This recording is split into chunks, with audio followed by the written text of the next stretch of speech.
المدينة سياركم سريع ودينا المدينة جوا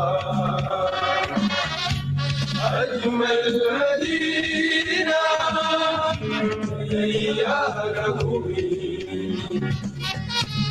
سريع ودينا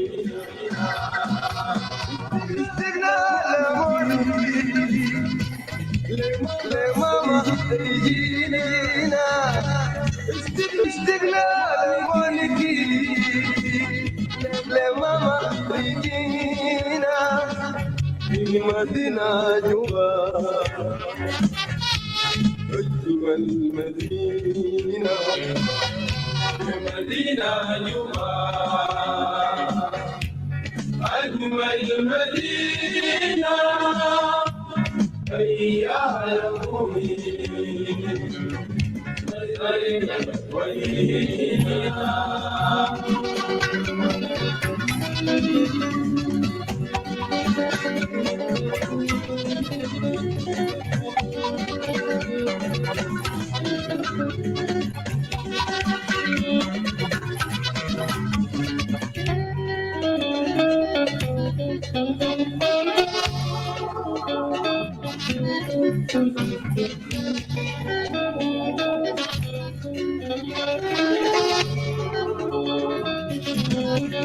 سلام بتاعكم ناس بتكتوري سلام بتاعتكم ناس بملكية سلام بتاعكم ناس بتكتوري سلام بتاعتكم ناس بملكية سلام بتاعكم ناس بأطلع برات سلام بتاعتكم ناس بكونيو المدينة جوا أجمل مدينة يا ربي سريع ودينا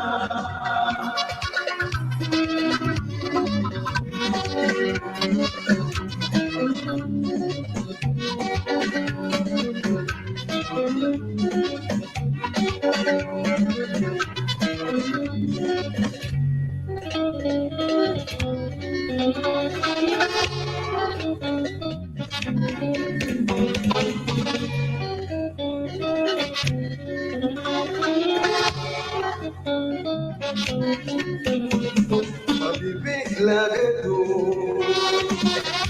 يوم في موقفي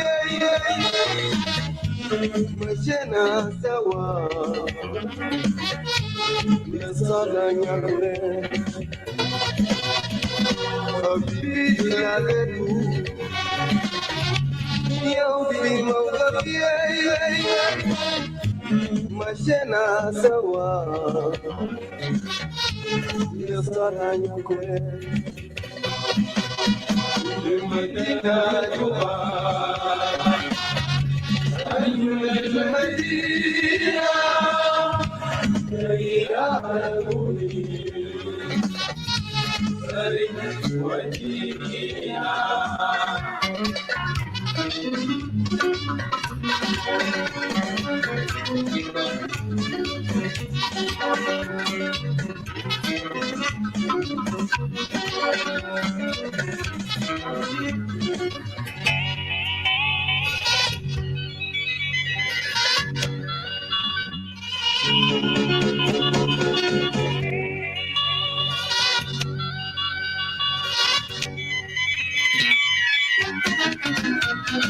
حبيبي لقيته يوم في موقفي مشينا سوا لصالح يغلي حبيبي لقيته في موقفي مشينا سوا يا صلاة يا قرين ونلعب سوا ونونس سوا ونلعب سوا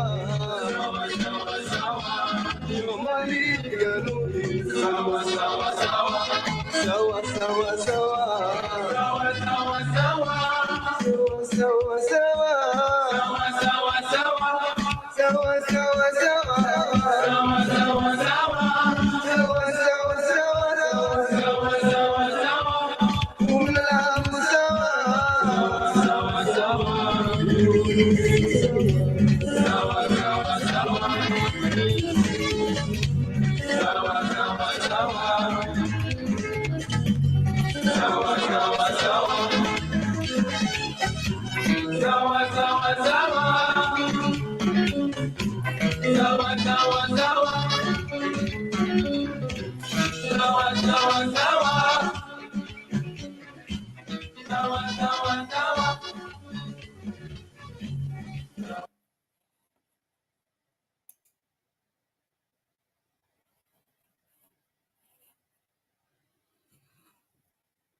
السلام عليكم ورحمة الله تعالى وبركاته. حينما كنتم أسعد الله صباحكم ومساكم ونهاركم بخير في أرجاء معمور الكرة الأرضية. مجازف سبيتلانتي مقدم برنامج ساوث سودان is not a cup of tea. وهيكون معنا في الاستوديو في الفيسبوك أخونا أستاذ سباتا، وهيكون معنا إن شاء الله أستاذ دانيال اللي هو ديفيد لادو، هيكون معنا أستاذ تيتو، وهيكون في الكلاب هاوس أختنا باميلا، هي هتكون المودريتور في الكلاب هاوس، ومعه تقريبا بعض من الزملاء والإخوة هناك، وأنا بديها الفرصة إنها هي تحاول تقدم الصوت بتاعها للناس الموجودين في الكلاب هاوس، وبعد ذلك نحن ممكن نبدأ البرنامج بتاعتنا هنا في الاستوديو في حين وصول الضيوف بتاعنا في الاستوديو في الفيسبوك. فده أول حاجة البداية، وأنا بعد ذلك برجع المايك في الكلاب هاوس لأختنا باميلا. بام تفضل. Thank you, Brother Majastef. Hello, everyone. Welcome to South Sudan is Not a Cup of Tea. Today's show today's topic is remembering in honor of Kokora. And in Clubhouse, we have Ustaz Tito and Brother Lolaku. And we have in Facebook and in YouTube, Brother Majastef, Brother Sabata, and Brother Daniel. Thank you. I'll pass the mic back to you, Majastef. Thank you. First of all, would like to say hello to everyone. وأنا هنا هنتكلم أكثر بالعربي، وأختنا بام هتكون كثيرة ممكن تتكلم بالإنجليزي هناك عشان الرسالة تصل لكل الناس الموجودين. الآن أستاذ لادو هو الآن معنا في الاستوديو، نحن منتظرين أستاذ سباتا عشان يكون معنا في الاستوديو حتى نحن نبدأ البرنامج، وبعد ذلك أستاذ تيتو later on will join us also in the studio over here or also in the clubhouse if you have some difficulties مع الإنترنت. فنحن دارين نسأل من كل الإخوة والأخوات الناس الموجودين في الكلاب هاوس ولا الموجودين في اليوتيوب ولا في الفيسبوك، ممكن تساعدونا بشير and like. Share and like, it will be better. So, Ustaz David Ladu, so how are you, brother? You're most welcome. Thank you. Thank you. This afternoon over there. Thank you very much. And then we are waiting for Sabata to join us later on, but I don't know what is going on with him. الظاهر عنده مشكلة في ما قادر يلقى اللينك، لكن نحن نرحب بأستاذ لادو ديفيد. And I would like, if you would like to introduce yourself until we wait Sabata to join us in the studio, it will be great. So we are working, I think, in the three different angles. We have a Facebook, and also we have a Clubhouse, and we have the YouTube. So we have Pamela is in the Clubhouse moderating there, and me, myself, I will be with you here in the studio. So I will let for you the mic. If you'd like to introduce yourself, then we'll go further. I'm waiting for Brother Sabata to come in. Thank you. Okay, can you hear me well? First of all, let me check if those who are in the clubhouse are hearing us. Pamela, are you hearing us good? We can hear him loud and clear. All right, thank you. Let's go ahead then. Thank you. Fadal. Yes, I don't know what type of introduction. يعني I know من التعارف أنت عايز. أنا دايرك تقدم نفسك، تعرف نفسك، وممكن تحيي الجمهور بتاعنا الموجودين معنا في الاستوديو في World Club House. South Sudan is not a cup of tea, and the topic of today, and then we can wait Sabata to join us, and then we can start. Thank you. Okay. I will mix the two languages. Taban, my name is David Edward Lado. I hail from South Sudan, and I'm an educator by profession. And I have studied several things, but most of the important things I studied are education and sciences. At the moment, I'm leading a private institution called the South Sudan National Participation Institute. This is just a self-initiative just to help in solving the problems of South Sudan. Of course, in addition to other initiatives that I do. So today, I'm very glad to be here, Mujasif, one more time. I think maybe 3 weeks ago, we were here in your program. South Sudan is not a cup of tea. And we talked about so many things, including the incidents in Numule and so on. So today, I'm very glad to be here again, and especially to convey my greetings to our viewers at the clubhouse, or our listeners, let me say for that matter, our listeners at the clubhouse, and then our viewers on Facebook and YouTube. So it's going to be a very important topic, a topic that has been avoided in the South Sudanese history all along, especially during discussions. So I think today we want to shed some light on that topic. So we have prepared our research, and then hopefully we'll make a good presentation here together with all my other colleagues. So thank you once again, and thank you for Pam, who is in the background there in the clubhouse.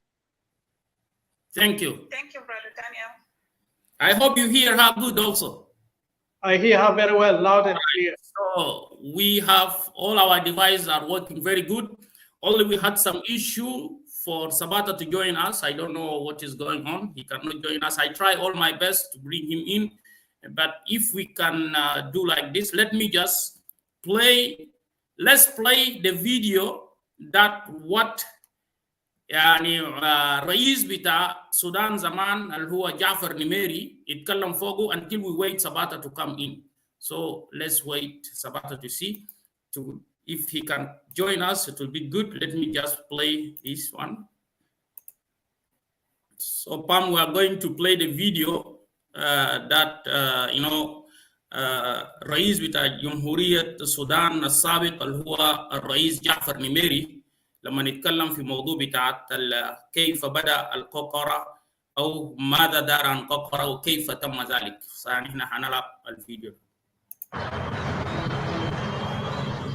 وتكون عاصمته مدينة واو وإقليم الاستوائية، وتكون عاصمته مدينة جوبا وإقليمها على النيل، وتكون عاصمته مدينة ملكان. وينشئ الأمر الجمهوري في كل إقليم حكومة إقليمية على رأسها حاكم للإقليم يعاونه نائب وعدد من الوزراء الإقليميين ومحافظي المديريات.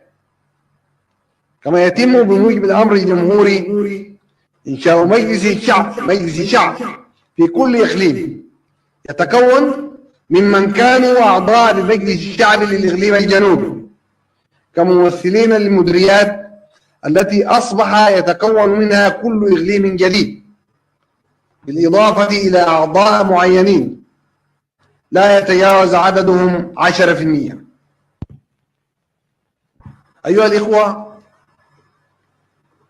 سوف يسري هذا الأمر الجمهوري لفترة انتقالية قدرها 18 شهرا، يعود بعدها الأمر لجماهير الجنوب صاحبة المصلحة الحقيقية وصاحبة القرار الأعلى والأبقى لتقول كلمتها الفاصلة النهائية على ضوء ما خبرته التجربة العملية. وبهذه الصفة الانتقالية فإن هذا الأمر الجمهوري هو مجرد إجراء استثنائي مؤقت، وهو ليس تعديلا أو إلغاء لقانون الحكم الذاتي الإقليمي للمديريات الجنوبية لسنة 1972 أو لاتفاقية أديس أبابا.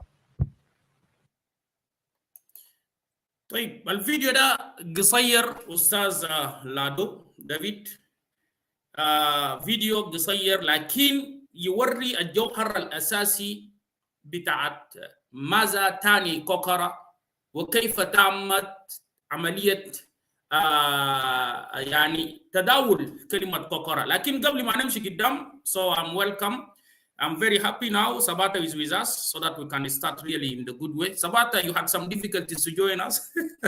Yes, I figure out, I think we are not friends with, this is the Equa Exit account. I think we are not friends, so I had to. Okay, yeah. All right, good. So before for us to go more further, brother Sabata, طبعا زي ما نحن هنبدا الشو بتاعتنا الليله في South Sudan is not a cup of tea. باميلا موجوده, سيسا باميلا موجوده في الكلاب هاوس مع برادر لولاكو, ومعنا هنا هيكون استاذ لادو ديفيد, وليتر اون هيكون معنا استاذ بطرس, بعدك هيكون موجود برضه في الكلاب هاوس دكتور الحاج. ده كله الناس اللي هيكونوا ويتحدثوا ويناقشوا الموضوع بتاع التوبيك بتاعت الليله. لكن قبل ما نمشي قدام برادر سباتا, I think Lado is already said something about himself, and if you'd like also انت ممكن تبدا كمان تدي تعرف عن نفسك شويه, وبعد ذاك نحن نبدا البرزنتيشن immediately بتاعك. نعم. Okay, I thank you very much, brother Mujasif. أنا اسمي تاي سباتا. أنا جيجن في يوتا. أنا زولت كل يوم البدمرات. I show up here and there sometimes. معلش, I'm feeling very hot. I am in California, and California is really, really hot. It's about 100 and something right now. It's kind of really very hot. That's why I'm sweating, but I'll be fine. So I am together with those of David and many more. We are members of the Equatorial Advocacy Foundation. We have some ambition on doing so many things for Equatorians. However, at this point, we are showing up here just as Equatorians. We are not as a Equatorial Advocacy Foundation. We are just as Equatorians here, and we are basically participating in these discussions as Equatorians. However, yes, these are some few backgrounds that I would give. Unless there are more that is needed, then I would specify. Thank you. Yeah. كويس, بس لو خطيت مايك بتاعك في اخر ثانيه اللي انت خطيته ده بيكون كويس عشان ناس بام يقدروا يسمعوا صوتك. تمام كده, تمام جدا. طيب برادر سباتا, قبل ما نحن نمشي واستاذ ديفيد والناس الموجودين معنا في الكلاب هاوس والموجودين معنا في اليوتيوب, نحن سوف نلعب الفيديو بتاعت الرئيس السابق للمره الثانيه حتى يدخل في احزان الناس, وبعد ذاك طوال مباشره نخلي استاذ سباتا يبدا البرزنتيشن بتاعه. فسباتا, احنا لقينا الفيديو بتاعت الرئيس السابق جعفر نميري, لكن انت كنت ما قاعد. خليني نخطه ثاني عشان بعد ذاك نبدا الشو بتاعتنا بطريقه رسميه. فنعم, ده حسي الفيديو انا هلعبهم للمره الثانيه والناس الموجودين معنا في الكلاب هاوس. يس.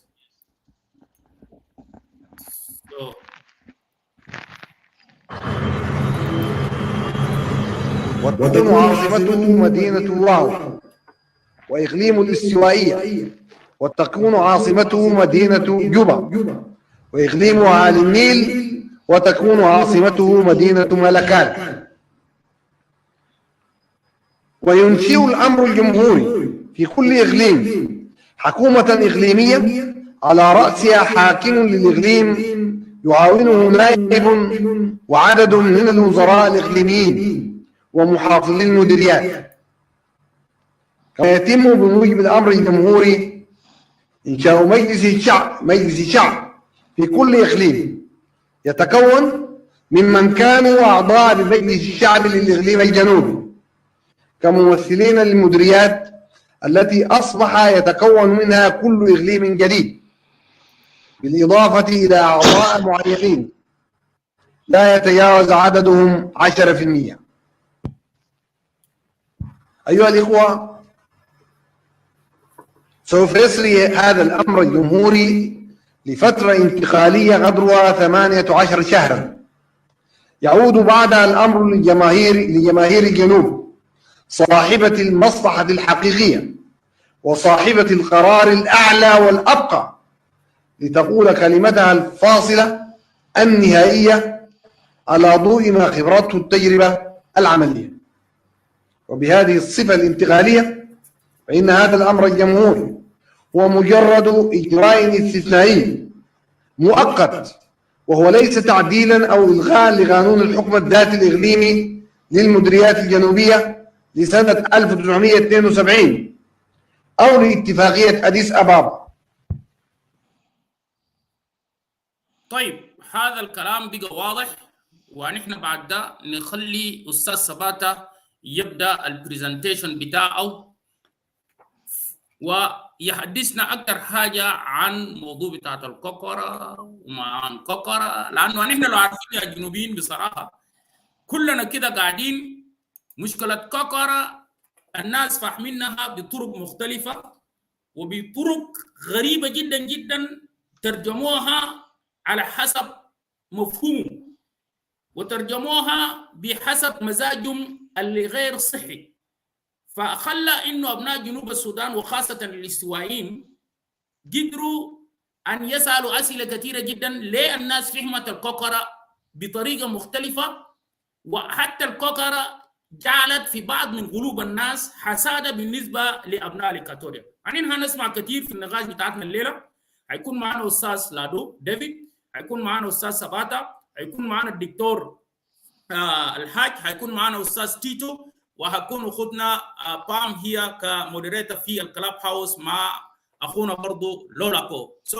سباتا مرحب بك، ونحن نديك الفرصه تاخذ البرزنتيشن بتاعك، وبصراحه نتكلم في كوكورا لانه الجيل الموجود اللي ما كان حضر الكوكورا ولا عارف عن الكوكورا دار يعرف الان ماذا يعني الكوكورا وكيف تمت الكوكورا، وليه نحن الان كابناء الاستوائيه وخاصه في South Sudan is not a cup of tea would like to take Kokora as something that is what يعني نحن انجزنا شيء عن كوكورا. ما دارين انه الكوكورا ينتهي بهذه الصوره، لكن دارين نحتفل بكوكورا، دارين نتذكر كوكورا انه الكوكورا جزء من حياتنا. ليه؟ لانه قدر يغير كان المجرى السياسي والمجرى الاجتماعي في جنوب السودان بعد ما عمت الفوضى في داخل الاقليم الاستوائي. تفضل استاذ سباتا. اي شكرا استاذ مجاسف.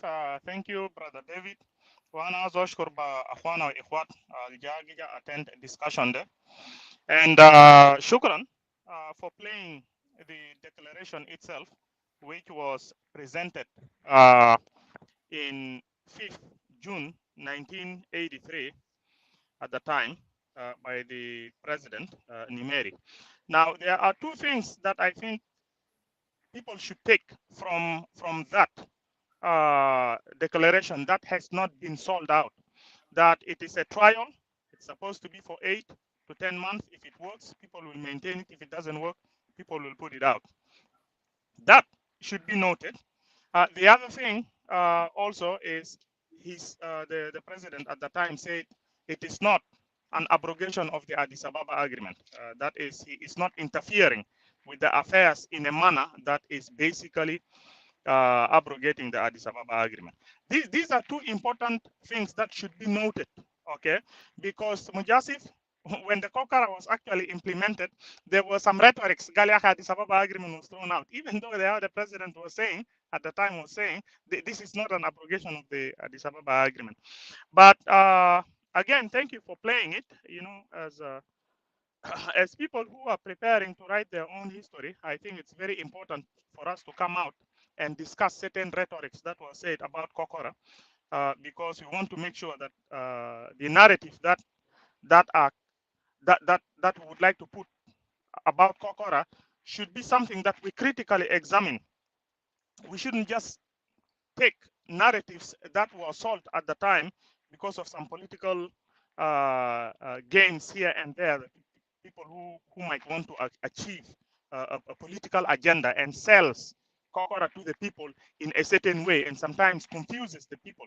It's best to scrutinize Kokora and understand it as is, because as we intend to celebrate it every year, and now to make sure we understand it very well, the people understand it very well from our own perception. As Zamanda kuna young at the time. We most of us did not go to school that much or but right now we have studied, we understand so many things about governance, about a lot of things. Now we can put those kind of policies into scrutiny, you see, and come up with our own conclusions instead of just taking whatever has been sold to us in form of the narrative that has been sold. You know, if you check Kokora in Google, you will only find an account that is written by somebody by the name of Rance Willems and David Deng. And when you look at the two, these two, neither of them are Equatorians. And it is published in November 2015, and that is the only account that I find of Kokora in Google. And when you type it, it's written "The Legacy of Kokora in South Sudan." It is a briefing paper, and then the subtitle is "Intersections of Truth, Justice, and Reconciliation." And the way that paper is written, of course, it depicts Kokora policy as a policy that has divided the people of the South, and it is something that Nimeri wanted to do it deliberately to deeply divide the people in the South. And according to that writer, he said it did not just divide the people from a political standpoint, but even from a sociocultural standpoint, you see. And then that paper presented the SPLM movement as the savior of the people of the South, you see. So all those are narratives that are written without our scrutiny on the policy itself. So it is time now, Brother Mujasif, let us scrutinize the policy of Kokora very well and present it out as Lagu has actually argued it, even though the arguments that Lagu has presented out did not surface very well. But I think it is incumbent upon us now to kind of look at also what Lagu was saying and think through whether what he was saying was actually making sense or not. I think it will be not right just to ignore what Lagu has talked with respect to the importance of people having the decentralization policy. So for anybody who has this document, please let me, Dagiga, let me make sure that I think we had some issue with the sound. Khalina sal if it is صوت بتاع سبات واضح عندكم. Yeah, we can hear him clear. Now is okay. Yeah, his voice is clear. Okay, good. All right. So you can now, go ahead. For anybody who has this document, Bitat Lagu, which is saying decentralization, a necessity for the southern provinces of the Sudan, because at the time Lagu was writing this document, in the southern region there were 6 provinces, because when the Addis Ababa agreement was signed, we had only 3 provinces: the Equatorial province, the Upper Nile province, and the Bahar al-Ghazal province. That was around 1972. But in 1976, those 3 provinces, each province was divided into 2. So we ended up with 6 provinces in the southern region. And then when you look at what was called the Equatoria province, we had what was called the Eastern Equatoria province and the Western Equatoria province. So we had these 2 provinces at the time. At that time, there was no Central Equatoria. Now, let us see from the standpoint of Lagu, what Lagu was saying. In his document, he was basically rebuttaling some of the arguments that were presented at the time when his oppositions were arguing against Kokora. And the main things that he basically touched on was he rebutted on the argument that Kokora was intended to divide the Southerners in order to be ruled. And this is the common rhetoric that is said, divide and rule in the South. Of course, it has been borrowed, but at the time, I hate to mention names, even though I respect this gentleman as well. That is Molana Abel Alir. But of course, those were politics at the time. So he was able to come up with those rhetorics that it is a tactic by Nimeri to divide the people of the Southerners in order to rule them. Now, specifically, let me address this issue of the divide and rule, then I will move further. What did Lagu say with respect to that? Lagu, number one, he said that decentralizing the southern region into the 3 regions will not necessarily create disunity. He said that, in the contrary, it will create unity because of the following reasons. He said, let people realize that when they fought the Addis Ababa agreement, they were actually fighting to secede. But what has kept Sudan together intact with the South Sudan was basically the decentralization. You see, so he was saying, while the South was trying to fight in order to secede, but what has maintained the unity between the South and the North was when actually the Addis Ababa agreement gave what is called a decentralization for the southern region. So he was basically saying, now people should see how freedom of autonomy, a form of government, can give at least people the brief to kind of remain intact in unity and just cooperate with themselves instead of clustering them under one administration, which could actually trigger secession as they had actually attempted to fight for secession. So in a way, he was saying, number one, he was saying that was necessarily not an accurate argument to say it was a way of dividing the people of the South. The other thing Lagu said was, he said that the whole country has opted to decentralize anyways, which was consistent with the principle of May Revolution and also consistent with Article 6 and 7 of the permanent constitution of the Sudan.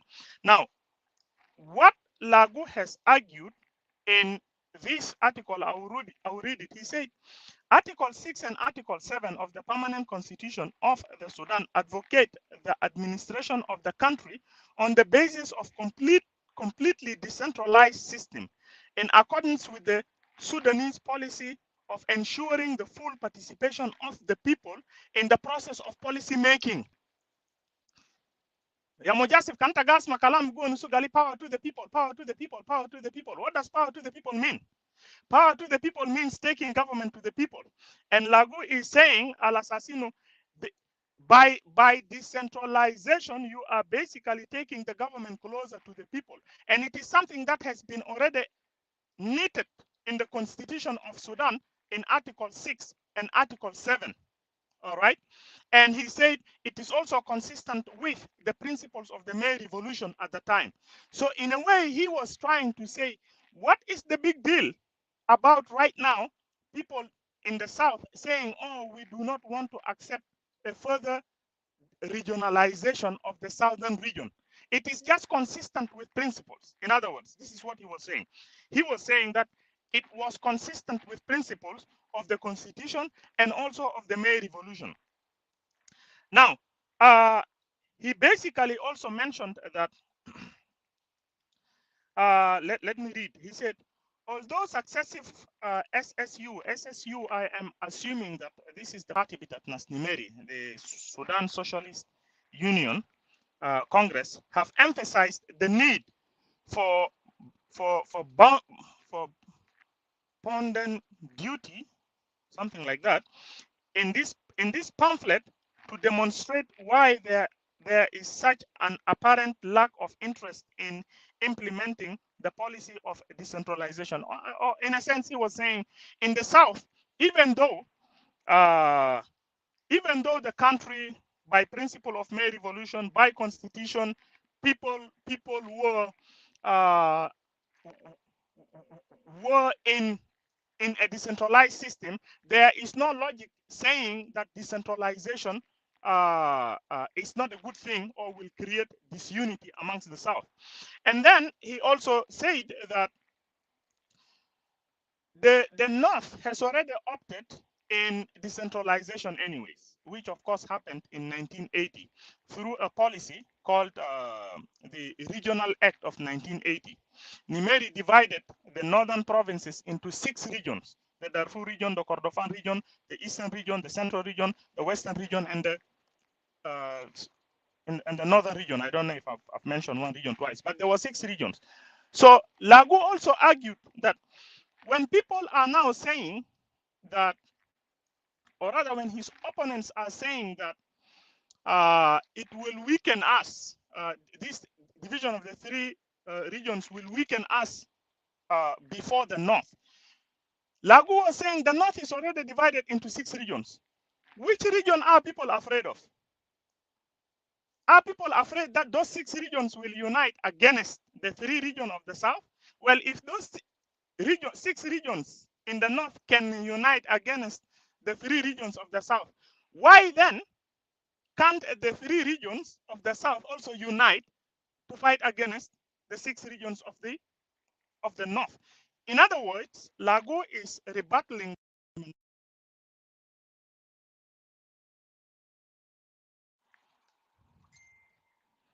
Hello, can you guys hear me? Can you guys hear me? Okay, sorry, somebody called.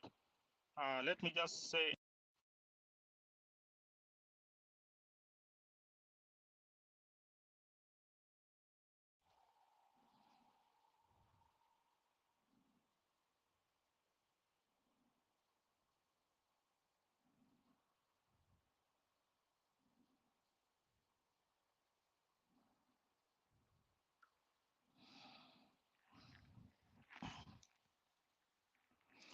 Sorry.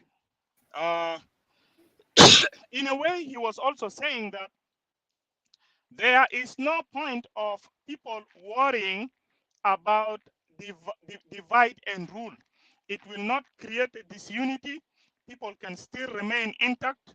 People can cooperate, and it will not weaken the South before the North, because if people are afraid of what is called unity of the North, we can also unite as 3 regions of the South. Now, the other thing Lagu has also talked about is an argument that there are no resources. If this 3 region is being implemented, that will then necessitate building capital bitat Bahar al-Ghazal, building capital bitat Upper Nile. That will then need more money.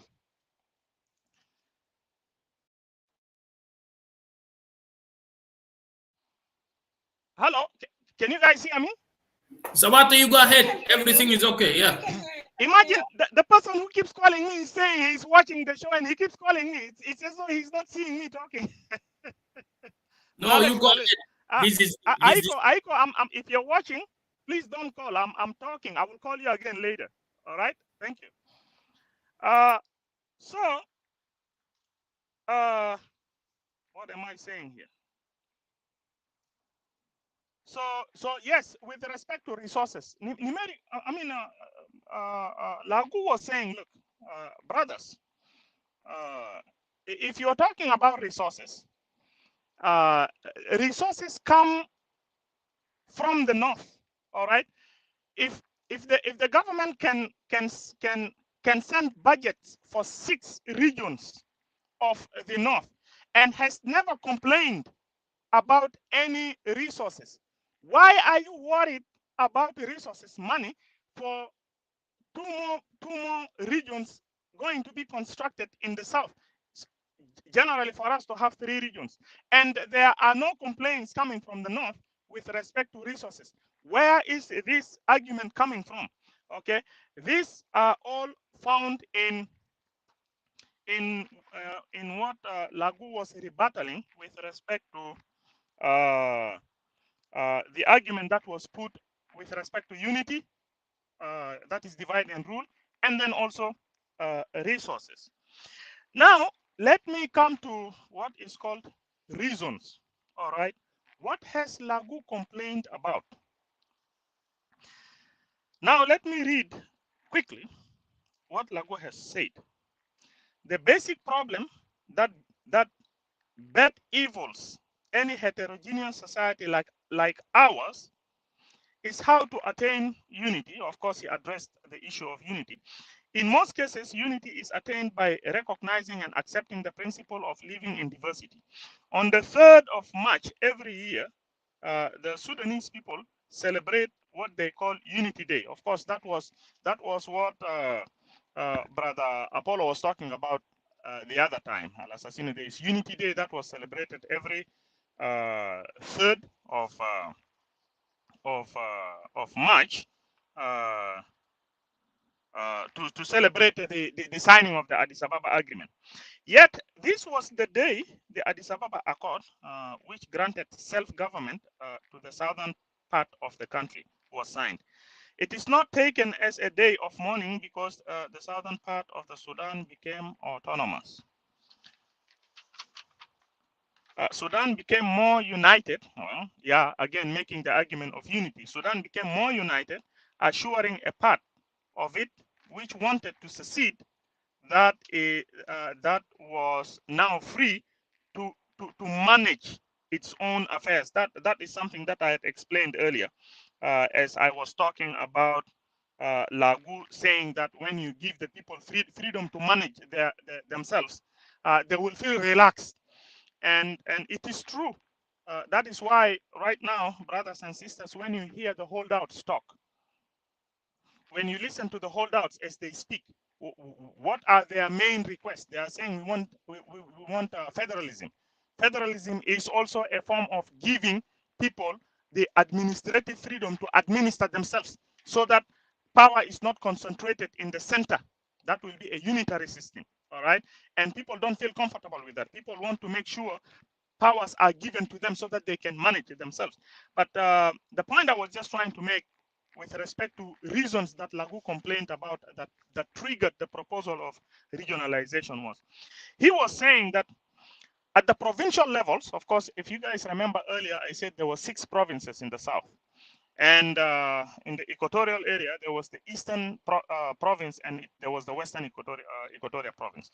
So Lagu was saying that at the provincial level, during that time, of course, the provincial level were basically managed or administered by what was called provincial commissioners. He was saying the commissioners in the southern region, that is the 6 regions of the south, who are supposed to be the chairman of security committees in their provinces, as well as being the chief overall administrators, have been rendered toothless bulldogs by the regional government. In other words, what Lagu was saying was that the provincial commissioners were rendered toothless bulldogs. You know, that means without power. Okay, by who? By the regional autonomy. That is the Hakuma Bitat South. Ma Hakuma Bitat North. Okay, ma Hakuma Bitat Nimeri. By the South. Lagu was not complaining about Nimeri here. By who? Or by what act? Let us move forward. Toothless bulldogs by the regional government. Security matters are taken at the regional police headquarters by the Inspector General, who is a Dinka, and a police officers and men are posted or transferred at his will without any consultation with the commissioners. So basically, what Lagu was saying was that the commissioners who were responsible for security in those provinces were not able to administer well, because with respect to any violations, the issue will eventually be taken to the headquarters, that is to the near the regional government. It will not be left upon the provincial commissioners to deal with it. So it will be taken there, and the inspector of police at the time was a person from Dinka. Of course, that was Ruben, and according to to Lagu, he would say even if there were some perpetrators that needed to be tried or something else like that, they would be transferred, you see, here and there without even consultation with the commissioners. Yani, let me give you a simple example. Okay, let me give you a simple example. It is just like, for example, somebody, for example, commits a crime in the Eastern Equatoria, and then if Luis Lobon wants to bring justice or adjudicate justice upon the crime that person does, then the security bitakir, Zol Kebir bita security, Akol Kur, for example, will transfer that person away from there. It happened before in Ye. There is a family in Ye who got killed, family of the late Duku. He got killed. Okay, the entire family, about 9 people in the family, 8 got shot. And people were very angry, and the guy who shot those 8 was caught, and people were saying that this guy should be shot, publicly. Those were things that were said. But eventually, Kir said, no, this guy should be brought to him. He will deal with this person. But as far as I know, and you can check with anybody, the guy is now free. He's working. He's a free person. He's even living in Juba, you see, because he has been freed. All right. Not only that, the people who shot those of Michael Sebit, all right, the brigadier, the police, who was first shot with 2 more other officers of police, those guys were caught, and that incident happened in Yambio. Those guys were caught. Nobody heard about the trial of those people. Why? Because those people were transferred away from there. So basically, Lagu was complaining about the same kind of what has been happening here. He also said, unfortunately, people now responsible for the southern government not only shows no interest in this policy of involvement, that is involvement of the people, but show no respect for political sentiments of those whose destiny they guide, that is the people. Okay, some areas such as Mangala, Luri, and Logo, and Collier around Rajaf, to mention a few, have been forced into living in a state of uncertainty because of unplanned Dinka settlements and movements. No decision taken by any council at any level in those areas would have any weight, since the regional government apparently connives at the activities of the Dinka tribesmen. You see, so basically what Lagu was complaining is basically what you are seeing right now in Eastern Equatoria. So Lagu basically was saying that the Dinka tribesmen, and specifically those who are the Dinka born from Jungule, would come and to the Eastern Equatoria province, and their movements, and he mentioned the places here, Mangala, Luri, and Logo, Collier, around Rajaf. He said the people were left to be living there in a state of uncertainty. Okay, itama biyar insecurity breaks down at any time. Itama biyar hujum beji hinak at any time. Looting bigger at any time. So this is it makes people start living in uncertainty. And you know, when you're living in an uncertainty, brothers and sisters, you will not be thinking about cultivating and doing some economic things, because your life is uncertainty. You are insecure. Okay, so what Lagu was saying was that the government at that time, And of course, when he was arguing this, that was in 1980s. That was when Abel Alier was the president of the Higher Executive Council when he came for the second time. So Lagu was saying that the government of the region connived around those activities of the Dinka tribesmen. You see, to connive means to hide behind those crimes and not to do anything about it. It is just like when we are talking about the issues that have been happening around the equatorial area, be it in the eastern Equatoria or central Equatoria, western Equatoria. We the people just come out, we complain, right? We complain, but do you hear that there are some trials being done back there? Do you hear people, perpetrators being brought to court and tried? You don't hear that. I will be surprised if those armies who shot the 3 boys in Kajukeji gets court-martialed or taken to trial and convicted as guilty and be penalized.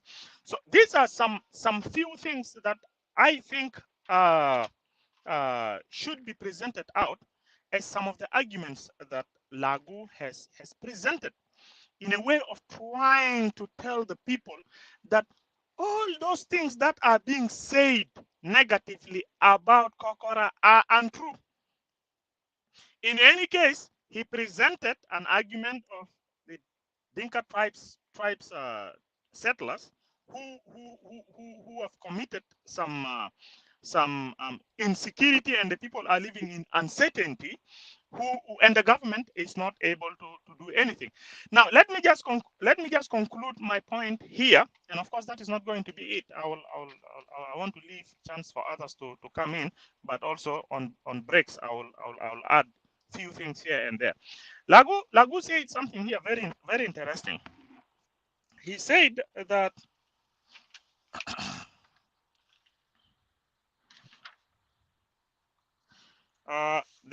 the case of North-South conflict, peace and unity. No, this is when he was talking about peace and unity. But let me just say off head. I will read it later when I identify it in the passage. Lagu was saying that people said things about decentralization from Sudan. Okay, when people were in Sudan, people wanted the freedom. And he was saying that now that the decentralization is here, and people choose to live the way he has been describing how things were not going well. He said that will eventually make the people to start losing the desire to even enjoy that decentralization. You see, in other words, people will start saying, well, we wish decentralization this to can mamul akeran kan geni best ita kuma bita chamal. And Mujasi, if I'm not mistaken, if you go to South right now, there are people who have voted for independence, and when you talk to them right now, they will say, well, I can vote for independence. And what Lagu was saying was right. He was saying the most considered opinion in this pamphlet is that the loose attitude, Manati, this attitude that people conniving behind crime, especially, I will not say people, to be accurate, government al mufurut be adjudicate justice, conniving behind crime. This is what he meant by loose attitude, adopted by authorities. You see, authorities of our government in the southern region, who consisted largely of one tribe. And of course, when he talks of one tribe, he was talking about Dinka. Is one that will lead to the negation, leaving. It's like you're negating something, you're leaving something. Negation of the policy of decentralization. You see, al-siyasa bit decentralization, and he's talking about this in the context of Sudan, in our Sudanese political rule. You see, what sense does it place by a system of indirect rule? Mujasif, are you there? Sabata, you can go ahead. We hear you. Yeah, you just conclude your points. I don't know what has happened here. No, you continue. I would rather leave it here, Brother Mujasif, and then I will come again later with some more comments if others have put their opinions as well. I can see you guys. I hope you guys can hear me. Sabata. Thank you. Did you guys hear me? I think Brother Sabata has concluded, Mujasef. Okay. So I will leave it here. I will leave it here. Let others come, and then what I would do is I will try to figure out how to bring my. I may exit and then come back again, because earlier when I got that call, I can't hear you people. Okay. Thank you. All right. Good. All right. I have ended right now, so Ladu can go, other people can go, and I will come again later. But I will exit and then come back again because I can't hear right now. All right. Okay. Thank you. We hear you very good. Thank you. So let me move you down. So, Sister Pam, I think also we had some difficulties with Ustaz Tito, that he cannot join us in the studio. And I think Brother Ladu here is with me with the studio.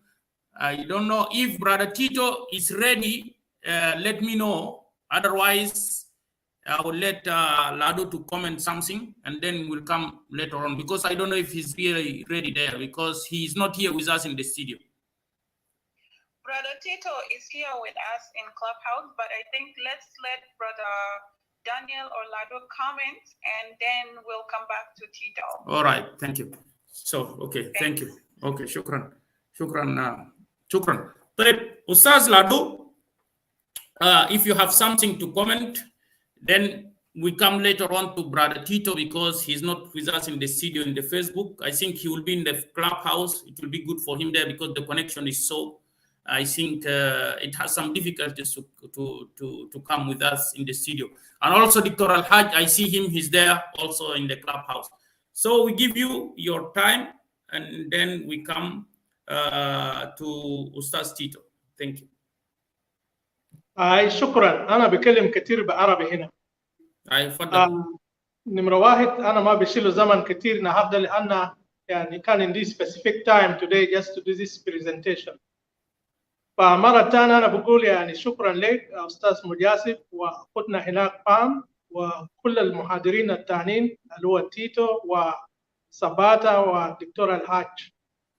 طبعا يا جماعة يعني سباتا قال حاجات كتير، يعني Sabata talk about a lot of things, but let me start like this.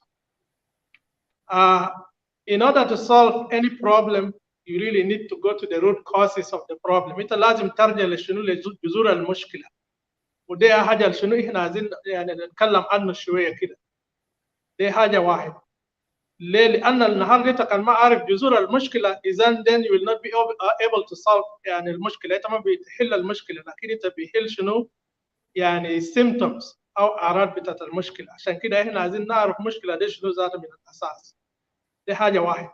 نمرة اثنين يا جماعة presentation ده اللي إحنا بنعمله ده اللي هو بتاع the case for decentralization of South Sudan in 1983 اللي هو برضه بيسموه locally Kokora، أو في بعض الناس برضه بيسموه بوبوكا. ده بيبقى actually هو أكثر من شنو؟ من كوكورا دي، لأن بوبوكا دي بتقسم جزء من أرض بتاعك وتخليه يكون يعني حتة بتاعك. لكن يعني المحاضرة دي المقصود منه إن عايزين نجيب معلومات للناس، لأن ده الموضوع اللي يعني ناس كتير ما قال عنه، لكن يعني إحنا بنشوف إن شنو يعني نتائج بتاع كوكورا يبقى حسا يعني تأثير بتاعه باين في شنو في حياة بتاع الناس في جنوب السودان.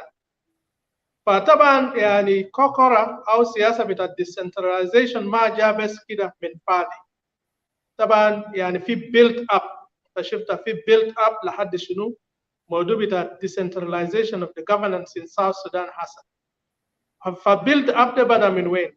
build up ده طبعا بدأ بعد شنو اتفاقية بتاع أديس أبابا الكم يعني كان تم توقيع بين حركة بتاع أنيانيا 1 اللي هو South Sudan Liberation Movement وحكومة بتاع ثورة مايو بقيادة الرئيس جعفر نميري في زمن ده. كويس؟ ف يعني بقى في زمن ده بقى يعني الاتفاقية ده بقى ودي لجنوب السودان حكم ذاتي محلي اللي هو local autonomous government. الحكومة دي كان بدأ من سنة 1973 اللي هو يوم 3/3/1973 لحد سنة شنو 1983 شهر 6. ففي فترة ده يا جماعة بقى في بيلد اب بتاعت مشاكل زي ما احنا هسه شايفين في وقت الحالي في بلدنا في جنوب السودان. يعني المشاكل ده شنو؟ يعني واحد من المشاكل طبعا يا بقى كان في قبلية بطريقة واضح جدا، ده كان بقى حاجة يعني باين، ده نمرة واحد. نمرة اثنين كان بقى يعني في يعني تقريبا يعني ديفايد، يعني political divide أو social divide يعني بين الناس الموجودين في استوائية والناس الموجودين في المناطق الثانيين اللي بيسكن فيه القبائل الدنكا، بالذات الناس المقربين للاستوائية بالذات دينكا بور، لأن هم كان الناس الموجودين وين في الحكومة. شفتها في حكومة الإقليم الجنوبي. So ده كان بقى built up. يلا بقى بالإضافة لدي بقى كان يعني قانون بقى كان ما بياخد مجراه بطريقة سليم، فبقى كان في احتكار للسلطة كمان يا جماعة من قبل القبائل الثانيين دون القبائل الثانيين، بالإضافة لموضوعات بتاعت الأفكار اللي هسه إحنا بنسمع عنه. يعني بتلغى إن أفكار بيجي من مناطق الرئوية بتجي لمناطق الزراعية وبتاكل حاجات بشكل يعني في المزارع. فبيلد اب ده الكلام ده كله يبقى شنو؟ جاب موضوع كوكورا. بالإضافة لحاجة ثانية كمان مهم، يعني نعرف إن يعني حكومة نيميري كان هو جاء يعني في السلطة عن طريق بتاع انقلاب عسكري كويس. فنيميري هو كان بدأ كشيوعي، لكن بعد زمن بقى وجه طلع شنو يعني رئيس اشتراكي، لأن في ناس كان حاول عمل له انقلاب وين في شمال السودان. يعني في انقلاب مشهور كان سنة 1971 بقائد شيوعي اسمه شنو هاشم العتا. في النهاية قتلوا ناس ديل. فكان واحد من الناس المسؤولين عن ملف جنوب السودان اسمه جوزيف جارين. جوزيف جارين ده كان يا مسؤول بتاع ملف جنوب السودان قبل شنو اتفاقية بتاعت شنو بتاعت أديس أبابا، لكن نتيجة الانقلاب بتاعت هاشم العتا فجوزيف جارين ده طبعا هو كان جزء من انقلاب ده، فكان متهم، ففي النهاية شنو قتلوه. فبقى الحصل شنو؟ فبقى كان ما في زول كان بيسد مكانه، فبقى كان في يعني القائد قبل الير كان بقى يجي يجيبوه عشان يسد، كان بتاع جوزيف جارين. طبعا للمعلومة يا جماعة قبل اليار هو كان تابع شنو جبهة جنوب السودان اللي كان شغال كمعارضة الجنوبيين وين في شمال السودان. وطبعا في فترة ده قبل الاتفاقية دي كان في حركة حنيان يوان اللي هو SS LM اللي هو South Sudan Liberation Movement بقيادة بتاع جوزيف لاك. فده يعني ده خلفية بس للكلام ده عشان شنو نبقى نقدر ونس في الموضوع ده بطريقة كويس. فإحنا نشوف شنو اللي حصل. طبعا لاقوا حقيقة يا جماعة يعني الأسماء دي كلها بيذكروا ليه، لأن إحنا عملنا ريسيرش، عندي معي أوراق هنا وعندي معي كتب اللي إحنا بنتكلم من خلاله كويس. فللتاريخ يا جماعة لاقوه هو طبعا الرجل الوحيد اللي قام بشنو بعملية بتاع يعني وحدة جنوب السودان. وحدة بتاعت الحركة الجنوبية وين؟ جنوب السودان. لأن قبل كده كان يعني حركات في جنوب السودان يعني تحت قيادات متفرقة جدا، سواء كان قيادات عسكرية أو قيادات سياسية. لكن لابد طبعا عشان هو كان عسكري كان في شمال السودان في الشندي، ومن هناك جابوه شوية ويشتغل في ملكال، ومن ملكال جابوه ويشتغل في شرق السودان شرق إيكوتوريا سوري. فبقى في النهاية رسلوا له إجازة، ففي إجازة وبقى مرض في النهاية لأنه قالوا ما قدر يخدم جيش الشنو بيقتل الناس بتاعه. فبالتالي هو بدأ كقائد صغير هناك في أنيانيا. بعد زمن هو كان شغال قائد بتاع أنيانيا اسمه تافه. بعد زمن بقى هو بقى نتيجة يعني رتبة بتاعه العسكرية، فهو بقى قدر يعني يلقى الشهرة من الجنوب، فبقى قدر يأسس شنو يعني حركة بتاع South Sudan Liberation Movement اللي هو سنة 1969. فده أظن نقطة يعني خلفية ده عشان الناس بعرف. فشنو اللي حصل؟ يعني لاقوه هو بدأ كزول يعني قومي في جنوب السودان. في النهاية هو وصل إني هو طالب بشنو يعني تقسيم مديريات جنوب السودان ل3، وبعد ذلك تم تقسيمهم ل6. هو قال لك لأن لكل الحاجات اللي احنا قلناها إن بقى يعني الاتفاقية دي ما نفذوه بالحرف الواحد. دي حاجة واحد. نمرة 2 بقى كان بقى في شنو؟ في التفرقة في العملية السياسية والإدارية وفي حاجات الشرطة وغيره من حاجات بشكل ده. ففي النهاية بقى جاء وجهين بتاع النظر في حكم بتاع جنوب السودان. وطبعا في حاجة واحدة يا جماعة زي ما أقصى باتا قال إني يعني الحكم يعني في السودان كان يعني حكم مركزي، لكن نميري في سنة 1980 هو قسم شمال السودان لستة مديريات زي ما قبل أخونا سباتا قال. ففي اتفاقية أديس أبابا هناك أنا ما أدري الكرر النقاط اللي يعني سباتا تكلم عنه. من ضمن اتفاقيات أديس أبابا كنت نقطة بتاعت المركزية هناك ذاته في بند بتاع لا مركزية في شنو في اتفاقية بتاعت أديس أبابا. ونتيجة لبندك عشان كده جوزيف لاغو قال ده سبب ذاته يعني تم من خلاله توقيع بتاع اتفاقية بتاعت أديس أبابا، لأن كان ما كتب بند بتاعت اللا مركزية في السودان ما أظن كان يعني اتفقوا أو يعني ناس وقعوا على اتفاقية بتاعت أديس أبابا. ليه؟ ما اتفاقية كان بيكون في يعني في إطار بتاع السودان الواحد، لكن عشان كتب بند بتاعت الحكم الذاتي الإقليمي لجنوب السودان ولا اللا المركزية اللي كان أفرض يتم تنفيذه في جنوب السودان، عشان كده أنيانيا وان بقى وافق لشنو لاتفاقية بتاعت أديس أبابا. عشان كده ده نقطة مهمة أنا داير أضيف للنقطة ده اللقاء السباتة قالوا ده. طيب شنو اللي حصل؟ طبعا حسب الاتفاقية دي كان يا جماعة أفرض الناس أنيانيا كان يكون ناس يعني يشيل زمام الأمر أو زمام السلطة في جنوب السودان، لكن نتيجة للمقايدات السياسية من قبل رئيس نيميري فبقى خطوه قبل الياركا شنو كرئيس بتاع الحكم الإقليمي جنوب السودان اللي كان تم تأسيسه سنة 1973 لحد 1975. دي كان الحكومة البرلمانية الأولى. طبعا في حكومة ده يعني كان يعني ناس كتار جاء من كل يعني أنحاء جنوب السودان، بما فيه يعني يا جماعة يعني سباتا أنا بذكر أسماء ده لأن it is for history. يعني أبو سباتا ده كان هو يعني وزير بتاع الحكم اللي هو public service. يعني بالمناسبة يا جماعة أبو سباتا ده هو كان من الناس القياديين اللي كان بينادي بشنو بوحدة جنوب السودان. يعني حتى كان في منطقة استوائية ناس كرهوا كان لأن ليه ناس بيشوف إن زي هو بيشجع سياسة الما كويس، يعني أكيد هو دفع ثمن غالي هناك. لكن لو يتخيلنا إن يعني حتى يعني جوزيف لاغو رغم هو بدأ كقيادي جنوبي في النهاية هو جلق نفسه إن شنو هو بينادي بشنو لا مركزية بتاع يعني جنوب السودان. فطبعا هدف الديسنتراليزيشن شنو يا جماعة؟ عشان دي حاجة اللي بيلخبط ناس كتير. هدف بتاع الديسنتراليزيشن أو بتاع لا مركزية اللي بترجموه محليا بكوكورا هو كان داير يعني يسلم السلطة للمديريات الثلاثة الجديد على الأساس إن كل مديرية يمشي بميزانية بتاعه بحاكم بتاعه وبرلمانيين بتاعه عشان شنو كان يبدأ بعملية بتاع تنمية في كل منطقة أو في كل مديرية. It was an administrative proposal زي ما أنت سمعت في الكلمة بتاع الرئيس نيميري. ده نمرة واحد.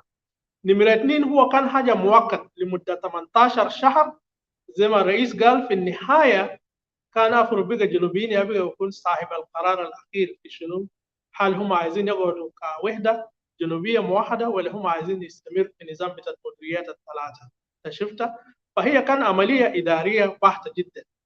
وطبعا نيميري كان بقى في توازنات شنو سياسية لأنه هو كان بقى يعني هو كان يختلف مع الأحزاب السياسية الثانيين زي حزب الأمة وحزب الاتحاد الديمقراطي. فهو بقى عمل تحالف ثاني جديد مع شنو الاخوان المسلمين. انت شفت المؤتمر الوطني الحاصل اللي كان حاكم قريب ده في جنوب في السودان ده كان بقى حليف جديد لشنو للنيميري، والنيميري كمان بقى داير حليف وين في الجنوب. فبالتالي هو بيلقى حلفاء في الجنوب كيف اللي هو يقسم الجنوب اداريا الى شنو 3 مديريات. وفي تقسيمه ده بقى هو بيلقى ان في ناس اللي بيأيدوا وفي ناس اللي شنو ما بيأيدوا. وطبعا ده عمليات سياسيه يا جماعه. اصله في السياسه دائما وبالذات في ظل الحكومات الديمقراطيه you try to win allies by dividing and using the divide and rule policy. بس الفرق اني نشوف اني بعد ما كان طبقوا يعني حكومه اللامركزيه في جنوب السودان, when the decentralized system was implemented, people took it the wrong way due to the grievances that we say. And this is not only in Equatoria, حتى في الاقاليم الثانيين في يعني مثلا Upper Nile وحتى بحر غزال, يعني في mistreatment مثلا تا Equatorians هناك في اقليمين دول, وكمان في mistreatment تا Denka people, يعني innocent people were targeted. فده ما قال يعني عملية سياسية, لكن ده يعني بقى طبعا the people took matters into their own hands. عشان كده بقى كان جاب مشاكل حقيقة, وده من الأسباب اللي خلى إن ذاته يتم يعني قاموا حركة شعبية لتحرير السودان. صحيح في معظم الناس بيقول إن الحركة الشعبية لتحرير السودان كان إن أهدافه كان موجودة يعني underground, لكن يعني by numerically dividing the South into 3 regions, it actually propelled the progression of the SPLM movement. لأن الحركة بقى لقى إن الناس اللي كان جايين من جوبا زعلانين بقى they don't have any place to go except through going to the bush now to fight. وأنا بعدين هقرأ يعني مقطع من يعني كتاب بتاع أبل اليار, هو كتب كلامنا هناك. طبعا my presentation is based on these papers here. Number 1, في ورقة اسمه أفريقيا, وده يعني تم تصديره أن اللجنة المصرية لتضامن الشعوب الأفريقية والآسيوية دار المستقبل العربي. So the paper was written by the 2 proponents. Lagu طبعا he was representing the case for decentralization, وكان برضه بيمثل يعني الكتلة البرلمانية في استوائية. وكان يا جماعة كوكورا دي ما تم بس إني يعني استوائيين كان يطلب كوكورا. في ناس ذات في الأقاليم التانيين مثلا في Upper Nile في ناس برضه صوتوا لكوكورا, وفي ناس برضه في بحر غزال they also voted for كوكورا. عشان كده كان الناس النهارده بيتكلم في decentralization تا South Sudan, في زمن ده ناس ما يقول إن بس the Equatorians are the ones who call for it. إنت شفتها؟ Because this is a very emotionally charged topic زي ما أنت شايف في الوقت الحالي, and this is the topic that when people talk about it, people become emotional. لكن today we want to really explain it in a very calm way so that يعني الناس كل يفهم إن يعني كلام ده جا كيف يعني. أنت شفتها؟ I took it from this paper here. And then I also took it from the book written by Said Abel Aliyar, Maulana Abel Aliyar. The original copy was written in English, but this one here is a translation into Arabic. بيسموه يعني عنوان الكتاب أو جنوب السودان التمادي في نقد المواثيق والعهود, ترجمة بشير محمد سعيد. Okay, so and there are so many other books here. So we are talking from sources. This is one. The second thing in yani Kokora de Jamatama Fizamanda, we were born and we were there. We saw how these things progressed from Addis Ababa until when Kokora happened. And at that time, to be honest, the situation was emotionally charged. And when Kokora was announced at that time in the Radio Juba, there were people who were celebrating it, and there were people who were not happy about it, based on that. Fazemana Gutani, General Joseph Lagu was the one who presented the case for decentralization on behalf of the people of Equatoria and the other people in the other regions who are actually supporting the idea of decentralization. Of course, Sabata mentions things like, that the leaders at the time, first Addis Ababa government, the regional government, most of the leaders have tribal sentiments, and they are inciting tribal sentiments into power, tribalism into power. The haja wahid huwa gal, haja tana huwa gal kaman inni they must dominate power. Those type of politicians, he called them power hungry politicians. بالإضافة لarticles القبيل Sabata Gal Article 6 and 7 in the Sudan's national constitution articulate that Sudan shall be governed by the decentralized system of governance, and this will include also the southern provinces. وده طبعا الحزب اللي كان موجود في زمن ده Sudan Socialist Union بالقيادة بتاعت نميري. وكمان يعني لاقوا قال شنو إني they left Addis Ababa after the signing of the agreement, knowing that when they come to Juba, the regional local autonomy government shall also commit to achieve this concept of decentralization of governance in South Sudan. So those are the things that were actually enshrined in the Addis Ababa agreement. In addition to that, peace was only achieved in South Sudan after granting it the local government or the local regional government or the local autonomy. Resources and power. The lack of resources in South Sudan was a huge problem. Only a small segment of the population was trying to dominate the power.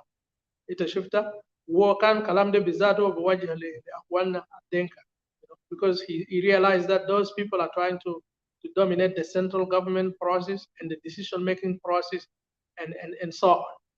And then he also said that, Hajaze police, okay, the annual income of the police was controlled by the same group of people. And then in addition to that, he also said the other people, because there is a movement, a very disorganized movement of cattle in other regions of South Sudan, particularly in Equatoria, those areas that Sabata mentioned earlier, like Mangala, places like Kole and Rajaf, the movement of cattle in those areas made those people who live there become nervous, become worried that there is a policy of occupation that is happening. And because of all of this, Joseph Lagu said, the bottom line is that the government in South Sudan must be decentralized. That is the closing of his argument, that the bottom line in the end of the day is that South Sudanese need a decentralized system of governance. He granted the people of South Sudan in that clip that you played there. That was the final straw in that process. Lakin kaman fi nafs zaman, on the other side, which Sabata did not read, the other group can be opposed Kokora, decentralization, and that group was championed by Mr. Bona Malwal. Bona Malwal was a journalist, and then he was also a politician.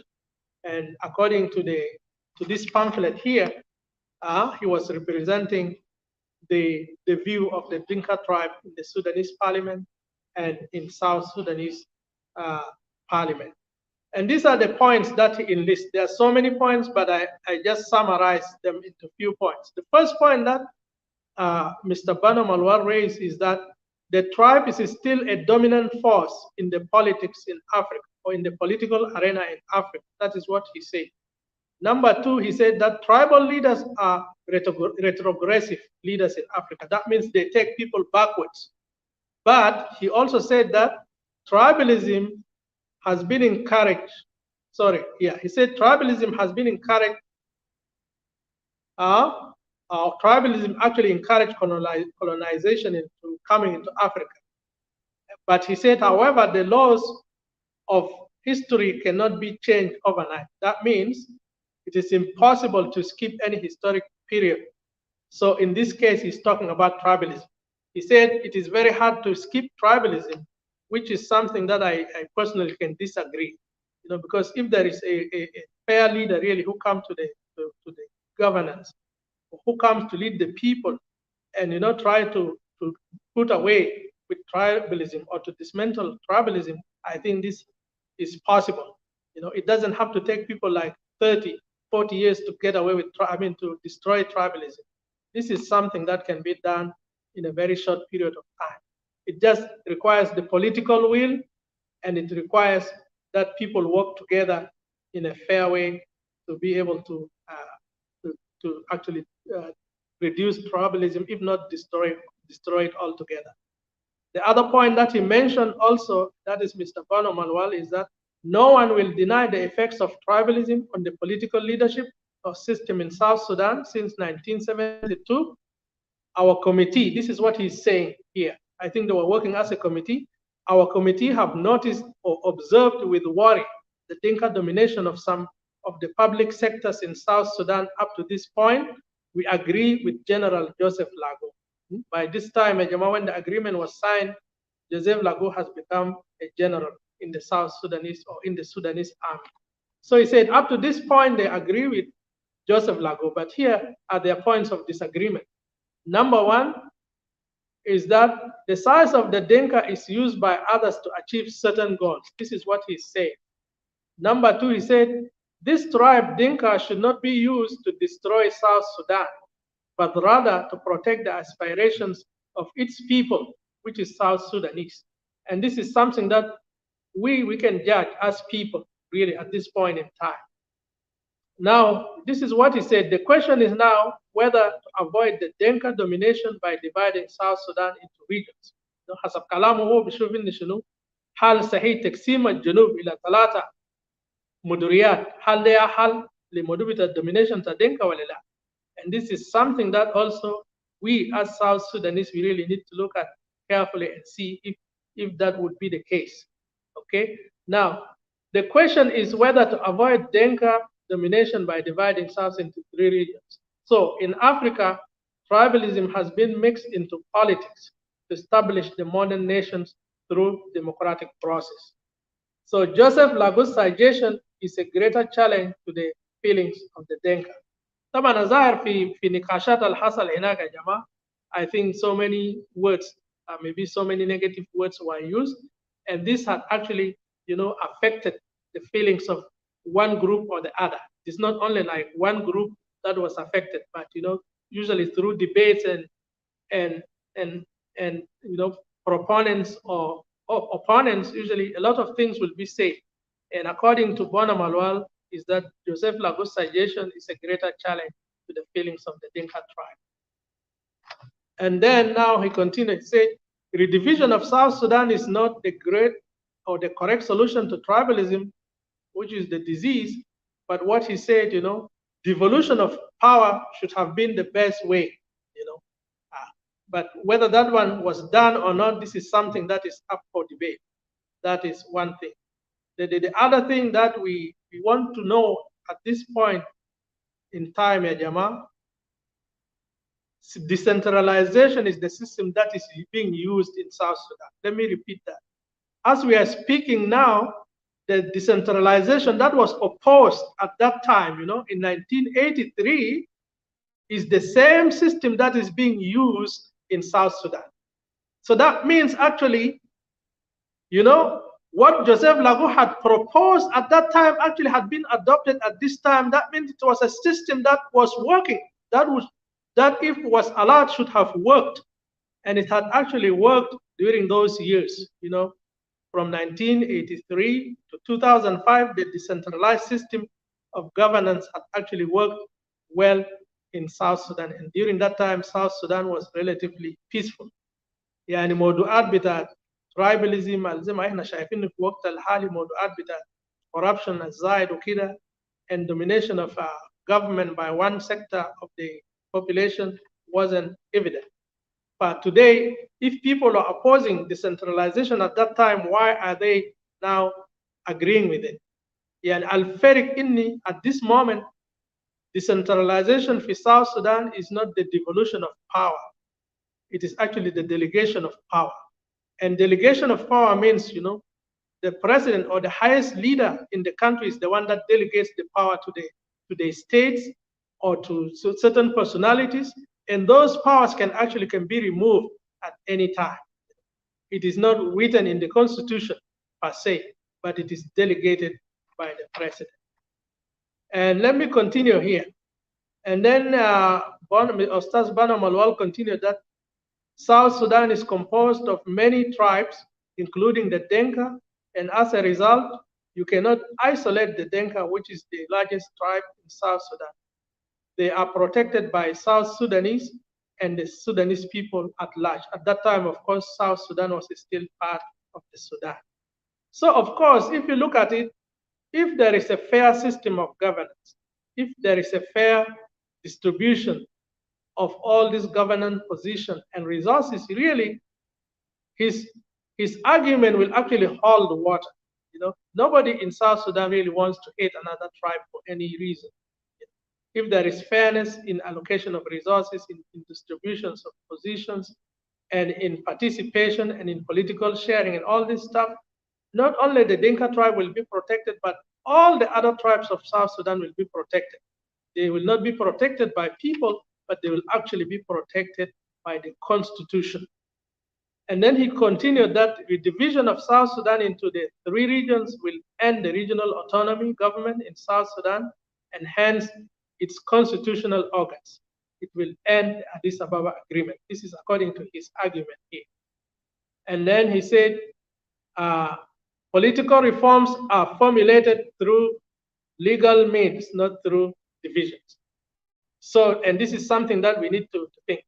Now, if that was supposed to be the case, now have we done it now? As we are speaking, have we done all these claims that were raised, all these points that were raised? Have we actually implemented them in South Sudan? I don't think so. And by the way, if you look at it now, when the SPLM started, you know, I have another paper here about the different competing visions in South Sudan. Let me just say this briefly. Yani zaman al-SPLM kan bada, SPLM Biga Khan was taking a departure from the politics of South Sudan. Biga Khan deramal siyasa al-am ta Sudan ka kul. The people who opposed that, one of them was actually Bonaman. He opposed the politics of new United Sudan. Instead, he opted for a self-determination in which a referendum will be exercised by the people of South Sudan to bring independence. And of course, that vision had succeeded. Like in the end of the day, let's see. Decentralization, the thing that we had opposed in 1983, under the watch of Bonamalwal, it has been implemented now in South Sudan, okay, as we speak. يعني النظام الماشي يا جماعة في جنوب السودان هو نظام لا مركزي. الفرق إني يعني بيجا ما devolution of powers in the delegation بتاع شنو بتاع powers. So كان الناس مثلا كان في زمن ده بيعارضوا النظام اللا مركزي. Now why not now? شفتها. And not only that, يعني في فترة ده من 2005 لحد يعني like 2020 شفنا شنو حصل. ما قسموه جنوب السودان أول حاجة اللي يعني كان شلنا vision بتاع SPLM in opposition. SPLM in opposition كان يقسم جنوب السودان ل 21 states. ده لسه كوكورا يا جماعة. This is decentralization. Why didn't people oppose it? إنت شفتها. Number 2, the president himself, the current president of South Sudan, first, he divided South Sudan into 21 states. No one opposed. People clapped for it. And then again, he divided it into 32 states. The only person who came and opposed it was Dr. Riek Machar, simply because his proposal was not accepted. That is why he brought South Sudan back into the 10 states.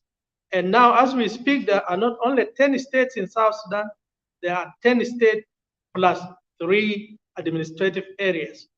See? So, yani what does that mean? In the higher Jama Taksim or Taksim. So, decentralization is a decentralization. So, if we call what happened in 1983 as Kokora, now what do you call the 21 states? What do you call the 28 states? What do you call the 32 states? What was the arguments? What were the arguments during all these divisions? The same thing, taking development to the states, taking the towns to the people. So now, is it not a double standard? Is it not the same thing that Lagu was proposing then in 1983 that Nimeri implemented? Or is it different from what Dr. Riek Machar proposed or what the president implemented in those years and then bringing it back now to 10 states plus 3 administrative areas. So before I conclude, I really urge to the people of South Sudan and to the people of Equatoria and everyone who is really concerned about the issue of South Sudan is to look at this issue of decentralization critically, without emotions, need to look at it fairly, and need to look at it that, this system is about actually giving more powers to the states, giving more powers to the counties, giving more administrative powers and resources to the boomers and to the payams and so on. So in the end of the day, whether it was proposed in 1983 or in 2016 or in 2018, at the end of the day, it is about devolution of powers. So, but it is only becomes a bad system when it's not serving the interests of other people. It only becomes a bad system when it is now like benefiting other people. فعشان كده أنا داير أقول كده يا جماعة إني decentralization is a good system, and now people are even asking for more. People are now asking for federalism. It's a shift. Federalism even more developed than decentralization. So عشان كده let people not oppose this thing for the sake of opposition, but let people look at all this proposal favorably, and then through discussion, through mutual agreements, through fair redistributions of resources and powers, then in this way we will actually be able to bring peace and stability into our country. Because it has happened before, during the Addis Ababa Agreement, the decentralized system of government was practiced. It has brought a relative peace, it brought a relative development, it brought a relative peaceful coexistence. Some people took Kokora in a wrong way, but at least it brought the people of South Sudan together up to this point. Even as this semblance of unity, al-Mawjud, in South Sudan, they resulted from this decentralized system of governance. عشان كده النهارده يا جماعة, people need to celebrate it. People need to celebrate this decentralized system. And in the future, even if people opted to go for federalism, this is something that people need to celebrate, because if this is something that can give people their desires, fulfill their desires, and it will bring peace and it will bring development, then people really need to look at it critically. The haja wahid. And then haja tani kaman people try to dismiss Addis Ababa agreement as a meaningless agreement. No, I don't think so. Because through Addis Ababa agreement, you find that all the leaders, the current leaders in South Sudan, they actually benefited from the fruits of Addis Ababa agreement. Actually, the Addis Ababa agreement gave South Sudanese people this local autonomous government, which are now the current system of governance is actually built upon the gains of the Addis Ababa agreement. It's a shifter. Even the CPA was signed under that pretext, in which South Sudanese were given the right to vote for referendum through a self-determination. And this is something that Addis Ababa had actually called for, at that time. So, عشان كده يا جماعة, we don't really need to look at issues in a biased way. We don't need to look at issues in an emotional way. Even this Kokora, even though like there are some few people who become affected by it in one way or another, but I think if you look at the vast majority of the benefits, actually it has actually come a long way into bringing actually some semblance of peace and stability in South Sudan. So Ashankida, I think these are things that should be discussed. And one of the mistakes al-Hasal after the signing of the CPA, people did not come back and say, okay, let's look back into our history as South Sudanese. During the decentralization that occurred in 1983, what went wrong and what went well? People could have actually sat down and reviewed that point, and then through revision of that point, that would have actually forged a stronger unity among the people of South Sudan. It would have actually steered South Sudan into a proper direction. And until one day we sit and discuss these things, these issues in fairness and in objectivity, I think South Sudan will continue, to be in this vicious cycle of violence and counter-violence, this vicious cycle of divisions and divisions and more divisions. So, and I think people, when we are discussing these things, we don't need to be emotional, we need to be objectives, and we need to give credit where it is actually due, And that is one of the mistakes that we make in South Sudan. And we don't give credit where it is due. We don't appreciate the roles that people have done. We only, give them the negative image. Today أنا بجيفنا يعني أنا حامشي بعد شوية, and in the future يعني أنا will continue to discuss this because there is a lot to discuss here than what has already been discussed. For Mujasif and all the viewers and listeners and all the people in the studio, I want to say thank you very much, and I hope my presentation have added more or have shed more light on this issue of decentralization of South Sudan and what is locally known as Kokora. Shukran jazilan. Ustaz Lado, David, I really, would like to thank you very much with our team. I mean, South Sudan is not a cup of tea. And Sister Pam, who are موجود في clubhouse, I think also she will appreciate, and I will give her a chance right now. But we had a lot of questions that, when you انت لما بدأت تتكلم في حاجات كثيرة I was noting it, أنا كنت منتظر انت هتكون معانا عشان ترى الأسئلة ده دارين اللي دخلك فيه في كورنا عشان تقدر تطلع منه, لكن ما في مشكلة. we'll organize another show. نحن هنجي نتكلم في النقاط الموجود ده والأسئلة الموجود ده, على نحن دايرين نهتم بهذه الأسئلة نخط لك, وبعد ذاك انت تحاول تطلع وتطلعنا منه ذاته, لأن نحن الأسئلة هو ما بيدخلك في مضب, فالمضب الموجود ده نحن دايرين نطلع منه وعشان نفهم أكثر فأكثر, لكن الوقت بتاعك ما بيسمح لك نتيجة ليور كوميتمنت. لكن خلينا أسألك سؤال واحد لو سمحت عشان نخليك تمشي. Yeah, I think before you answer the question, before you ask the question, أيام أنا بكون يعني موجود تماما يا on Saturday if you have time on Saturday, and the other speakers have time on Saturday. I'm always open, or even Sundays I can make time. Okay. خلينا أسألك بس سؤال واحد وبعد ذاك نخليك تمشي, بس نسمع كمان أستاذ بام. Sister Pam, let me just ask him one question and then I will let you to go with Ustaz Tito. Ustaz Lado, David, في حاجة مهم أنا داير أسأله. هل كوكورا اللي جا ده أو مفهوم بتاع كوكورا أو مفهوم التقسيم ده, هل خرج بس بانه الاستوائيين ما دارين الناس في مناطق بتاعهم في الاستوائيه, ولا اساسا هنالك فوضى حصلت في بعض المناطق والناس داير ترجع لمرحله بتاعت التنظيم ومرحله بتاعت اعاده السياق, انه الناس تحترم القانون وتحترم الطريق السلمي عشان الناس تقدر تتعايش؟ تفضل.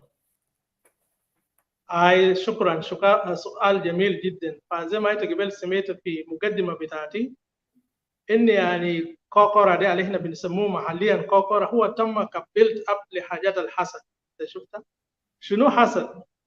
يعني الحصل في الفتره بتاع اتفاقيه بتاع اديس ابابا سنه 1973 لحد 1983 كان بقى الحكومه البرلمانيه في جنوب السودان, بالذات الحكومه البرلمانيه الثانيه بقياده بتاع ابل اليار, كان بقى يعني الناس المحامنين له ياو زي ما انت سميته في يعني كلمه بتاع جوزيف لاغو, المحامنين له يا بقى قبيله الدنكا, يعني قبيله واحده, وما كل الدنكا بالتحديد. هو قال يعني الدنكا من منطقه بتاع بور. انت شفتها؟ فده كان حصل. نمره اثنين, يعني مثلا كان انت شلت الشرطه, وحقيقه زمان ده هنا كان صغير, لكن we can see الشرطه بذات الدفاع المدني بقى يعني في يعني قبيله واحده يا كان بقى محامن له. انت شفتها؟ دي حاجه واحده. حاجة نمرة 3 كان بقى ما في احترام بتاع القانون. يعني قانون بقى بشنو بيميل لجانب واحد من السكان. يعني people from other tribes will commit crimes مثلا, and then the law enforcement people will go on them so hard. لكن لو مثلا الكلام ده حصل يعني this law infringement حصل من قبيلتهم, then they are so lenient on them. That means people saw that there is a bias. وحتى الوظائف السياسية كله يعني بقى في احتكار شنو من قبيلة واحد. كذلك في الثروات, سواء كان في القروش ولا في الثروات الثانيين ولا في المناصب, انت شفت بقى يعني كان بقى يعني زي ما يعني احنا يعني قدمنا هنا في الورقة ان بقى قبيلة واحد كان بقى شنو محايمن عليها. ما كده وبس, بالاضافة يعني تنقل بتاع أبقار ورعاة من مناطق بتاعهم الأصلية لمناطق في إيكوتوريا ومناطق في ويسترن إيكوتوريا, فكان بقى بيعمل خسائر اقتصادية في المزارع في الموارد الإنتاجية في الأماكن ده أنت شفتها.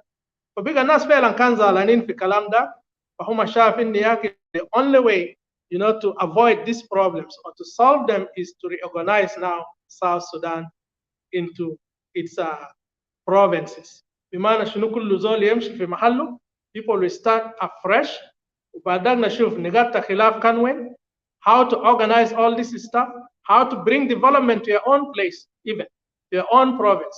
فالنهارده مثلا يعني if I'm a farmer and there are cattle in my place eating my crops and everything, that means my economy is destroyed. And it's not only the economy of Equatoria is destroyed, but actually the economy of the whole South Sudan is destroyed. And those are the things that people need to look at. النهارده يعني if resources are not used prudently, يعني ما استخدموا موارد المالية أو الموارد الاقتصادية بطريقة رشيدة, development will not go to all the other places. And that is one of the reasons why decentralization was called, is to reorganize people administratively. That means people need to go back to their places.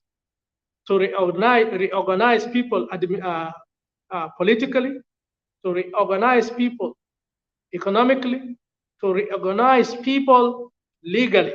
عشان شنو كل زول يمشي في محله ينظم نفسه, عشان بعد ده القانون والحاجات التانية اللي احنا تكلمنا عنه بيكون في ايدي بتاعت الناس المحليين. It cannot be in the hands of other people. But unfortunately اللي بتحصل الآن في جنوب السودان دي السياسات اللي كان مارسه في زمن بتاعت أديس أبابا, ودي الأسباب اللي كانت خلى يعني الناس في إيكوتوريا وفي بعض المناطق في جنوب السودان بتطالب بشنو بإعادة التقسيم الجنوب السودان. So yeah, so those are the reasons, they were to reorganize people administratively and actually to bring development to this local jurisdiction. لكن لسوء الحظ يعني كان بقى الكلام ده ما فهموه بطريقة الكويس.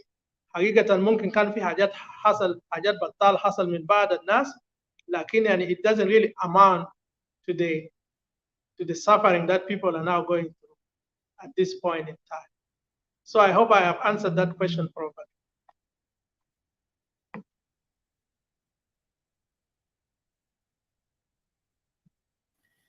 سؤالك الإجابة بتاعك مهم جدا, وخلاني إنه جواي في أسئلة كتير بتجي, لكن خليني خليك, وأنا بخلي يعني سيستر بام also to give thank from the team, those who are on the clubhouse, and then we can let you to go, but willingly. يعني إحنا هنجيبك تاني زي ما أنا قلت لك, في أسئلة دارين نخطك في زاوية وأنا دارين تطلع منه وتطلعنا منه. شكرا جزيلا, ونحن بصراحة مبسوطين خالص معاك أستاذ لادو ديفيد, and I will give a chance to Sister Pam, and then you can hear her, and then maybe you can tell you يعني ما أعرف نقول لك تمشي, لكن نقول لك أنت معنا دائما في أي وقت. أستاذة بام أو Sister Pam, thank you.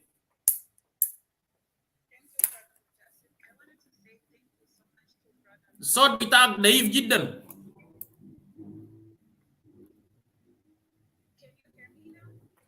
I don't know. Can David Basma? David, so David, are you hearing her? No, I can't hear her. Gibel can quiz like in a Sanamar Hassel, you know. Let me try like this. Just wait. Wait. Can you go ahead now? I can hear you, Pam. I can hear you well. Okay, now it's okay. Go ahead. Okay, I want to say thank you to Ustaz Daniel. I learned a lot from you today. I also had a couple of questions for you, but it's okay that you have to go. I hope that you're going to join us next time in this show. South Sudan is not a cup of tea. You're very knowledgeable, so it's always a pleasure hearing from you. So thank you on behalf of the team for joining us today, and hopefully you'll come back. Definitely, anytime. Thank you, Palm, and I have always enjoyed, talking to you people and sharing with you my ideas. So I hope the people of South Sudan have gained some knowledge from this presentation, and in particular the people of Equatoria, the younger generation. لأن حاجات بتاعت Kokora ولا decentralization ده بيكلموا كتير in a very distorted way, but today we try to present a very objective presentation based on the evidence that we have. So yes, I will be available anytime. Just let me know ahead of time, وأنا هكون يعني أنا تحت خدمتكم دائما وخدمة جنوب السودان وخدمة كل الناس. شكرا جزيلا. Yeah. Okay, I'll probably be a listener only. Yeah. Okay. Thank you. So, okay, thank you. Ustaza Pam, Sister Pam, can you go ahead with those of Tito, Ustaz Tito, and the rest there, and then we'll wait somehow until they will finish, and then we'll go for the debate. Shukran. Okay. Thank you, Brother Mujasif. I'm just going to refresh the room.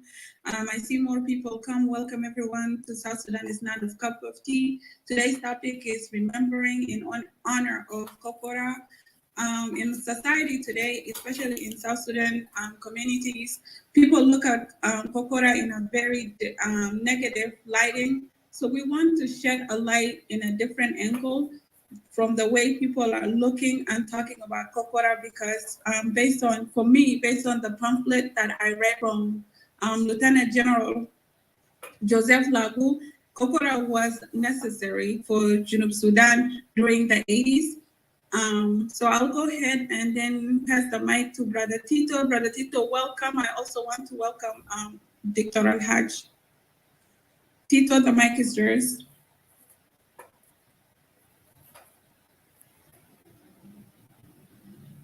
أنا ما أعرف أقول بسم الله ولا أقول بسم الله.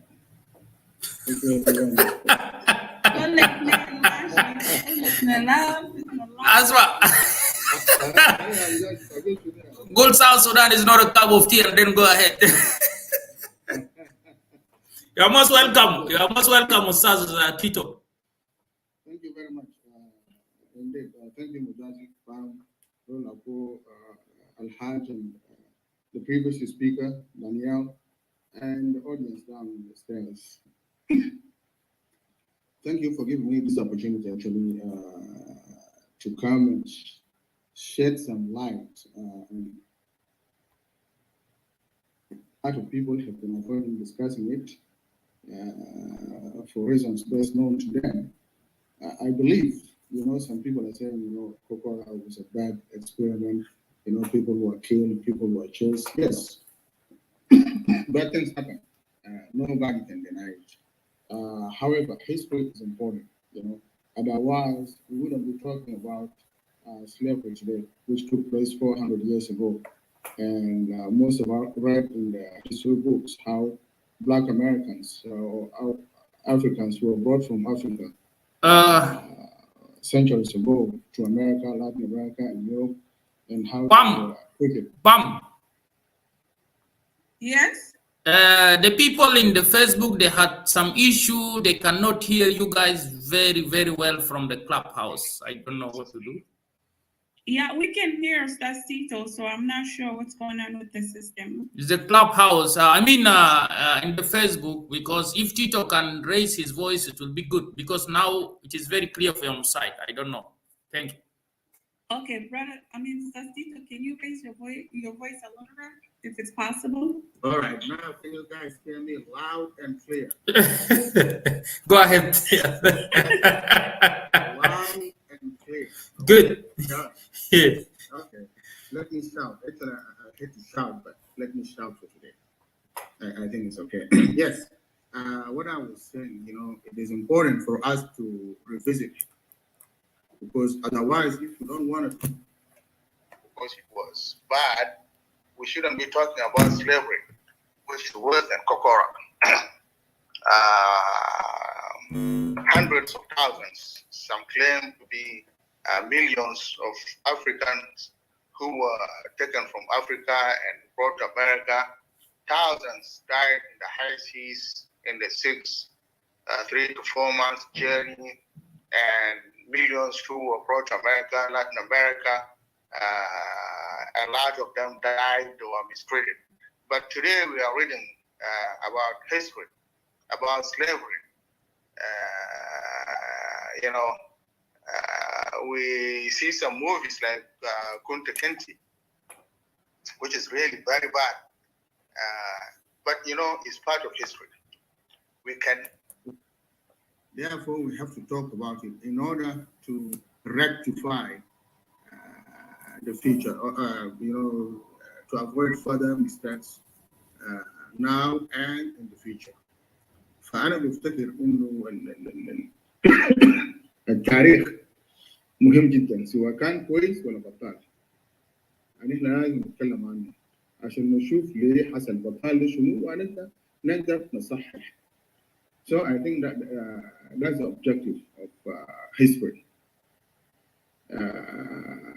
Now, I would like to start by back some decades, let us say from the 60s.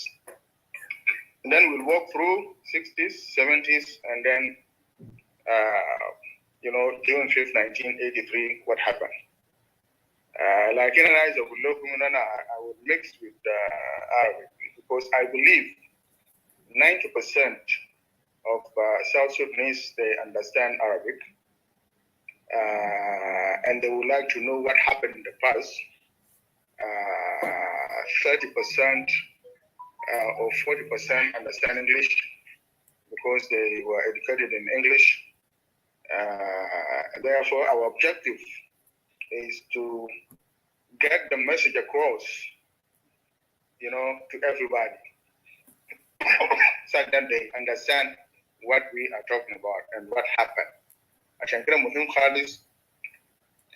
We have to use both languages, English as well as simple Arabic, though there is no simple English. I used to listen to special English in Voice of America in the 80s. Yeah, Ustaz Tito.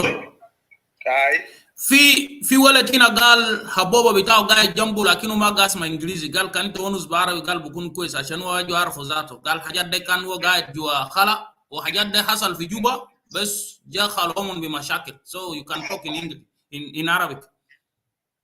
خلاص ما ده الحدث ذاته، عشان كده انا كنت اتكلم بعربي لانه في جنوبيين قاعدين في جنوب السودان وقاعدين في السودان وقاعدين في مصر وقاعدين في بعض الدول الافريقيه هم يعني ما بيفهم انجليزي كويس. عشان كده مهم جدا نوصل الرساله دي بعربي البسيط عشان الناس كلها يسمع. اما بالنسبه للناس اللي ما قونسوا عربي، انا ام quite sure they understand، يعني هم بيفهموا عربي البسيط ده، بس احيانا يعني هم ما بيقدروا يونسوا بعربي because maybe they left Sudan when they were too young. حاجه بالشكل كده. لكن المهم كان نونس بالعربي البسيط ده عشان احنا لفائده بتاعت الناس كلها، يعني احنا نقدر نفهم. طيب انا هبدا بالجينيسيس، يعني من الستينيات، نمشي في الستينيات، ناخذ حاجه بسيط من الستينيات، نجي للسبعينيات، بعد اديس ابابا، وبعدين نخش في الثمانينات. لما كونوا أنيانيا وان زي ما بيسموه، أنيانيا وان في 63، كان جوزيف ودوهو وفادسيتورينو كوهر هم كونوا ساكدان سودان أفريكان كلوز ديستريكت يونيون. فهذا القدام لنادي السودان، يعني شوف الفكرة ذاته، هم كانوا دايرين نوبو انقسم يجي ينضموا معاهم. على العموم ويليام ده لما اتمرن مشى شغافية انضم معاهم، كان بقى السكرتير بتاع التنظيم لما بقى سموه سانو سودان افريكان يونيون. في اواخر بتاع 64 ويليام نون ديفكتد ويليام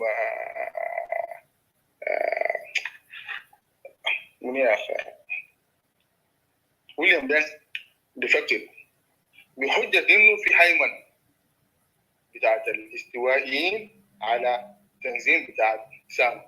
يعني ده اول بوادر بتاعت الشعور بتاعت الاثنيسيتي. ويليام دان قال يا اخي انه الاستوائيين مسيطرين لتنظيم بتاع سانو ده، فالشغل بتاعه كان بقى صعب جدا وما بيقدر يشتغل. he was being marginalized يعني ما عنده فرصه وكده. قام رجع السودان. طيب لما لاقوه كون عناية في 69 في دوائر جنوبية اتهموا لاقوه بانقلاب في غابة. It is up to everybody to conclude واللي حصل في 69 كان انقلاب ولا هو ما انقلاب. لا يعني ممكن عايز اقول كان reach that conclusion، لكن لاقوه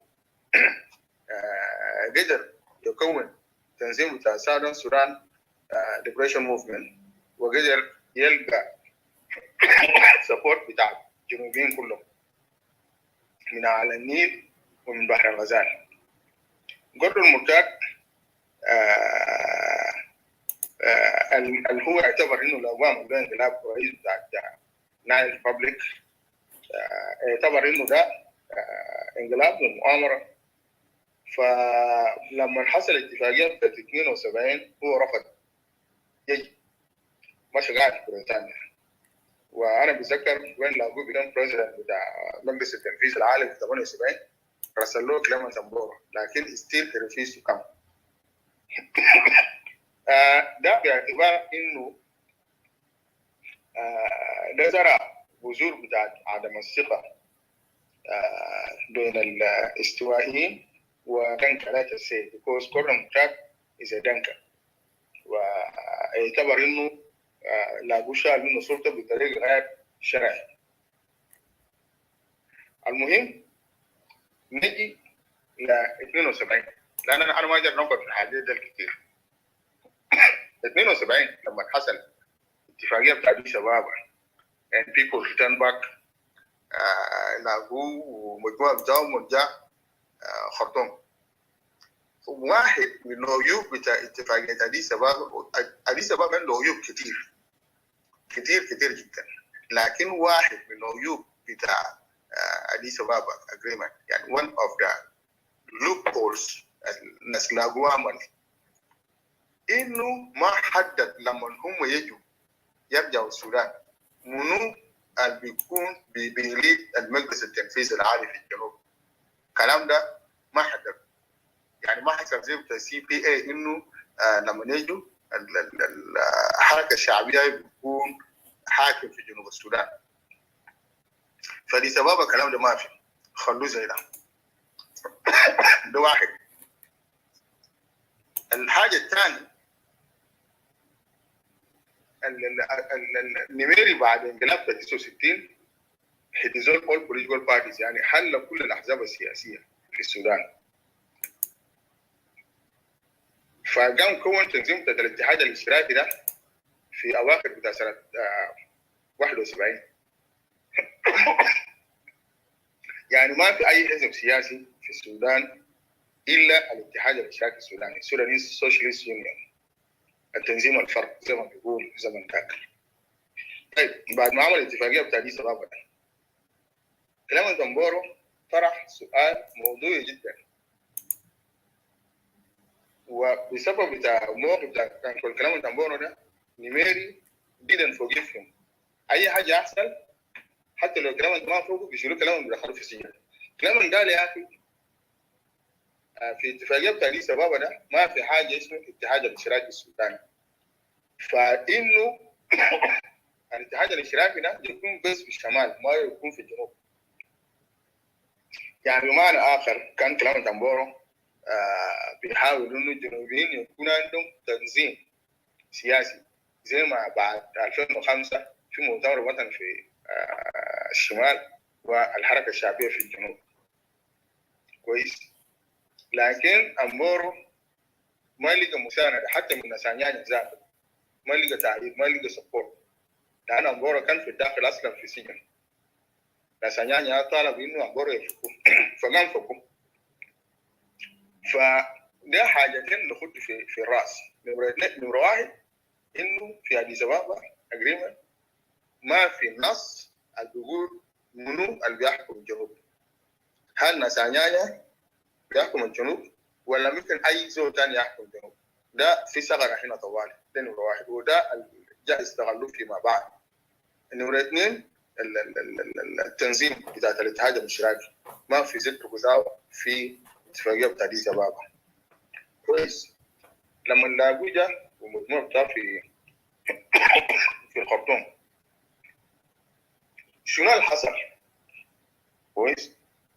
مؤامرات بدا من زمن ذاك، وده واحد من الاسباب اللي جوروا نفسه كده لعادي الناس وصلوا لكوكورا. يعني انا الان اقدر اقول شنو انه كوكورا ده بس لاقوه مجموعه بتوع بس قام منهم خلاص احنا دايرين كوكورا تلقى اسمه جنوب وكل زول يمشي في حاله. لا، تراكمات بتاعت الاحداث، تراكمات بتاعت مشاكل. لاقوه في راسه كويس assumption، يعني assumption في راسه انه هو بيكون رئيس مجلس التنفيذ العالي، هيكون يقف في الجيش. ده مطلب بتاع يعني ونميري رجل لاقوه دفع بتاعه في 72 كان لسه وقت كندا في السودان آمن، لكن لاقوه بروموشن تو رانك صحيح لان ده مطلب بتاع يعني وده موجب اتفاقيه فعملوا لي واحد. لاقوه كان بيفكر انه هو هيكون رئيس مجلس التنفيذ العالي ذات حكمه ويكون قائد بتاع الجيش في الجنوب كله. نميري والشماليين عندهم حسابات تانية، ده ما حاجه في راسهم. فلما جو في الخرطوم حصل زي ما انا قلت العباد. انا داير نقرا لكم حاجه انا قلت كده قريتها قبل ايام في شو بتاع تريزا، لكن عشان مهم جدا انا بقرا لكم الكلام ده عشان نفهم الحاصل شنو بالضبط.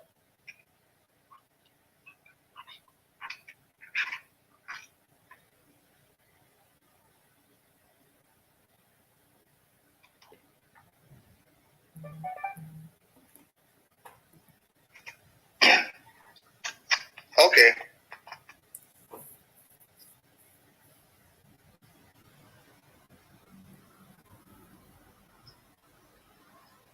انا اقرا لكم بس bear with me. ده من كتاب بتاع أليسون مناي مكاني، كتاب اسمه The Anyanya Movement in South Sudan Focusing on Western Equatoria 1962-1972.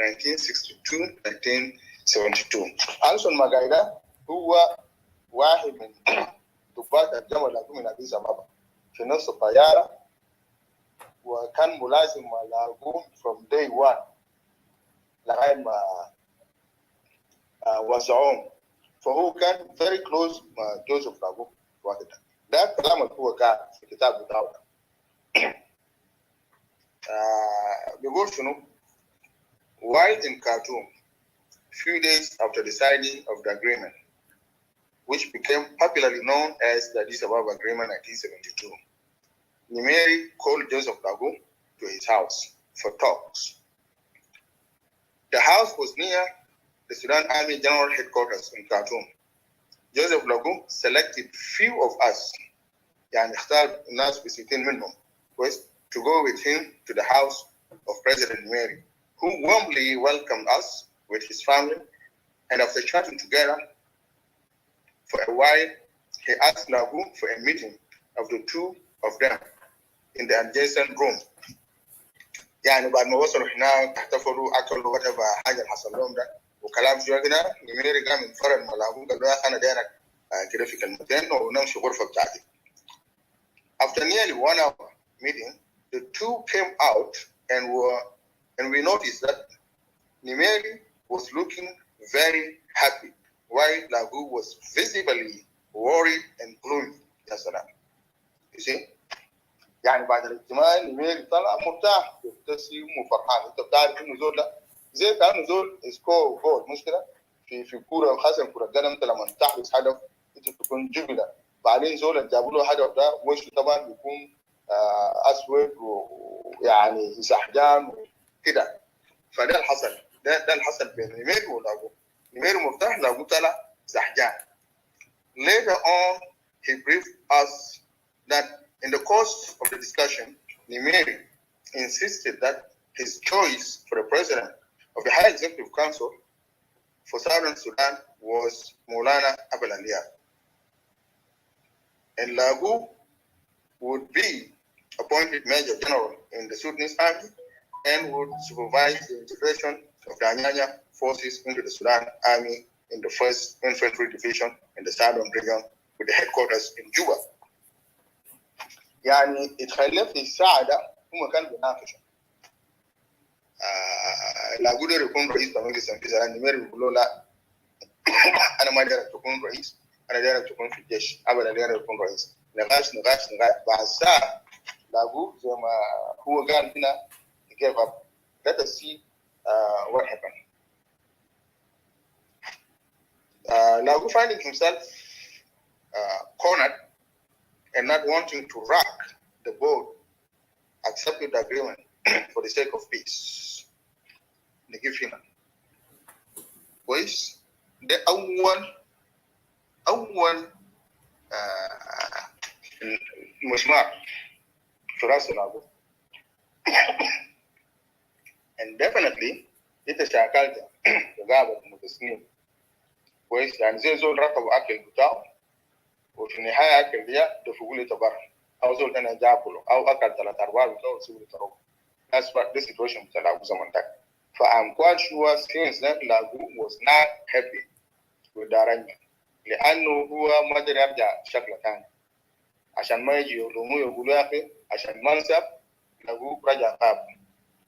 في حكمة شوية يعني ندي الراجل ده حق كويس. الجنوبيين كانوا مرتاحين بعد هذه سبابة قيمة. people who are not would not be happy عشان يرجعوا اسمان ثاني عشان إنه مثلا Lagu ما رئيس بتاع مجلس التنفيذ العام. فعشان كده هو قال يا خلاص أنا قبلتها. now مو ورا الحكاية بونا مروان ورا الحكاية وكلام بونا قالوا الكتاب ده أحسن ما موجود معين. but there is a book بونا مروان كتبه the two Sudans. كلام بونا ذكر فوق يعني أنا كلام أي كلام أنا بيقول يا جماعة هنا كلام موثق documented ما كلام برازيل ما كلام سايد. بونا مروان قال لنميري أنت لو دير استابيليتي في جنوب السودان جيب أبل عليها الرئيس. نميري قال له خلاص كده أنا نمشي نفكر في الموضوع ده. نميري مشى وجاء وفعلا قرر إنه أبل عليها يكون رئيس. ده مؤامرة حصل سنة 72. أوكي. بعد شنو الحاصل؟ قبل لما مشي جوا بدأ التكوين بتاعت الحكومة من رئيس المجلس التنفيذي العالي هو اللي بعين مدير بتاع البوليس ومدير بتاع السجون. طبعا الجيش ده قومي وجماعة ده قومي لكن بوليس السجون ده كان في within the jurisdiction of the president of the High Executive Council. He's the one to appoint them. Okay, by 1972 يا جماعة كان في 3 عقدة 3 colonels بتاع بوليس. واحد اسمه جابريل تولبا كلام ساكت ده زنداوي هم من دنكا. جابريل تولبا ده اتخرج من كلية شرطة سنة 52 1952 he graduated from police academy as lieutenant ملازم سنة 52. الزول الثاني روبن ماك. روبن ماك ده فصلوه من رومبيك سنة 52. كويس، خلي بالكم بكلامه كويس. كان طالب في مدرسة رومبيك، كان فصلوه لأسباب I don't know but mainly بيكون insubordination، يعني يكون عمل حاجة. كان فصلوه من رومبيك ما امتحن. قام خشى في نص السنة ده خشى عسكري بتاع بوليس، عسكري ساعد يعني. عشان هو متعلم اترقى بسرعة. عريف وكده عريف وتخليه كان وصل شاويش ولما وصل قام الحقوه في كلية شرطة سنة 54 ولا 53 بعد سنة. اتخرج around 55. كويس؟ معناه قبل الجلبة لسه شنو؟ أقدم منه. قبل اتخرج ب 52. هو اتخرج في 54 55. ما نيكولا بايا، نيكولا بايا برضه صفوفي. نيكولا بايا جنر في شرطة بعد ده ودي كل شرطة عشان يعملوه تأهيل. يعني لو جينا بالحسابات ساكت كده قبل الجلبة ده ولا روبن مات ولا نيكولا بايا بيكون قريب منه. على العموم ده طبعا الزمن ده يعني الضباط بتاع الجنوبيين سواء كان في البوليس ولا الجيش ولا السجون كانوا بسيطين جدا. فلما 72 جاء 3 ضباط ده كان كلهم عقد. أبل وانا هقرا لكم كلام كمان من الكتاب بتاع أبل هو قال وفيه تناقضات. كلام بتاع أبل ده فيه a lot of contradiction. في too many agreements dishonored. قبل طلب من أبوه يعين قائد بتاع بوليس، مدير بتاع يعملوه مدير. فهو قال كده احنا نقرا الكلام ده احسن لكم ذات الكتاب بعدين التفسير. Just give me 1 second.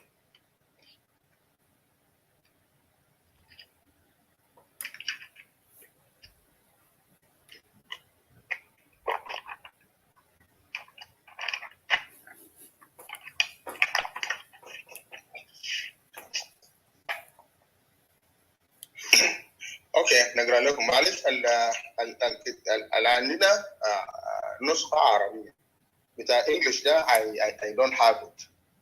اوكي فنقرا لكم كلام أبل قال في الكتاب بتاعه جنوب السودان التمادي في نقد المواثيق والعقود. Southern Sudan too many agreements dishonored. Page 122. أبل بيقول ثم جاء تعيين مديري الشرطة والسجون الإقليميين ونائبيهما، حيث تم اختيار مدير الشرطة من بين 4 عقداء هم قبل الطلبة اللي أنا ذكرت لكم ده، ونيكولا بايا برضه أنا ذكرت لكم، روبن ماتش ذكرت لكم. بعدين ديسان أوجو ده مدير بوليس بتاع في غابة. هو ما يعني هو كان في السودان لكن مشى غابة وبقى مدير بوليس بتاع كومدان هو شرطة العناني. وكان من المفروض أن يقع الاختيار على قبل الطلبة، غير أنه لم يكن يتمتع بحالة صحية تمكنه من تحمل مسؤولية قيادة القوة. كويس؟ في يعني في كلام ما واضح يعني. لكن بنرجعله بعدين. أما المرشح الثاني العقيد نيكولا أوبويا فلم يحظى بتأييد زملائه برئاسة وزارة الداخلية بالخرطوم. الكلام ده برضه ما في محل، لأنه ده خرطوم وحصل الجنوب، لكن بنجي له بعدين. إذا كان قد قدمت توصية بشأن إحالته إلى التقاعد في عام 1970 وهو في رتبة المقدم بحجة أنه قد بلغ أعلى رتبة تؤهله لها كفاءته. طيب لو قلنا إنه يعني مثلا عشان هو صفوفي فرق بينه وبين روبن ماتش شنو؟ ما فرق، كلهم اثنين صفوفيين يعني ما خريجين كلية شرطة زي قبل الطلبة. فلو كان انه ده اعلى رتبه للجنوب يصل فيهم مقدم بعد ينزل التقاعد معناه روبن و نيكولا وبايا ينزلوا معاش كويس. طيب كما كان هناك تقرير سلبي ضده عده محافظ مديريه اعالي النيل زمن ده على ما اعتمد لويجي ادوك، لكن انا ما شفت التقرير. وهو جنوبي عمل تحته نيكولا بين عام 71 و 72 إذ انفراد الضبط والربط في صفوف قوات الشرطة في ملكال، وبعد أن كاد أن يحدث تمرد في وقت من الأوقات في صفوف الشرطة في شرق أعلى النيل. أنا I am not aware of this. وكان لابد من اختيار أفضل واحد من هؤلاء الضباط لشغل منصب مدير الشرطة الإقليمي نظرا لحساسية المسؤوليات التي كانت تنتظره، إذا كان عليها أن يستوعب 4500 رجل من العناية في الشرطة والسجون، وأن يشرف على نقل 3000 من الشرطة والسجون إلى الشمال، فتم اختيار لسان وجهه مديرا للشرطة، وقد أحروا لهذا المنصب الحساس خدماته الممتازة السابقة في قوة الشرطة السودان، حيث كان منتظرا له أن يصبح عقيدا بها في عام 1972. وقدرته في قيادة شرطة مقاومة العصابات وقمت باختار لاغو بأن أنوي ترشيح لسان وجهه لمنصب مدير الشرطة الإقليمي. فأبلغني أن لسان كان حينذاك رهن الاعتقال في أحد سجون العنانية في كولي لمعارضته للتسوية وعدم إظهاره الاحترام اللائق له شخصيا. كويس؟ جبال هنا قال شنو؟ قال ده حزول ده عيان وعنده مشاكل صحية مشكلة. هسه هنا قال ياكل لاغو قال ياكل زول ده مسجون. يعني في مؤثر بناخذ ساحل زول ده عيان ولا هو مسجون؟ I don't know. على العموم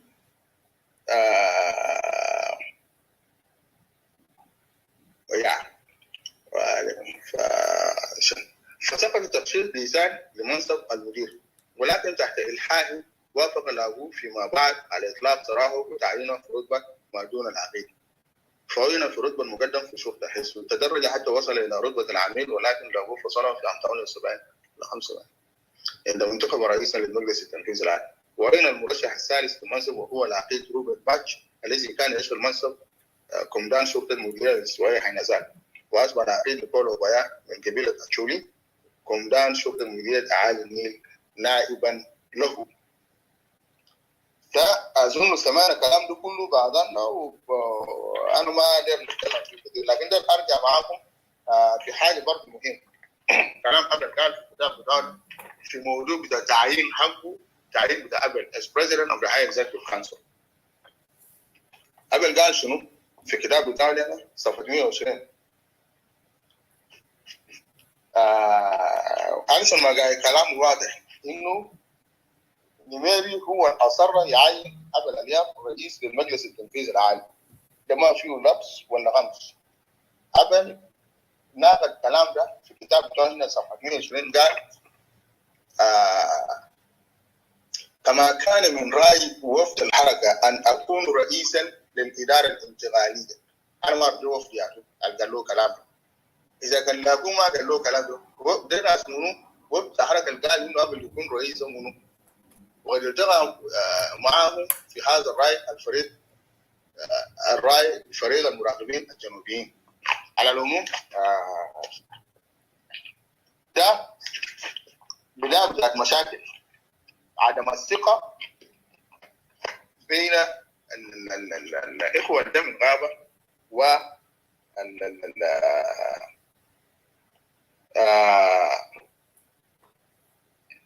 اسمه شنو ده الناس اللي كانوا قاعدين جوا. كويس. ف نتيجة لعدم الثقة بين المجموعتين ده حكاية تتطور من 75 لغاية انتخابات 78. سنة 77 لاقوه يعني قبل العيد الخامس للوحدة الوطنية، مهرجان بتاع العيد الخامس شهر 2 I remember لاقوه threatened to resign from the army. زمن ده كان لسه لواء وكان باقي القيادة الفرقة الأولى في جوبا. He threatened to resign his position. نميري قام رجعه للرتبة بتاع فريق ولقوه قاعد، لكن ده برضه didn't change his mind. في أواخر بتاع 77 جاء انتخابات بتاعت مركز الشعب الإقليمي الثاني، وناس مشوا انتخابات ولقوه قال يا أخي هو داير يكون رئيس مجلس التنفيذ العالي. هو قابل بونا مروان، بونا رفض، بونا قال له عجل كده I will not support your candidates. I know that you are capable of leading the South. Since you were able to lead Anyanya in the bush, you can lead the regional government too. But I am not going to support you. ده بعد محاولات بتاع بعض أعيان الدنكا في بحر غزال وعلى النيل إنه to convince بونا مروان إنه قبل بقى ما كويس. قبل بقى ما كويس وبونا مروان لازم يضيف، لكن بونا قال يا أخي هو ما هيضيف لأنه هو ما قبل في نفس الحزب جبهة الجنوب. So long as قبل واقف هو ما هيضيف. ده خلفيات بسيط للتراكمات اللي هيجي بعدين ينفجر في الثمانينات. كويس. في 78 الحاصل شنو؟ لقوا فعلا قدر يقود كوليشن. كويس؟ لأنه في أبناء دنكا هم ما معيدين أبدا. ناس سامو نارو، ناس لورانس وروغول، ناس منو، ناس ارتر اكوان، في مجموعه كبيره من ابناء بتاع دنكا بتاع غزه معارضين للبلديه. عشان كده عملوا تحالف مع جوزيف لاغو، تحالف عريض ابدا ده يجيب. لكن نميري اتدخل زي ما هو اتدخل في سنه 72. نميري اتدخل شخصيا سنه 78. راسل ابو القاسم محمود ابراهيم. Abu Qasim by then was the first vice president of the republic and secretary general of the SSU. أمين عام الاتحاد الاشتراكي. راسل أبو القاسم في جوبا قبل الانتخابات بيوم. أبو القاسم وصل جوبا برسالة من نميري لأبل، مشوا له في البيت قال له يا أبل نميري قال لك ما تجي في انتخابات خلاص. أبل زعلان قدم استقالته، لكن نميري أبى يقبل الاستقالة بتاعه. نميري ما تمام تستقل، هو يبغى يطردك متى ما شاء ذلك. لو هو was elected president of the high executive council. في حاجة مهم الناس تعرف ناس كتار يعني maybe they have no idea how it happened. لكن أنصار بتاع أبل بيقول يا أخي الثمن بتاع انسحاب بتاع أبل بين المنافسة إنه لاقوا يكون حكومة الوحدة الوطنية، يعني ممكن تقول الوحدة الجمهورية زي ما كان. لاقوا تكون حكومة ما جاب فيه أنصار بتاع أبل، لكن في حكومة لاقوا في دنكا. كويس؟ لونس بول ولا ما كان وزير مالية دنكاوي. كويس؟ مرحوم بنجامين بونا كوك الكتالوج اسبيري كان وزير زراعة، عمره ده زمن ده عمره كله 38 سنة، لكن هو ممتاز يعني. كويس؟ وهكذا في دنكا جابوه في حكومة بتاعت ناس زكريا بولدان وزير صحة. أنصار بتاع أبل زعلوا ليه ما جابوا ناس من أبل في حكومة بتاعه. ده واحد. بدأ يحفر له من التحت، يتآمروا ضده عشان يسقط الحكومة بتاعه. يعني from day one هم بدأوا يشتغلوا في الكلام. لاقوا ارتكب أخطاء لما كان رئيس مجلس التنفيذ العالي. due to political naivety. يعني لاقوا is not a politician at the time when he became president of the High Executive Council. He wasn't that a good politician actually. He was more of a military man than a politician.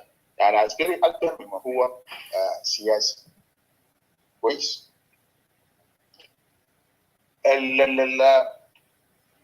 لاقوا دخل في مشاكل مع أنصار بتاعه ذاته. الناس اللي جابوا في السلطة. هو خش معهم في خلاف. أول خلاف لاقوا دخل فيه مع أبرز قادة بتاع سانو الجابو سامو الأروبور نائب بتاعه هو لاقوه يو كرييت منصب بتاع نائب رئيس المجلس التنفيذي العالي ده جاب زمن عروض نائب بتاعه ووزير للاداره والشرطه والسجون. وشنو اللي حصل؟ حصل فيضانات كان في الجنوب يتخليه في جنبوليت وبعد مناطق بتاعت بحيرات. Regional government requested assistance from the central government. Central government approved sum of LS 30,000 pounds, equivalent of $90,000 at the time, to combat flood موجود في Jonglei and Lakes provinces.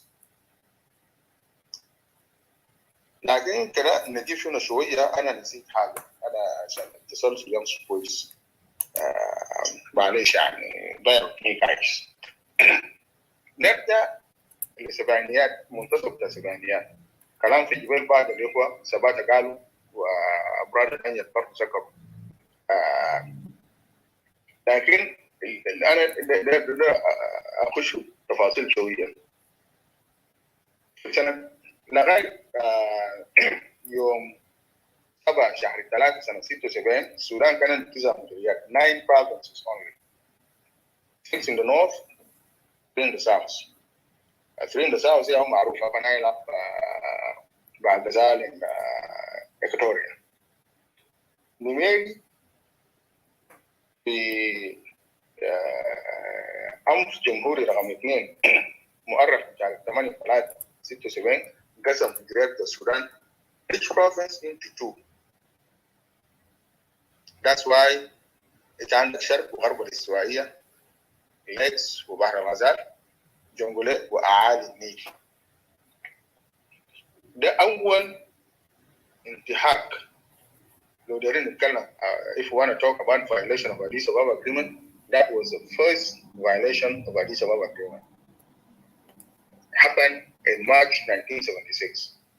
But Southerners, they didn't talk about it. Even opponents with Kokora later on, they didn't talk about it. ليه؟ لأنه من مصلحة بتاع الجنوب. وده انتهاك صريح. يعني المفروض لو دارين يقسموا الجنوب لمديريات أكثر يرجعوا لاتفاقية بتاع أديس أبابا يعملوا له amendment first before proceeding with the decree. لكن لا نميري طبعا عمل العمل and people went along with it. Right? Nobody complained. That was the first violation of Addis Ababa Agreement, 1972. نقول واضحين. عشان بعدين زول ما يجي ويقول لا وما حصل وكده لا. ده violation. انتوا اللي دارين عندك اتفاقية بتاع أديس أبابا أنا عندي قاعد قدامي هنا بنرجع creation of southern region out of 3 provinces only. ما قال 6 provinces. فنحن نخوض الكلام ده في البال when we talk about redivision and Kokora. طيب نيجي لمحل أنا وقفت فيه قبل when Abu became president of the High Executive Council. الجماعة دي بدأوا يحفروا له وزي ما أنا قلت أول خلاف حصل between Lagu and his deputy Samuel Rubor في موضوع بتاع الفلات. قروش 30,000 جنيه الصادرون من وزارة المالية ده الجنوب ده أخر ما وصل. كويس؟ فالحكومة الإقليمية انكواير الحكومة المركزية يا جماعة تقول ياخذ فيه 30,000 جنيه لدرء الكوارث. وقروش وين؟ قال لا قروش احنا اديناكم. قال قروش ما وصل. من اللي استلم القروش؟ سامويل روبورد استلم القروش وبمستندات كله من وزارة المالية في الخرطوم. كان سامويل روبورد يا سي سامويل وين القروش؟ There are different versions. لكن في نهاية المطاف الحاصل أروه هو فعلا اعترف أنا شلت القروش ودخلت في حساب دولي لكنه جا سحب القروش فيما بعد. وطبعا بيقول عمل ربح يعني فترة القروش قاعد في حساب بتاع ولد ولا في حسابه اللي كان فيه ده عمل ربح. لكن ال 30,000 فعلا هو جرى على حسب مراجعات بتاعت اللجنة بتاعت التحقيق. فده تعتبر ده خيانة الأمانة يعني. So he was dismissed من المنصب بتاعه كنائب رئيس ووزير الإدارة والشرطة السودان. وكان برضه عامل يعني قدر يعمل مؤامرة مع صادق المهدي. دخل مع حزب الأمة عمل مواد اتفاقية. أنا ما أعرف نشأ بتاع كان دايرين يعملوا شنو، قبضوه ودخلوا سجن. كويس؟ ده نمرة واحد. المشكلة الثانية دانو بيعتبر انه خطأ بتاع لاغو يعني هو برئيس مجلس التنفيذ العام he acted properly يعني ما في اي مشكله، لكن هو بدا يختلف مع ناس الداب في السلطه، يعني مثلا اروبو، ناس يزوان مديري، ناس ميجا دوب، ناس بنجم بولا كوك ومجموعه دل ده. كويس؟ بعد after a year he fired almost half of them. بقى ماشيين في الكابينت بتاعه. He replaced them with ناس بتاع، لكن هنجري ده نبدا بمشكله بتاع انكل كلامه تنبورو. كلامه تنبورو كان رئيس مجلس الشعب الرئيم زمن بتاع العود، وسياسي محترم كلنا بنحترمه وزول محنك يعني. حصل مشكله في مجله اسمه مجله الحوادث، بيكون سموا فيه aware of this الحوادث ماجازين بيطلعوا من بيروت. في واحد معارض سوداني اسمه يوسف محمد عمر بتاع الجبهة الوطنية قاعد في أديس أبابا، كتب مقال انتهت فيه حكومة السودان وقال فيه 100,000 سنة، لكن ده المهم هو قال شنو عن لاغو ده مهم. هو قال يا أخي لاغو استلم مبلغ $2.5 billion from United Arab Emirates ووداه في حسابه الخاص، وقام طلع فاتورة كده بصور يعني كويس في مجلة الحوادث. المجلة ده طلع في السوق، في ناس شروه، لقينا جزء منه وناس الأمن صادر كابيس بتاعه، لكن ده بقى مشكلة للاغو. المعارضين بتاع لاغو اللي هو شال من الكابينت ده زي ناس بنيامين بول توالي شالوا الموضوع ده سيريس، قدموا بيتيشن في مجلس الشعب الاثنين انه لاغو should be impeached. كلام دمبورو كرئيس المجلس انا ما شايف اي حاجه عمل خلق، هو عمل شغل، هو طالب انه خلاص يعملوا تحقيق يحققوا فعلا الكلام ده صح ولا غلط.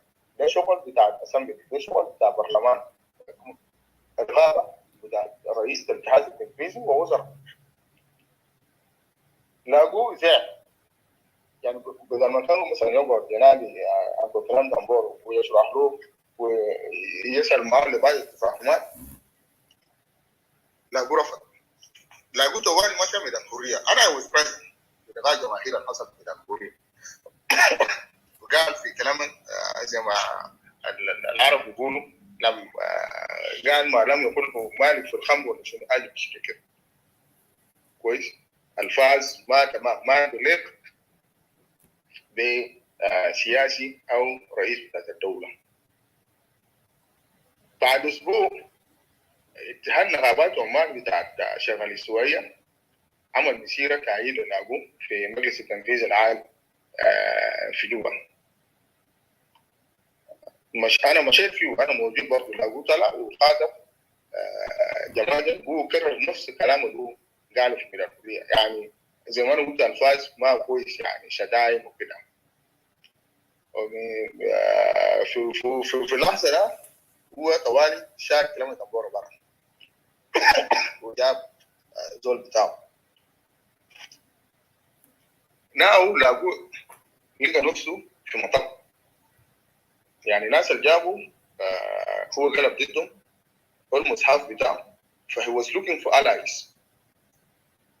بدل ما يجيب ناس يعني مثلا من السالفه الثاني ولا حاجه كده، هو لجأ لناس بتاع أقل.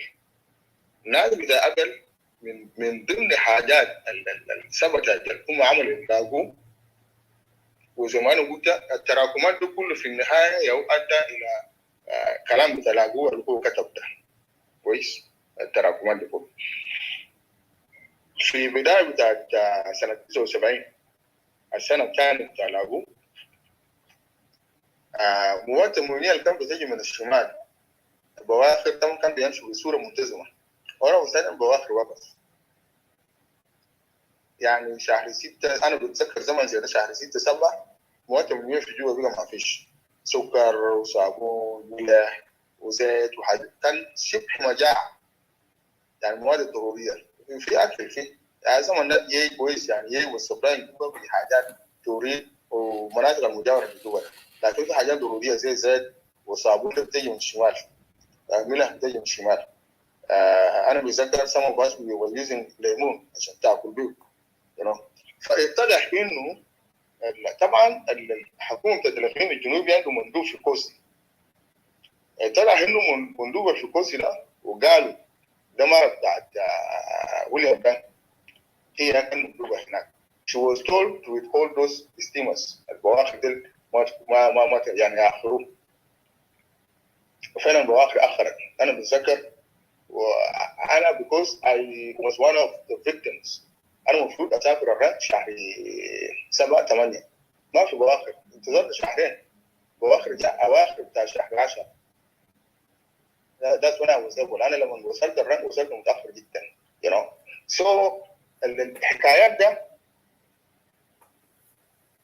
سبب مشكلة لاقوا نوتيس إنه في مؤامرة ماشية ضده والمهم بتاع أبل كان يعمل كده despite the fact that he gave them olive branch مدلهم بيد بتاعت الهواء جاء بيدو كود في محل سامو نارو وعمل وزير مالية ليه؟ في أغاويل كتير أنا unfortunately أنا ما لقيت طريقة عشان أسأل أبو زاد شخصيا هل الكلام ده صح ولا لا لكن بيقول إنه كان في مؤامرة اكتشفوا إنه في مجموعة دايرين يقتلوا النمير ولاقوه في مطار جوبا أثناء زيارة بتاعت النمير اللي جوا في 79 فمؤامرة ده جواب ده لقوه وقام ودي جواب ده لبيتر غاتكوان وبيتر غاتكوان مشهور لاقوه عشان كده لاقوه ريوردد هيم كعملوا نائب رئيس ووزير بتاعت المالية. هل غاتكوان ومجموعة العمل ده كانوا صادقين هم دايرين فعلا يشتغلوا في حكومة واحدة وطنية ما لاقوه؟ I don't think so. ليه؟ في واحد اسمه إساء عاشور جدود الله يرحمه يتوفى كان أمين عام المجلس التنفيذي العالي لما لاقوه بقى رئيس لأنه كان كليته حسن ريال كليته حسن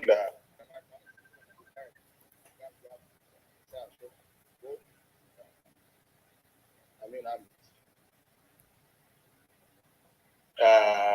هو قال لي إساء قال لي قال يا أخي ناس بتلاقوه ما ريقوا قال يا أخي في متعاملين بتاع أبل لسه في رئاسة هنا leaking information وكده they have to be removed من هنا.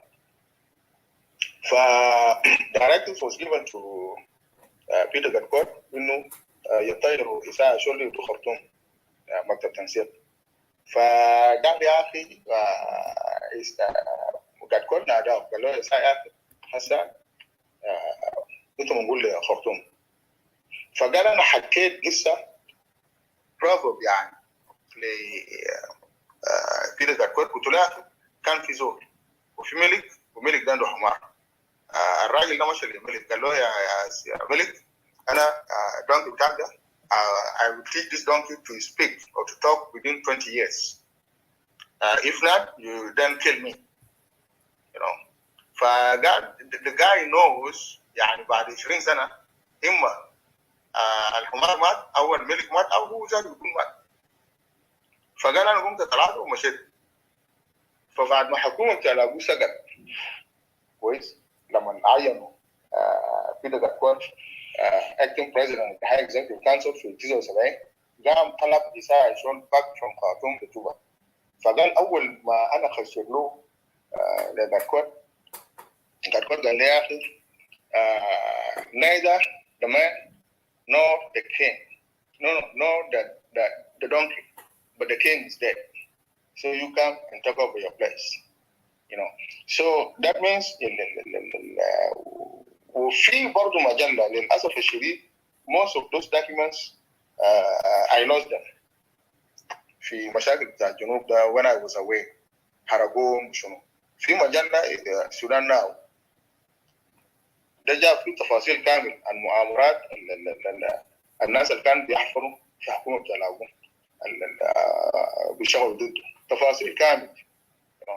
So ده واحد ده جزء من الأسباب اللي later on جاء شارك contributed في موضوع بتاع كوكورا. One of the aspects برضو موضوع بتاع روبن ماتش. روبن ماتش was dismissed by لاغو في 1978. لاغو لما جرى رئيس مجلس التنفيذي العالي شال روبن ماتش برا وشال زكريا وانيل لوكاس مدير بتاع السجون برا. جاب نيكولا بايا مدير بتاع السجون مدير بتاع الشرطة وجاب واحد فراتيب اسمه جنيسيو الدهية مطرمان مدير سجون الإقليم الجنوبي. كان في بالانس اتليست في الحكومة بتاعها. anyway أنا ما أقدر نمشي كتير.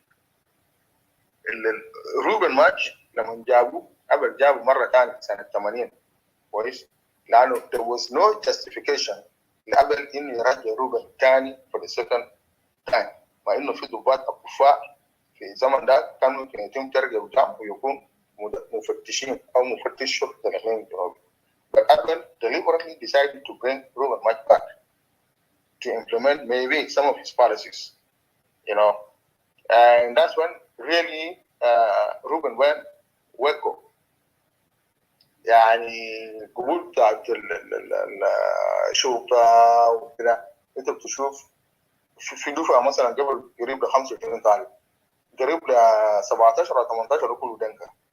في ناس أساميهم سجن كويس هم نجحوا يعني جابوا درجات ممتازة جدا لكن في النهاية البريروجيتيف بتاعت Inspector General of Police. So a lot of people were aggrieved. They could not get chances to go to police academy. وحتى بوليس في المدينة ده يعني في حاجات بسيط يعني مثلا مشاجرة بيحصل بين الدنكاوي والإكواتوريان يمشي نقطة بوليس بيلقى بتاع تحقيقات هناك من الدنكا وكده بيفكوه وكده. سو حاجة ده غرس دغاين في النفوس بتاعت بعض الناس. ف by 1981 this is where process of Kokora began. By 1981 when Gu was out of the office Ismail Abdallah Rassas became acting president of the Transitional High Executive Council. في كان بيعمل مؤتمرات بتاعت الاتحاد الاشتراكي every 3 years في السودان. ففي مؤتمر القومي للاتحاد الاشتراكي في يناير سنة 82 ورقة الجبال ده ثبات بيقرأ فيه ده قدموه هناك. That was the first time ورقة ده زحت فيه. الورقة ده قدم في زمن ده. They lay out why South Sudan should be divided into 3 regions. في موضوع ثاني يعني في كلام ثاني بيقول إن intention of the Lagu and his group إنه to create 3 regions under the High Executive Council. يعني لسه High Executive Council بيكون فيه لكن under High Executive Council there should be 3 regions ويعني شروط معينة من الشرطة والسجون يمشوا ولاياتهم. يعني في ضباط صغار ممكن ده كان أبريد يعني ممكن دابت من بحر الغزال برتبة نقيبة ملازم أول ممكن يقعد في استوائية لأن أفترون هو هيكون تحت مدير شرطة الاستوائية ما بيقدر يعمل حاجة ما بيكون عنده much powers to misbehave لأنه بيكون junior officer. That was the original idea. But I think in the course of time حصل a lot of amendments few وانتهى بالطريقه اللي بتاعها بيهم. That's one. Two. طبعا لما الورقه بتاع لابد قدموا نميري ذات himself was not impressive انه المؤتمر القومي يناقش ورقه ده كويس. حسن جوده كده نميري قال يا خلاص let us move on. يعني ورقه بتاع لابد ذاته ما ناقشوا في المؤتمر القومي بتاع الاتحاد الاشتراكي كويس. لكن يعني بدا النواه بتاعت كوكورا ظهرت انه يعني في مجموعه they were pushing في الشباب في استوائيه they were pushing for the redivision فنايل طلع وكده you know الاقليم الاستوائي الان اكتوريا ريجن ناو ولا بلا بلا بلا ما تعرف.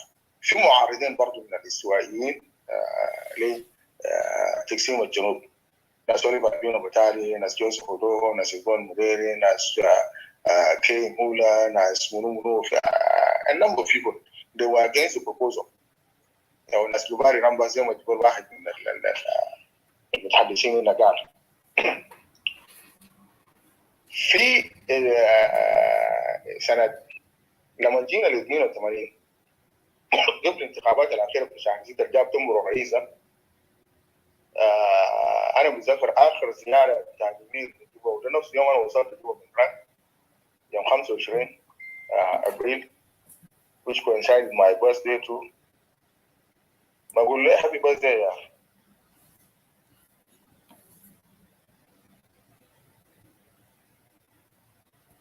Happy birthday, Tito. Is today your birthday, Ustaz Tito? Happy birthday. I'm just kidding. ما فات خلاص كفاك يوم 4. Oh, happy belated birthday. Yeah, okay. Thank you. All right. نرجع لحديثنا. يوم 25 شهر 4 82 نميري وصل من رومبيك بعد ما هو قفل مدرسة رومبيك الثانوية. حصل له استفزاز هناك ونميري جايز على في طلبة قفلون في جوا قعدوا شهر ولا قريبا شهر. رئيس الجمهورية دخل السجن ده ما عندك طريقة ده إلا غراد يجي خرطوم. المهم نميري جاء ومشى من الخروج. نميري يتكلم كلام كثير عن الانتخابات وكده، لكن اللي بيهمنا هنا هو قال شنو في موضوع بتاع كوكورا. نميري قال يا اخي الشعب بتاع جنوب السودان انا ما حتدخل I will not interfere في حال الجنوب يقسموه ولا ما يقسموه. قال انا will not do that. انا بخلي الموضوع ده كده وانتوا تعملوا شو استفتاء. You know هيكون في referendum whether South Sudan should be divided into 3 regions or not. فقال هو جنوبين وانا ما حتدخل لانه نميري عارف repercussion لو هو دخل شنو اللي بيحصل. لانه already ناس المناوئين opponents of the redivision they threatened to use violence should the South be divided into 3 regions. قالوا كلام ده واضح انه حيكون في عمل عنف مش في جوبا بس حتى في خرطوم. you know so نميري قال خلاص بعد الانتخابات انتوا اقعدوا وشوفوا وقالوا الموضوع بتاع التقسيم ده هيعملوا في استفتاء شعبي وهيدوا لمجلس الشعب القومي في خرطوم you know to debate it and then to vote on it بلا بلا بلا حاجه بالشكل كده. اوكي انتخابات حصل ناس بتاعت الوحده they were defeated اللي هو كان برئاسه بتاعت انكل كريمان هامبور. وناس بتاعت decentralization they won بما فيه ناس من بحر غزال يعني ناس دول شويل ناس منو ناس نيكونورو مانيوك من يعني ما قال decentralization ده ما قال مطلب بتاع Equatorians only no all those people they endorse decentralization لكن اختلفوا في التطبيق بتاعه because decentralization طبعا is a vague term it means different things to different people. This is where the confusion comes. في إرحاسات بتاع التمرد ظهر تهريب في استخبارات في جوبا وخرطوم تحركات كتيبة 105 ده سنتين كامل ما ادوا ريبورت بتاعت المراجع العام في الرياضه العامه. يعني بس هم بيستلموا قروش they don't feed back شنو اللي عملوا بالقروش لمده سنتين. فالرياضه العامه في الخرطوم في النهايه قرر انه لا يا جماعه كده في حاجه غلط كده، ما نديهم قروش، لازم يكونوا لجنه عشان يمشوا يشوفوا مشكلتهم شنو. فتقارير بتاعت الاستخبارات اللي بمشي خرطوم انه في حاجات ما ماشي كويس. يعني نميري قام طلب من تنبورة داري يعمل رشافة في الحكومة. مشى خرطوم نميري قال له give me a proposal for the redivision of Southern Sudan into three regions privately. تنبورة had two choices. either يقول لنميري في وشه انا will not do it واستغاله بتاعتي وانا ما اقدر شوف لك زول عشان يجي يعمل حاجه ده، او ويمشي جوبا and to do what Nimeri asked him to do. هو فعلا مشي جوبا في الاجتماع بتاعت الكابينت. هو لما طرح الكلام ده ريجكتد، قال لا ما في كلام زي ده، ما حيكون في اي بروبوزل ولا بندي حاجه زي ده لنميري. كلام ده وقف رقبته بتاع تنبورة went behind the cabinet and drafted ومشي سلم لنميري ونميري approved his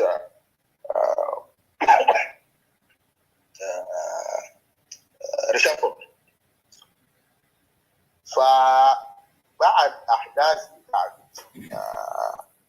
16 مايو 1983 Nimeri seized the opportunity انه it is time to teach Southerners and particularly to divide them. Let us say just in a short period, just to divide Southerners.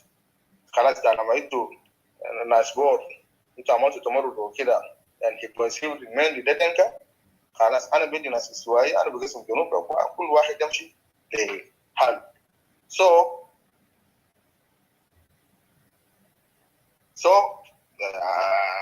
في يوم 5/6 يهو قام طلع عامل الدستوري بتاعه رقم 1 بتقسيم الجنوب. هل السؤال يعني في الختام عشان انا قدرت نجيب لي فرصه للحاج هو قاعد هنا فتره طويله عشان also he can do his presentation. Don't mind, just go ahead, don't worry about me. Thank you. Okay, Dr. Bafusha. Now, was Nimeri genuine in what he said or not? That is the question. يعني كلام اللي سمعنا قبل نميري قال يا أخي this is a provisional order for 18 months. Was he really serious if he were to leave beyond April 6, 1985? I don't think so.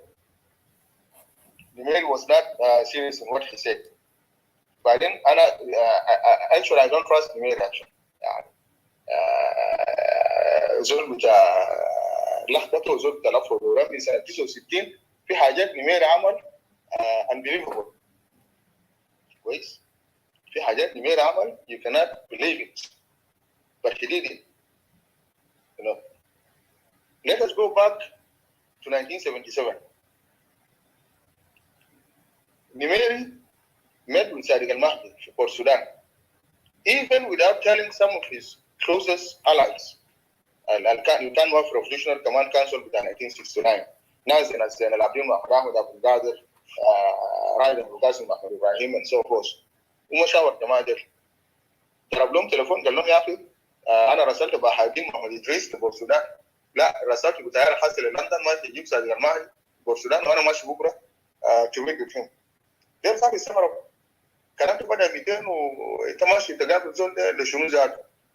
لكن نميري being a dictator the following day he left for Sudan. He met with Sadiq al-Mahdi في سفينة for hours.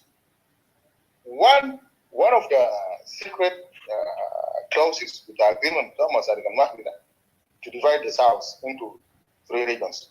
لأنه Sadiq قال يا أخي وجود بتاع جنوب السودان as an entity as a one region is a threat to the North. So the only way to weaken the South is to divide the South into small regions, and that way they'll be able to control and manipulate the South, one against each other. And that was the ultimate objective. Yani Kalamda since 1977. So what Nimeri said in 1983, I don't believe it. And it's just بيقولوا انا ما اعرف بيقولوا شنو حاجه تم شعبيه وش بتاعت الناس.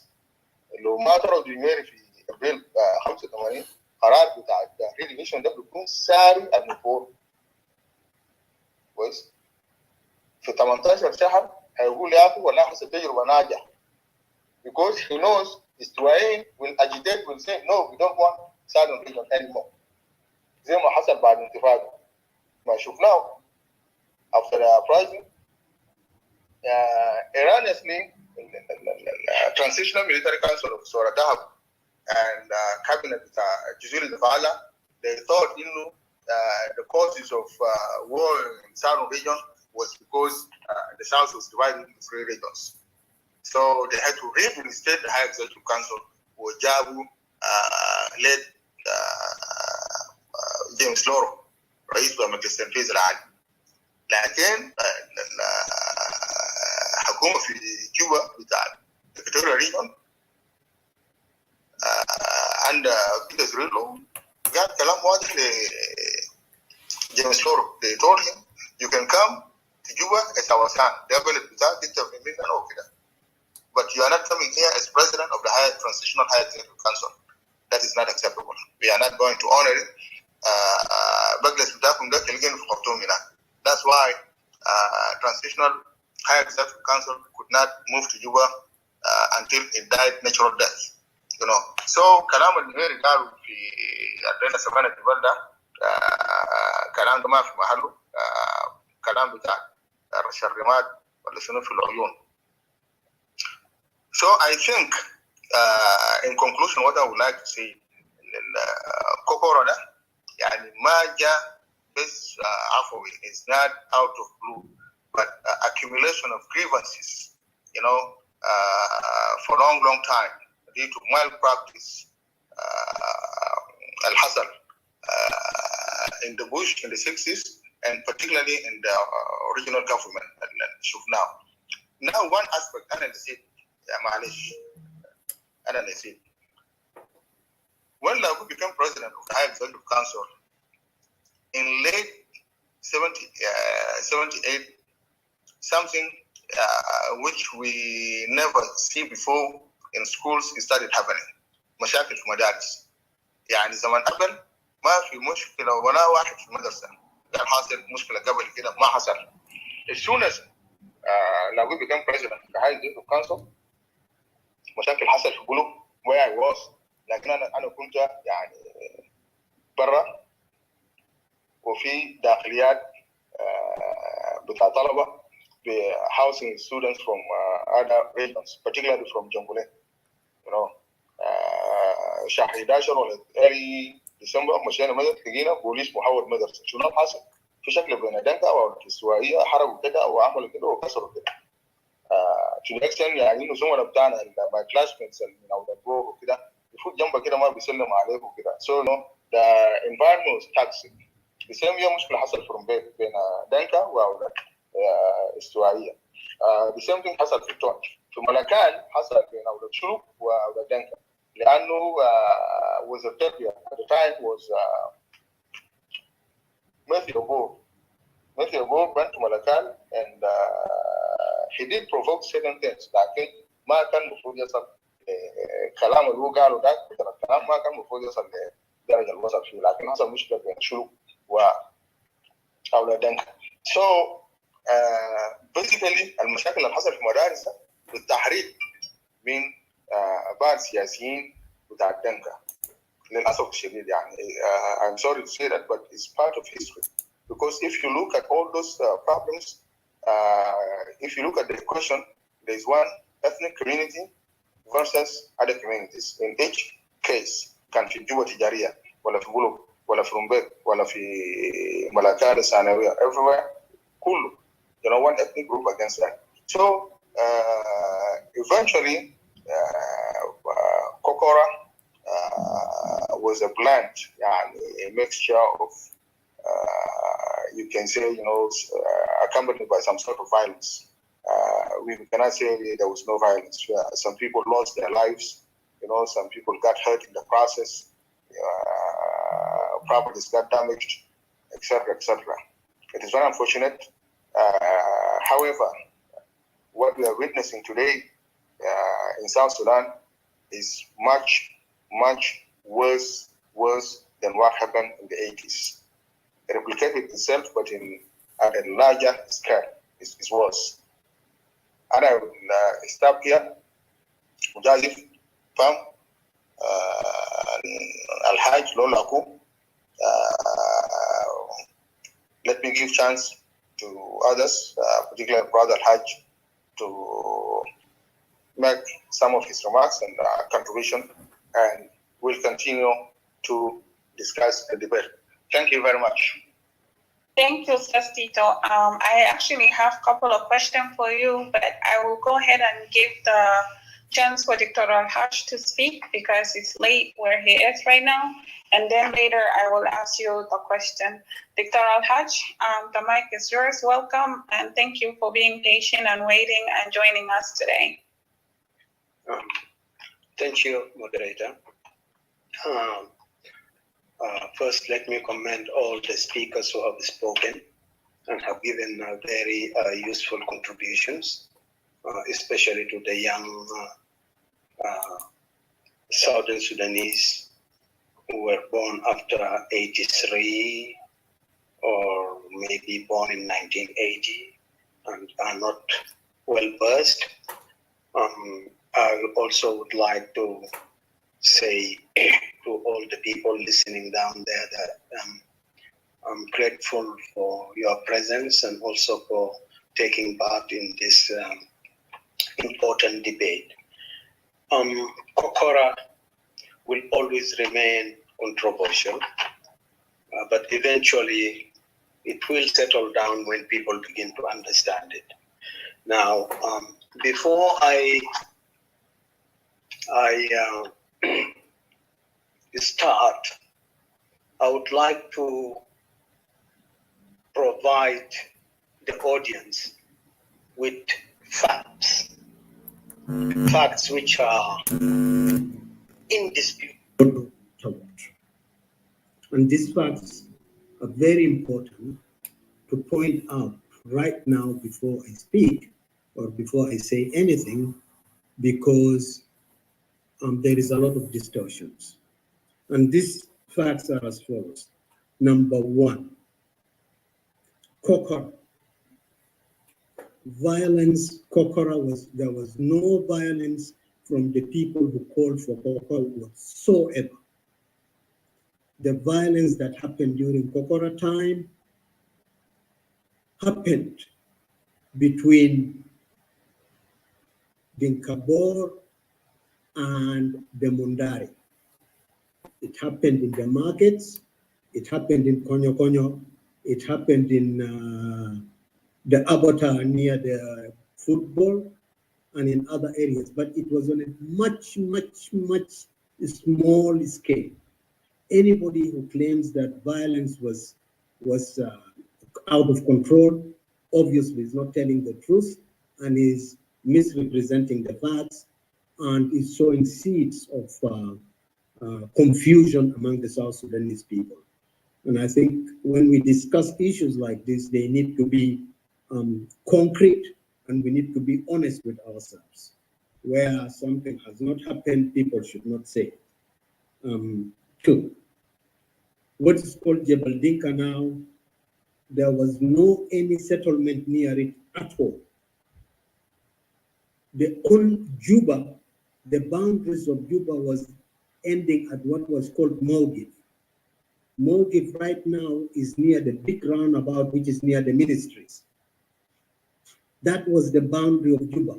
From that point going towards Meralotor, which is called Jebel Dinka now, there was no settlement there. There were no people there at all the way until you go to Lanya, until you go to Polipapa, or Miles 13, where you find the prison department have a center there in Miles 13.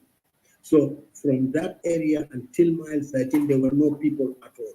So anybody who says that there were settlements around Merolotor is obviously lying, and I'm sure Tito can confirm this because he has given elaborate description of Juba, and I'm sure he knows Juba very well, and he will be able to confirm this.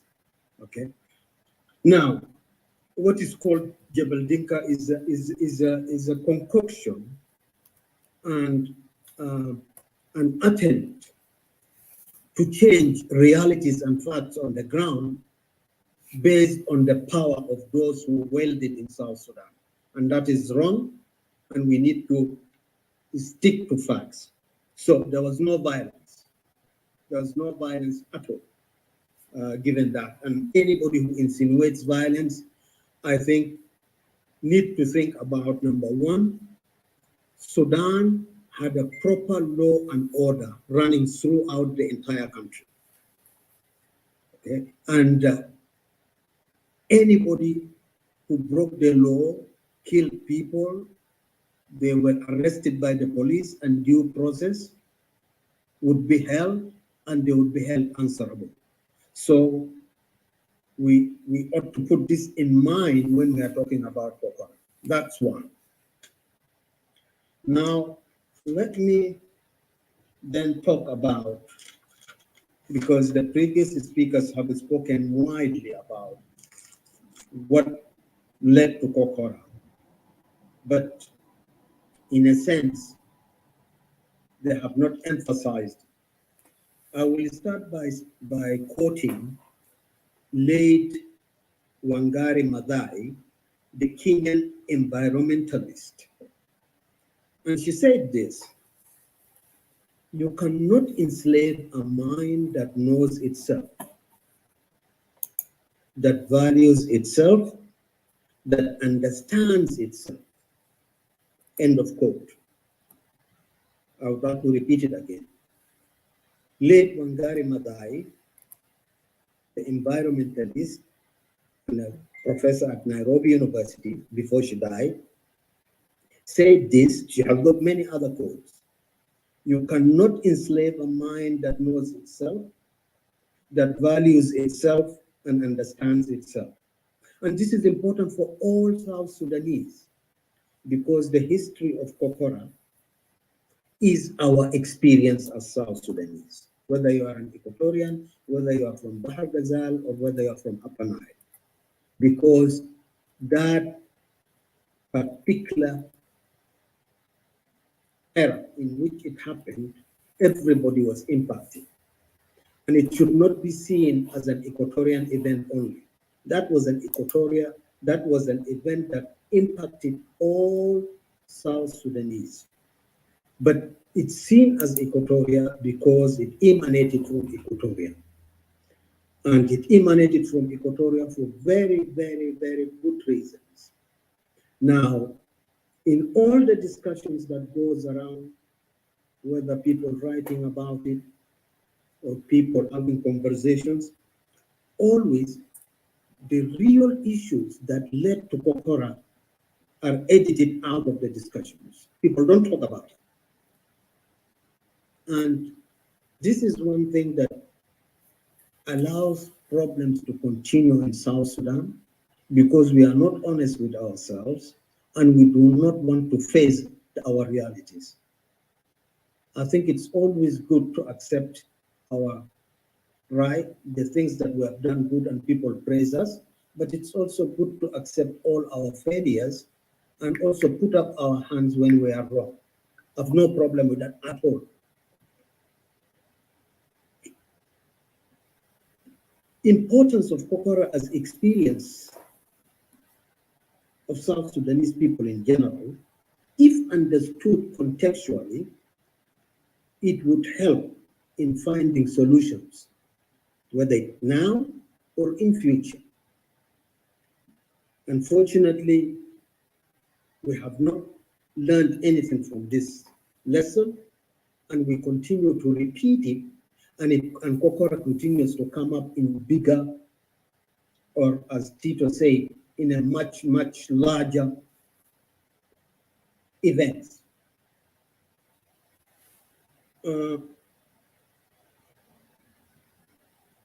SPLM, SPLA obviously was influenced by Kokora, by events of Kokora, because Gering himself,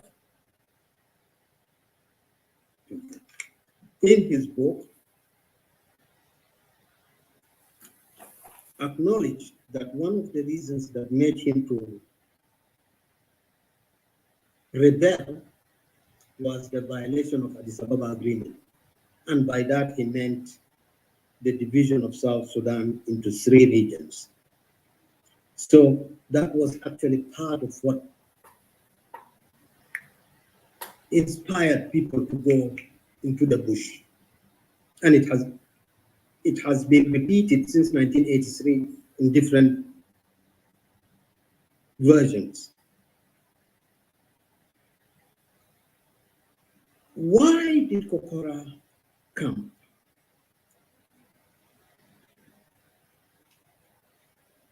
I concur with Tito when he took the issue to 1960s. But where we part companies is in the explanation of it. It was true when SANU, Sudan African National Union, was formed in 1962, in the 1960s, 62 to be precise.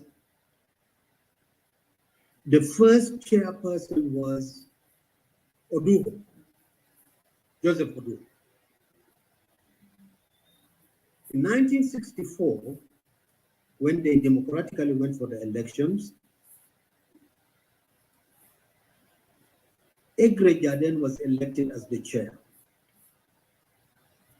William then disagreed. William then wanted to be the chairperson, but he then began to undermine Egre Jaden.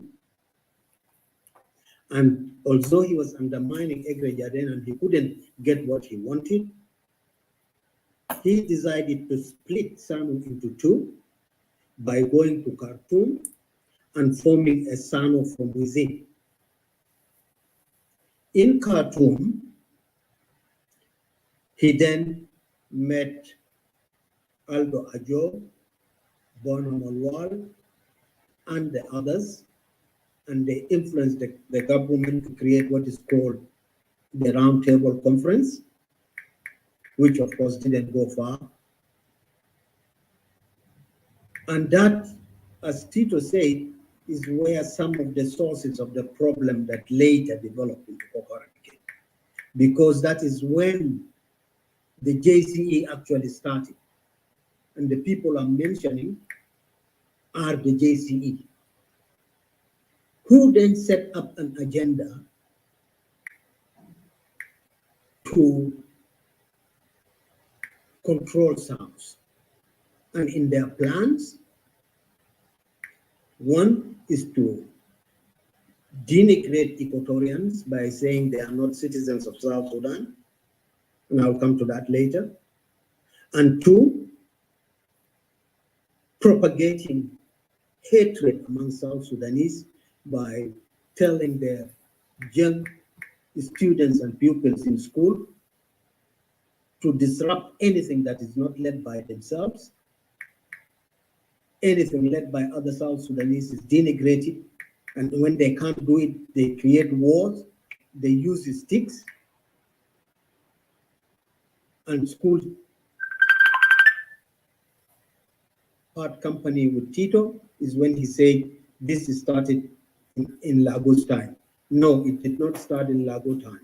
Lagos came to power in 1978 with the election, as you rightly put it. But the fight in the school started in the 60s, and it continued.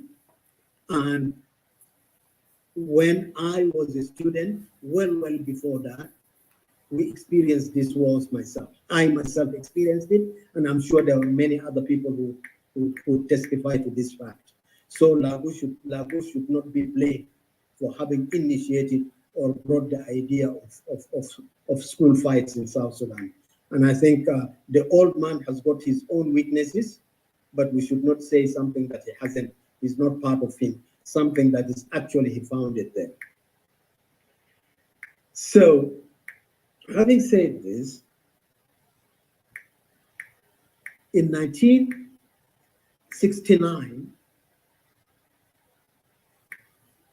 when Lago took over power in Anyanya, Lago did not do a coup. And people can go and study different books, they will find this fact. All right. Don't believe me, go make your own research. Lago did not do any coup. Lago was a consensus candidate. He was chosen by Southern Sudanese because there was a wrangle, as I've said in Clubhouse here many times, that 1969 is a very important year in South Sudanese politics. That time, there were a lot of discussions, a lot of argument about what Anyanya should become and what South Sudan should become. Okay, others like Gordon Motat was wanting Nile Republic, Atem Akot wanted Anyedi, others wanted Azania, and there was a lot of differences going on. Unfortunately, in 1969, during that time, when Motat did not get his way, and some of his forces that come from Bahar Ghazal were making their way back, they went and they killed Michael Dorwe. Michael Dorwe is a Bajulu, the deputy commander of Anyanya at the time. He was attacked and killed in cold blood. And that led into a battle between Anyanya and the other South Sudanese versus the young supporters of Gordon Motat. The battle was so bad, it went all the way from Sudan up to Balgobindi, the borders of Kenya. Sorry, borders of Congo. Can you just raise your voice a little bit, Dr. Alhaji, if you don't mind? I don't know what to do, but I'll try. Now it's okay. Now it's okay. Better now. Yeah.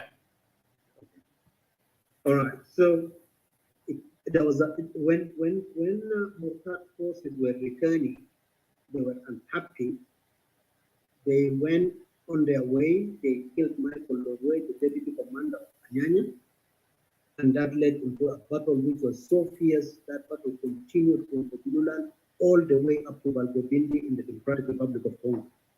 People don't talk about this, but this is where the problem between Equatoria and Jeng actually then crystallized. People don't talk about it. People who are in this, who attended that fight, went to Congo and they went all the way to Liberia. They are now in South Sudan as rulers. Among them is somebody like Salva Mato. So you can begin to understand why the JCE influence from 1960s all along, when Addis Ababa agreement was then signed, again, Abel Aller was working for the Arabs. That was very clear, everybody knew. And it was in the interest of the Arabs to put him as the president of High Executive Council out of fear of what Lago would do. Of course, other people will say whatever they want, but the facts will slowly by slowly, as it is said, you can never destroy truth. Truth will always remain solid, and it will win at the end. So, when Addis Ababa agreement was done and Abel Aller took power, a number of things happened. And let me now narrate this. One is that the main reasons of grievances in Equatoria centered on the following. One, there was a gradual ethnicization of civil service. You know, by that time, all the other South Sudanese were more educated, highly educated than the young. For example, the Moro people were the highest educated people in South Sudan. They were doctors, they were in the health sector, almost the Moro were, and in other sectors, education as well, they were. Okay. When Addis Ababa agreement was signed and High Executive Council was done, all the other tribes were in majority and they held all the offices, most of the offices. There were good number of thinkers also who were accommodated because of their qualifications. But then Abel Aller set out to gradually replace these people through civil service. By retirement, he gets rid of them and then he adds more thinkers. More specifically so is in the police sector, which I think Tito explained clearly. Okay? And that change of slow and gradual ethnicization of the civil service while leaving out people who are qualified from other areas created a lot of pain. And not only pain for nothing, because sectors such as the police sectors and the security sectors, apart from the army, which was central under the Arabs, the young were now using those powers to abuse the local people, whether they're in the market, whether they are where. So that is one of those grievances. The second is the corruption, which Tito has talked about it. You know, like say, for example, Samuel Aru pockets 30, 40, 50,000, and nothing is done. During Abel's Aller's time, nobody would question for that. But then when Labu questioned it, then Labu all of a sudden becomes inexperienced politician, becomes weak. But then when Abel, who never did anything about it, who is actually worse than Labu in management, is then credited as somebody who's political and knows how to handle things. Salaries of South Sudanese that was coming from the center was ending in the pockets of the ministers and pockets of Abel's cronies, and people are suffering and nobody was saying anything. This is the second thing that contributed to grievances hurting the people. The third thing was the collusion of JCE with Khartoum government. Abel Aller and the JCE were presenting the Equatorians as separatist people who didn't want unity to the Arabs, and using this to gain support of the Arabs to place them in places of importance. For example, keeping Abel in power for long to ensure that South Sudanese don't succeed or South Sudanese don't do that. And so the Germ found a way of exploiting the Arab sphere of succession by presenting themselves as the better option to maintain South Sudan. That angered the people because the people were now not only facing one oppression, but they are facing double oppression. You are oppressed by the Jam within, and you are oppressed by the Arab from without. The question then became is, why do we care about this South Sudan so-called regional government when we are being oppressed in our own country by our own and also by outsiders? So that's another reason why it created a very, very difficult thing. And I think it is important to say that that while they are doing all this, they have forgotten one thing, that when people were calling for Kokora, Kokora is not actually new. I don't know why people make a lot of noise about it. Kokora is not new. Joseph Lago believes in management through through devolution.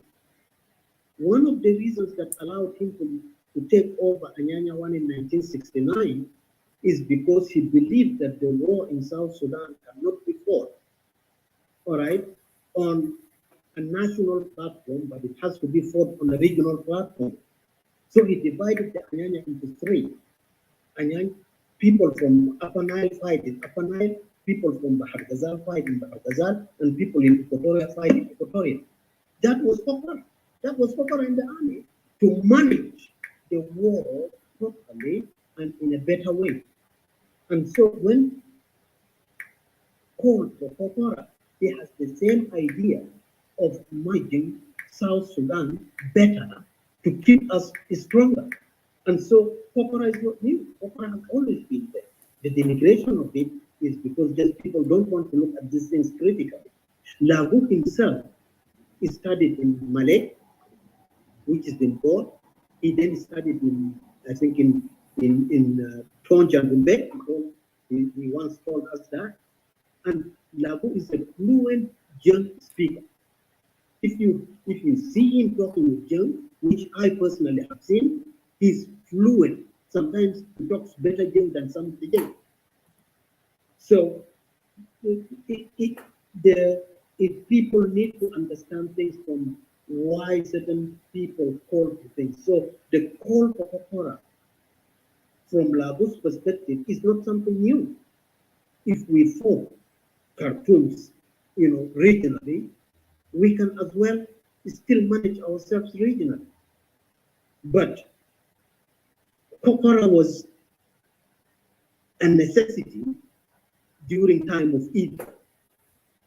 I personally did not support it. I was more sympathetic to Oduho, Clement Amboro, and the others because of the bigger South Sudanese agenda, but actually feeling the pain of the people. Who was I to say they were wrong? Because they were hurting.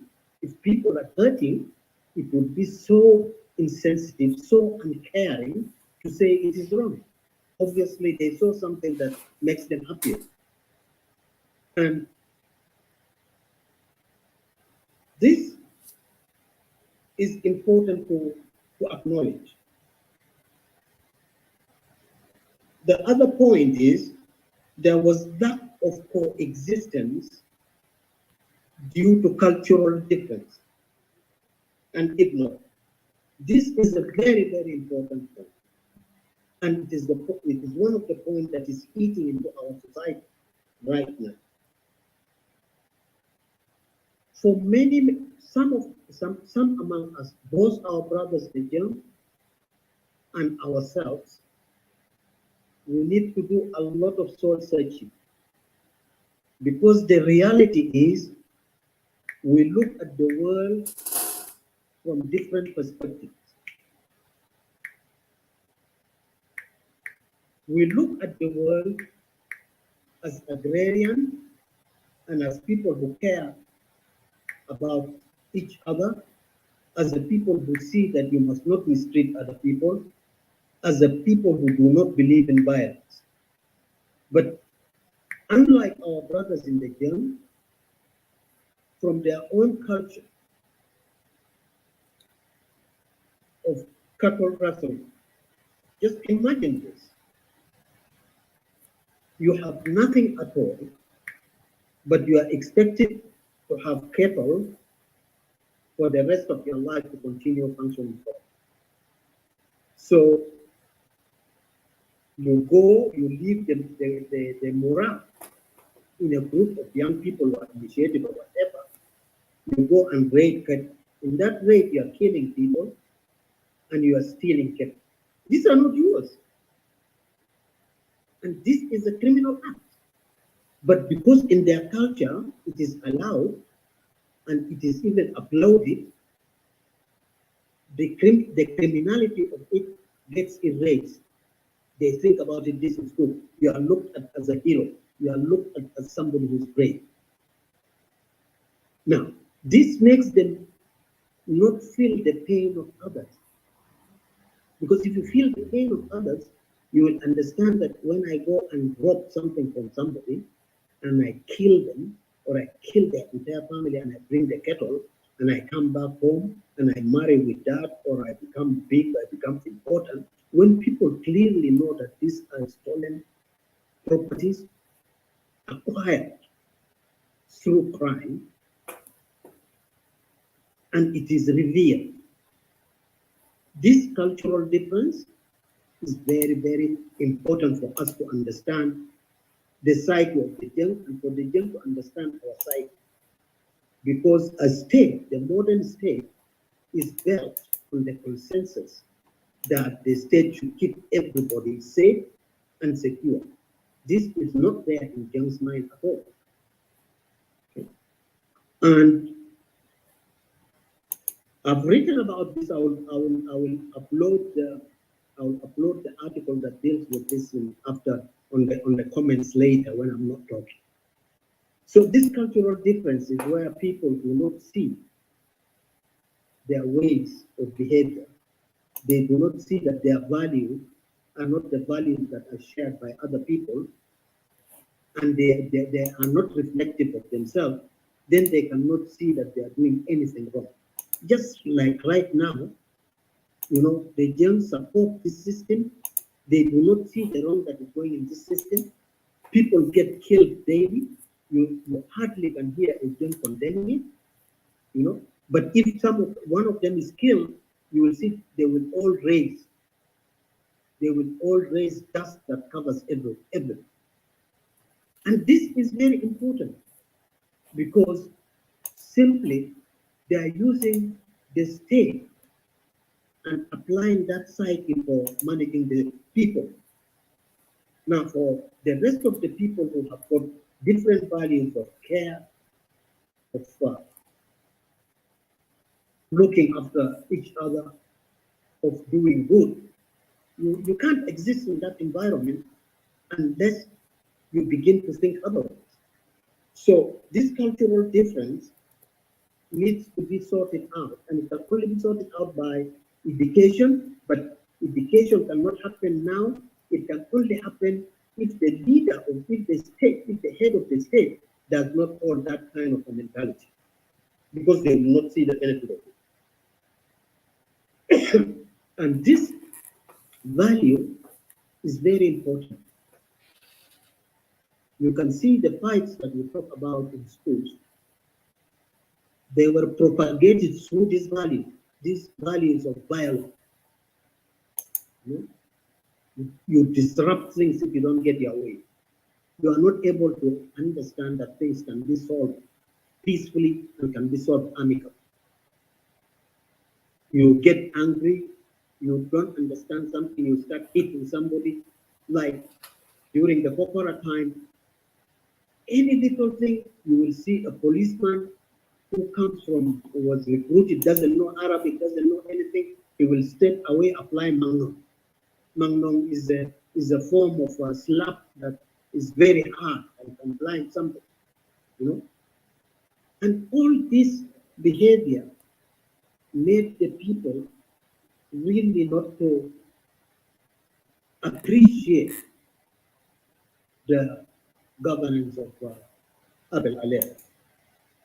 And when you have got also people of high caliber abusing others and using languages that are inappropriate, like we're on to rule, who are not South Sudanese, all this, including the deep decolonization of Kokora, with all this, fueled that time, and it created a ball of anger, which led to Kokora, because the government of the day and our brothers could not tolerate reasonableness, could not tolerate values of care, could not, even when they are given law and order. Abel Aler himself is a lawyer. yet he rules with violence. He rules, in a very uncouth way. You can just begin to see that the culture and values in the minds of these people cannot even be changed by education. And that is why I've got a problem. I really do not believe in any paper given by any institution. I want to believe on somebody who does it and shows that they've got that mind of doing it. And that's why I always call me Al-Hajj. Don't give me any title, because titles sometimes just elevate people, but actually does not help. If you haven't changed holistically to understand and live with people, and it is this failure to understand and live with people that has created the problems of Kokora. But let me tell you, as Tito said, there were a good number of young who supported Kokora. But now they cannot talk about it because in their culture they are shut up. They can't talk about it. And the same, there were other people from Malakal as well, from wherever, were all for Kokora, and they supported Kokora. The arch enemies of Kokora are the Dinkabor. And there is something that people don't talk about it, but I think some of the Gen themselves might be asleep. The Dinkabor don't want Kokora for one reason. Because if you take South Sudan into the 3 provinces, because Kokora was based on the 3 provinces of colonial Britain before 1956. When Sudan came into existence, we came as 3 provinces: Bahr Ghazal, Equatorial, and Upper Nile. In Upper Nile, the Jung of Bor are the minority. So under the regional government, or under the three provinces, they will not be able to have a say in Malakal, no matter what. And this was proven when Kokora was done. The Jung of Bor almost became invisible. Unlike the Jung of Bahr Ghazal, who have got a good number, and they form a majority somehow, they could have a say, but Dinkabor will not have any say in Upper Nile if you put it into 3 provinces. And this is one of the reasons they were so angry about it. Even Hereng himself said it. He wrote it in his book. He wrote it in his book very clear that he does not believe in what was done in terms of Kokora. So,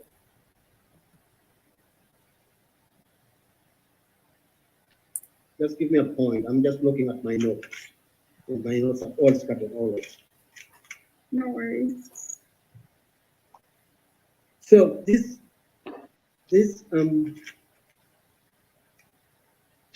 rejection of Kokora is headed by the Jung of God. At the head of them, of course, is Abel Ader. And if you look at all the rest, they all come from God for the reasons that I've explained to you. And they are the people who are actually the Jung who are causing the other Jung problem are the Dinkabor.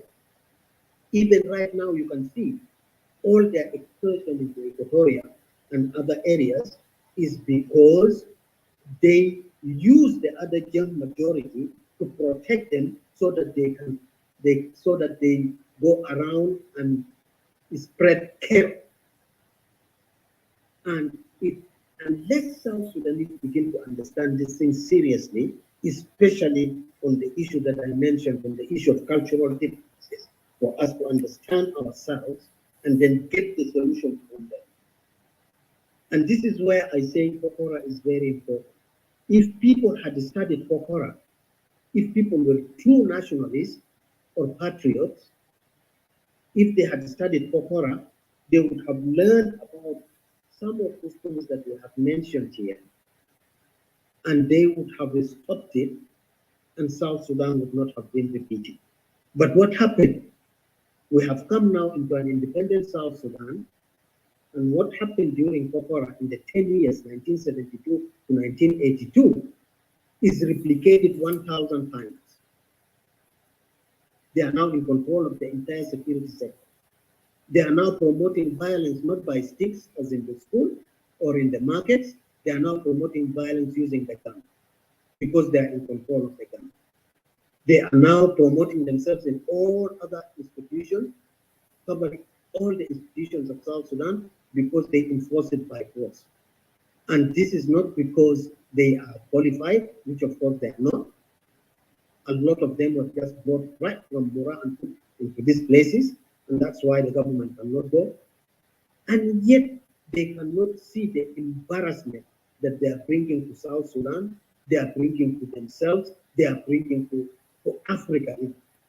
Imagine a country like South Sudan, endowed with natural resources of unimaginable proportion, remaining very poor, unable to produce tomatoes, unable to produce sweet potatoes, unable to produce beans. Is it any wonder that our love and lust for power has driven us astray? And I just would like to say to all those people who want to caricature Kokora, there were very good reasons for Kokora. And those reasons cannot be invalidated. We would rather benefit from the reasons that created Kokora to build a new, proper South Sudan. And as we are fighting the system in Juba, it becomes imperative that we, as South Sudanese, must identify the cause.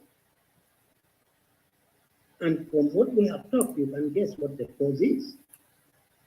Hence, there are people who argue that the enemy of the people of South Sudan is Kir. I beg to disagree. Kir is not the real problem of South Sudan. Kir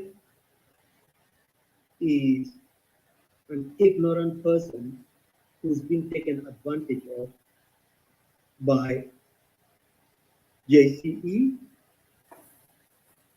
and tribal support. Kir is a victim, actually. The real problem in South Sudan is the power behind the throne. You need to identify the power behind the throne. I don't have to mention it. Because if you remove Kir, you don't remove the problem. Just as we had Kokora from 1972 to 1982, and right now we are having new ideas of separation, which actually is a Kokora fitting the current environment, and we could have another different one spiraling off. We need to look at the systems that allow Kir to be there. And let me make this clear. Anybody who says Kir is the problem and does not acknowledge that there is a system and there is a power behind him is miscalculating, and they will end up at the end, when Kir is not there, they will end up crying, maybe even more than when Kir is there. And let me give you one. Look at South Africa. When the Boers instituted apartheid, everything is for the white person, excluded the black people from sharing the resources of the country.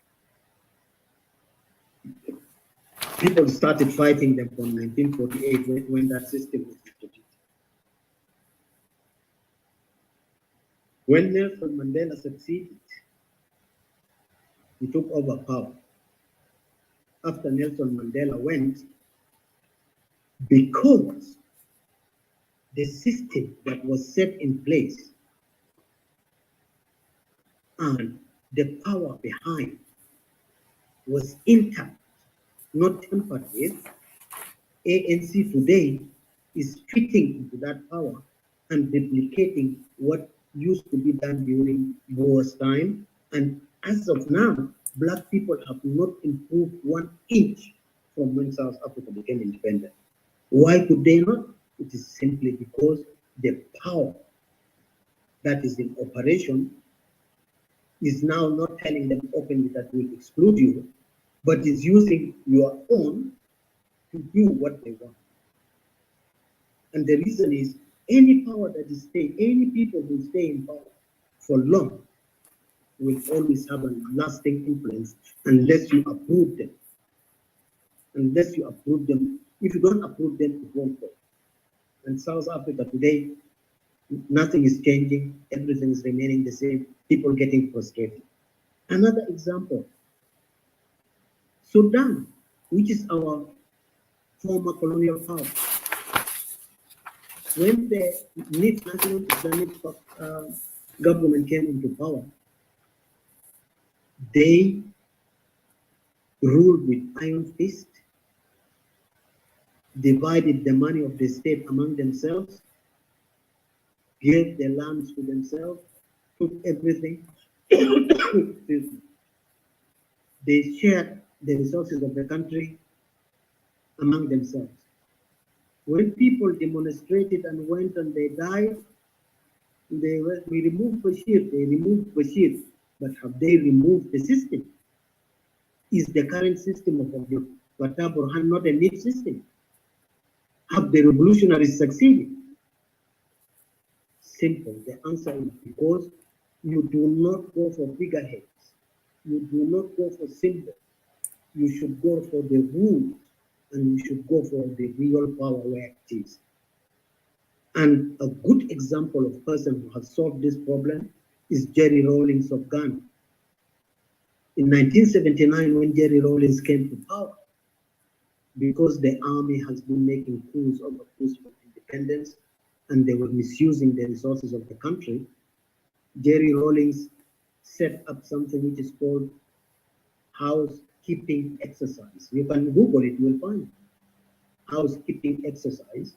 And do you know what housekeeping exercise meant? It was, he collected all the rulers of Ghana from independence up to the time he executed them.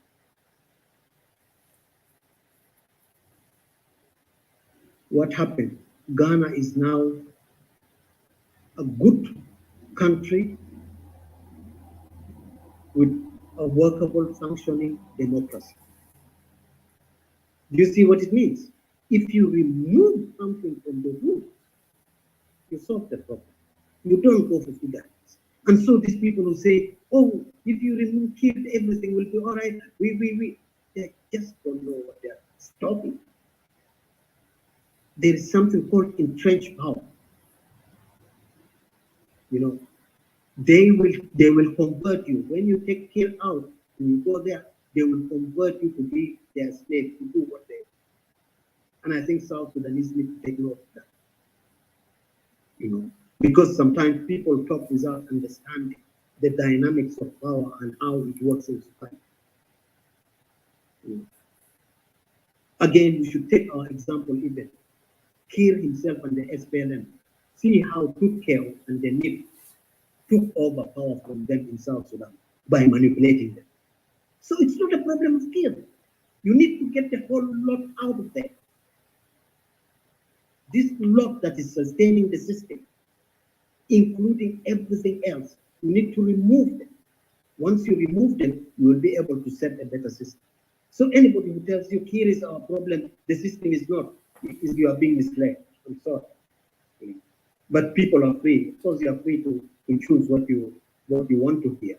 But if you do your own research, you will find out that you do not change the system, you do not change an ideology in a country, okay, and a system in a country by just removing the head. Because that ideology has taken root, it has been there for times.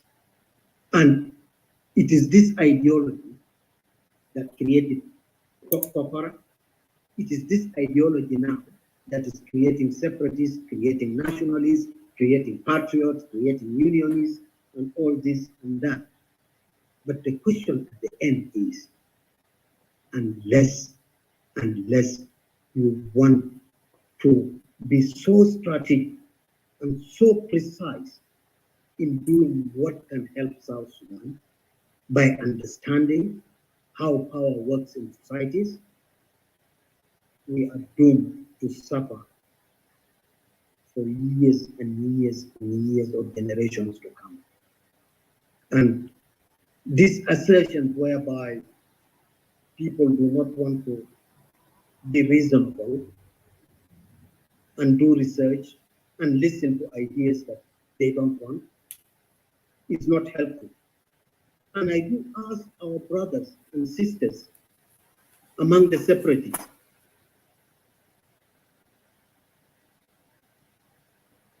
when you are doing your own research, don't pick what suits you.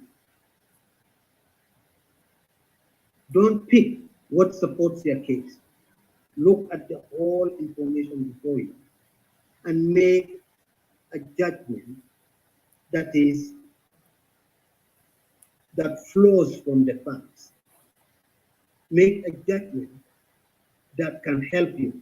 And I can give you a good example why the separatists among us recently have made a big blunder. They've made a big blunder and have created for all of us a problem. Recently, there have been this debate about Lado Triangle, Lado Inc., which has been blown out of proportion and being claimed. Had that debate taken place quietly and people being honest with the information, we would not be where we are now. When Tshisekedi came to Juba, Tshisekedi came to Juba because of the threat that they thought South Sudanese separatists were creating by now, trying to claim land in Congo. We need to understand international dynamics. When you talk, you are not talking in a vacuum. Countries have duties to protect themselves. What happens? The Congolese now feel threatened. Somebody like Adel and the rest in Juba, they go to them. Here is the problem. Part of Lealanis may be claimed, and Tshisekedi comes to Juba, and now they are threatening Equatorians. How can that be good for the Equatoria you want to separate?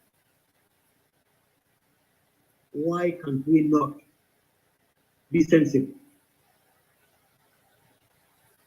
Why do you have to use something that involves other countries, which can be a serious issue?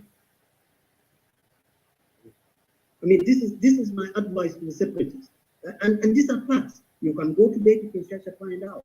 They will tell you they are collaborating with Juba now because they are fearing for the land that is about to be claimed by Equatorians. Okay? And in doing that, we need to understand how power plays, how regional power plays, how international power plays in our dynamics. How do we help ourselves? How do we use this information of Kokora? They jam themselves. How do they use this information of Kokora to salvage themselves from the crisis we are in?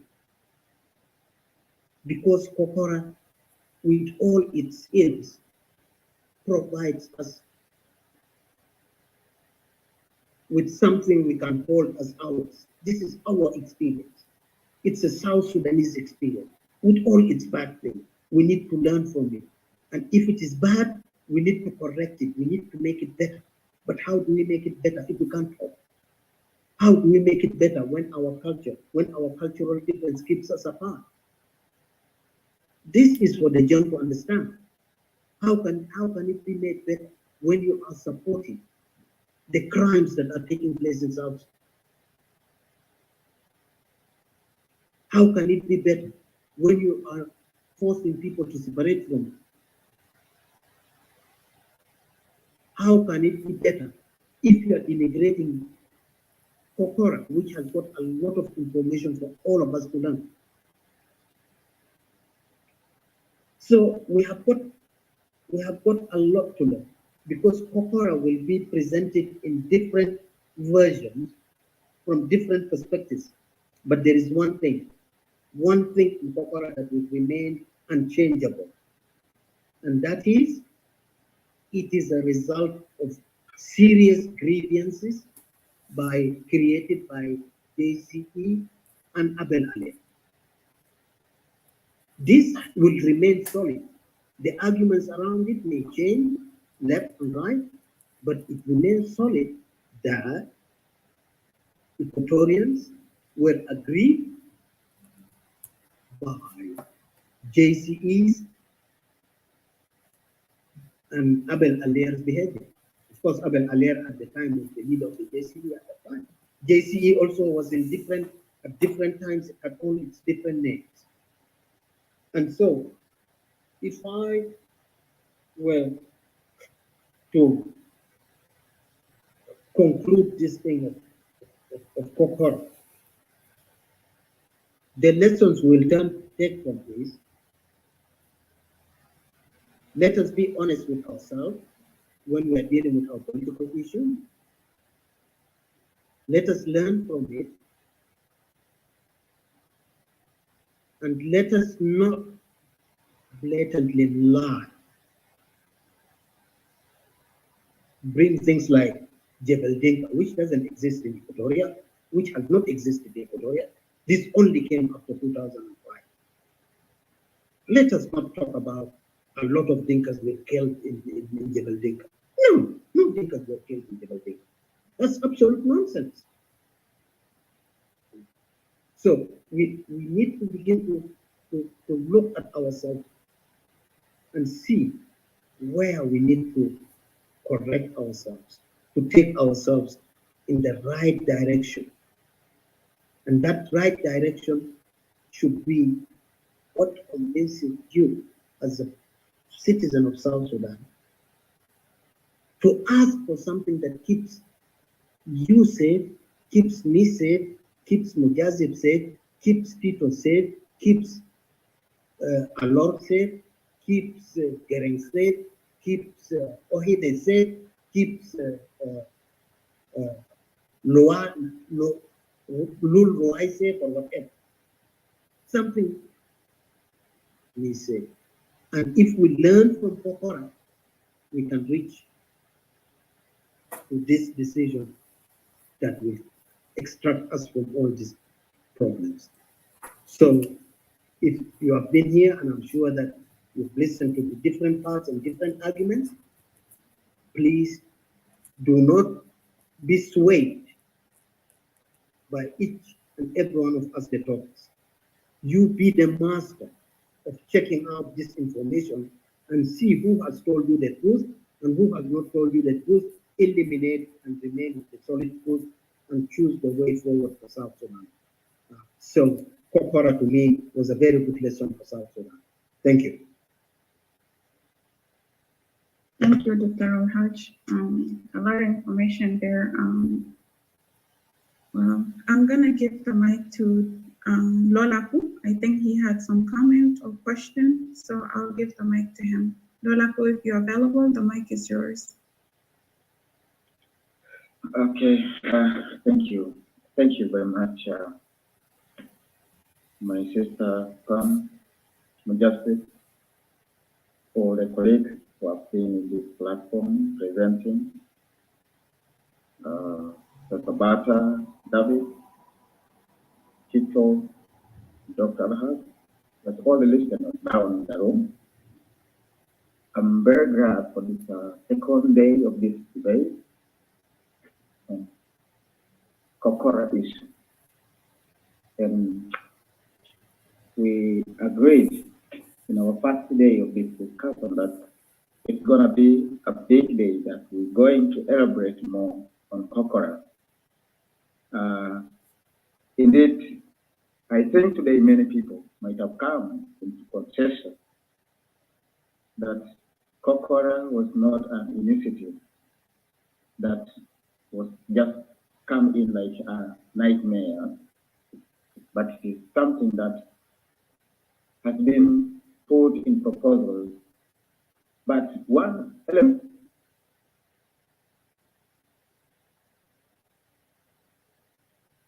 first for the administration of our state in a better understanding than what we perceive based on our traditional perspective. Kokora, or the dispute of administrative issues, I just wanted to say it clearly.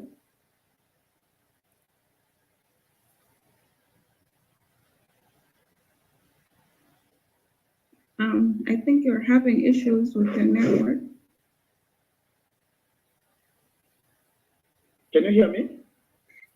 Right now I can hear you, but it's cutting as you Okay. yeah. But let's try and see. It might be network. Yeah, but continue. Let's see if it do better. Okay. The issue of the system of administration has been a big problem with the South Sudanese for all the time as we are struggling, either to show our identity within the Sudanese.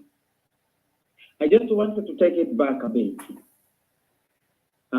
I think a lot of us been exhausted during Lagos time, but I want to take it back a little bit to see right from 1947, according to the documentary.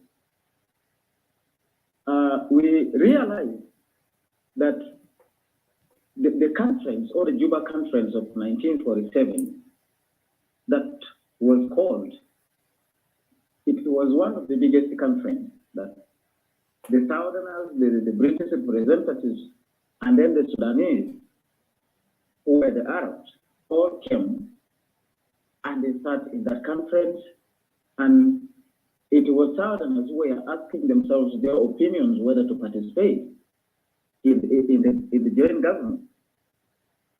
But I realized even in that meeting itself, it takes long and there was no conclusion that people came up with, because there are other things I've just observed. When we see how people conclude in putting Kokora as a wrong system of administration, it begins from there. Because the idea that people came up with, there was nothing that was believed upon. But what people have was only a fear and suspicion on ideas. And I just to show one reference from one of the members in his response, because the documentary says the first day of the conference ended in no agreement. But that night, the Southerners delegates held a meeting with some 200,000 clerks and the junior officials living in Juba. The meeting lasted until 2 o'clock in the morning. And one member came up, despite all the time within the Southerners themselves, there was no conclusion. Except when one member raised up and said, "We now have stayed here too long. Why should we be afraid of Northerners? If anything happens, if the Northerners wanted to make injustice to us, well, we have young children, young men, they will take up the response and fight them. They are men like us." So that response has grown me in two ways. If the Northerners wanted to do injustice, because I think that response was brought by one member from Barangazal, and the documentary tells us it was the time the Southerners accepted to take part, and they nominated the representatives who are the MPs. But I am not contented. The documentary says 13 MPs, but I'm seeing only 222 from the state, and I know either the one of Kokora state were 2, yeah, clear, but where the other ones are from, I don't know.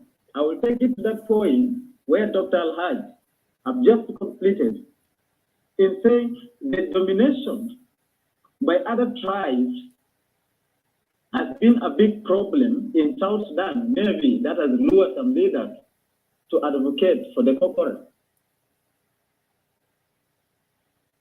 That is one. And again, the period of 1948 to 1957, when the issue of self-determination and the independence was raised by the Umma party in the parliament, that the people were advocating now for the independence and self-determination in Sudan. The Southerners accepted the idea, but it was dropped, I think, by the Northerners, because indeed they were not much considered. And when some members also came up with the idea of having a federation within the government, if they are fully to take on, there was still disagreement. Some members disagreed to have the federation, but some members were pushing for the federation of southern states within the Sudan government. That is the second issue I have seen, that since from the beginning, the system of administration that the Southerners will accept in good faith has never been there.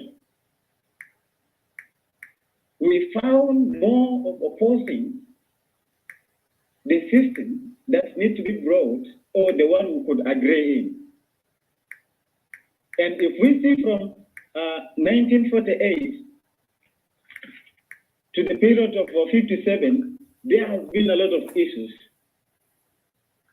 That a lot of disagreement, a lot of agreement, although we reached to a point where the Southerners found their first political party, which is the Liberal Party. It was one of the achievements of that time, but it gives us another idea. Like one of my colleagues, I think it is Dr. Ahaj, when Agri-Jaden was brought to the head of the party, it was rejected and was undermined. But if we see here the first party, the Liberal Party that was formed by Benjamin Loki, he was the president, and his deputy was from Bahar al-Ghazal. He did not segregate. South Sudanese, I think there's little bit a misperception of more especially putting the leadership on the side of the Equatorians. When the leadership is held in Equatoria, there is a problem always, and no one feels comfortable about it. And we believe that from that time, the system of administration in the southern states is always in disagreement. If South Sudanese could really need the truth to understand, in Addis Ababa agreement, there were full rights that was given to the Southerners to think on how to administer their state. Because you have the full administration, and within your administration, you have rights to formulate other sectors of administration, and you will decide on how to govern yourself. I don't know where the blame can be put much to Lagu. Because even in this document, I think the members started by it. I believe that it was a proposal. Lagu did not wake up alone and say, I wanted to be clear. I said of Kokora that everyone has to go to their place. He made it a proposal and he pleaded a lot. In this documentation, something I quoted him saying, our proposal is therefore that the southern province of the Sudan should be regionalized under an amended 1972 Act and Article 8 of the Permanent Constitution of the Sudan. This allies not only Southern Sudan fears, but will retain our credibility among members of the international community. The arrangement will therefore be that while the northern regions of the Sudan are governed under the 1980 Act, provided for regional government in that part of the country, the southern province of the Sudan will have regions. He is quoting, and he was fleeing among the members of Southern. Southern Sudan will also have the regions governed by one laws. That is the amended Southern Province Regional Self-Governance Act of 1972. People believe that the idea of Kokora was just like Equatorians don't like other people in the region. But in continuation, if you continue to read down, a lot of what the Logo spoke out could make everyone to satisfy that Logo was not trying something that wanted to move some people out. But Logo was trying to create a system that can suffice South as an independent state that can decide on how to administer, how to rule themselves. When Logo said the proposal for the recognition of the southern province of the Sudan, he said the following points are noteworthy before giving these proposals a serious thought.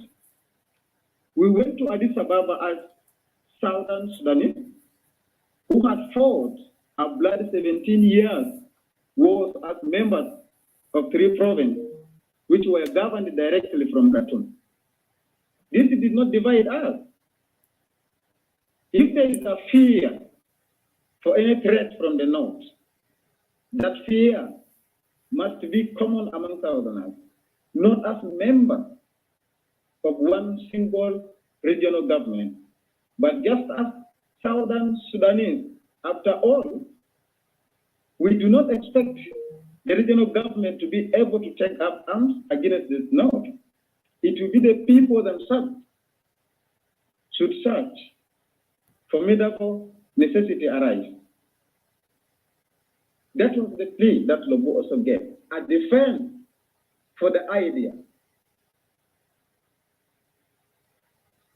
So we wanted just to bring the issue like denouncing Kokora as one way of serving our interest by that time of 1983.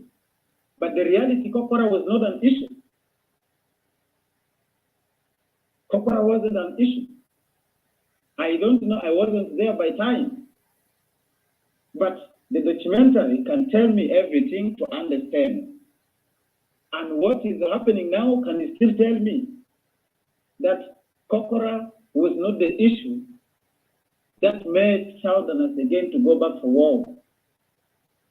But we have a mistrust among ourselves. Well, even our fellows, our brothers from the Dinka, in many occasions, they are mentioning the issue of the nomination, which they put as a claim for Kokora. Yes, it can be acceptable, because I know in most of their books they wrote it that way.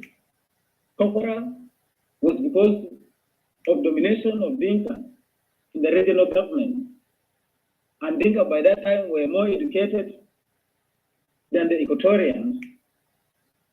And I wonder how comes that they got a better education more than the other regions, because I believe Equatoria is bordering Uganda, Equatoria is bordering Congo, Equatoria has many borders, and I believe people have chances to go to school more than them. They are the middle.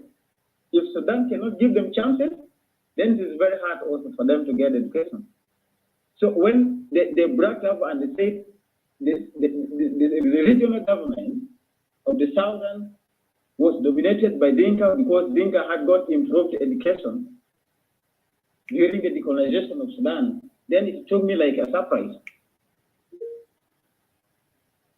So I stood from my understanding with the Kokora, unless it has been denounced that it was only mentioned in another dialect, which some people don't like to be in any national documentary. But if I see behind in the conference that was also held in Juba, I think that was the first Southern conference that was held in Juba. The deliberation was done in English, but was translated in all languages.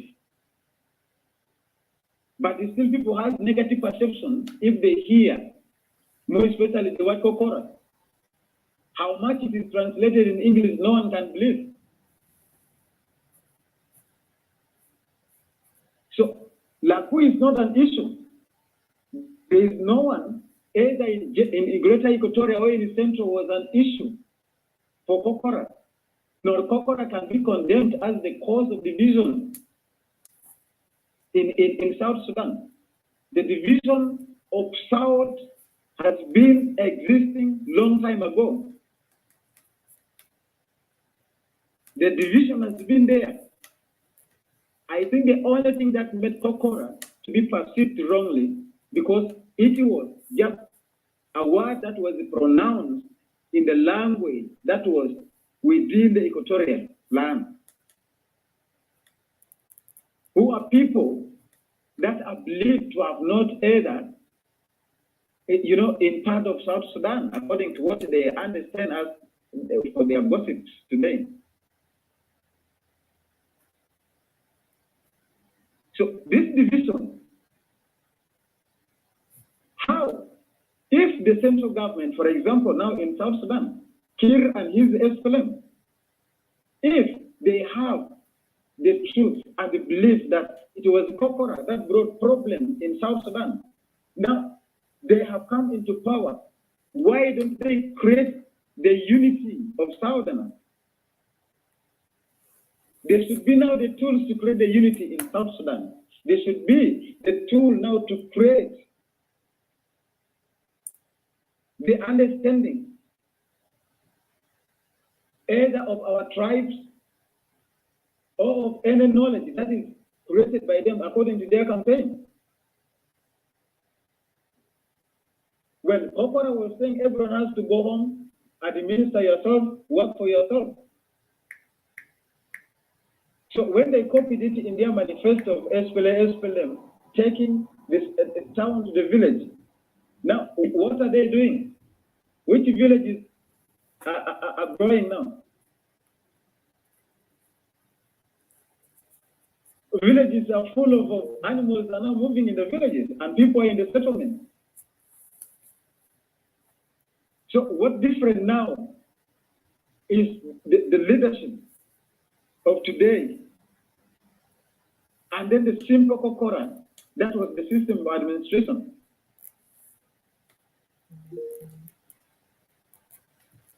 I will always talk about Kokora, and I'll keep on mentioning it. If it is painful or not, I will talk about it. And I left it out before because the documentary was not full on my hand, and the history wasn't clear.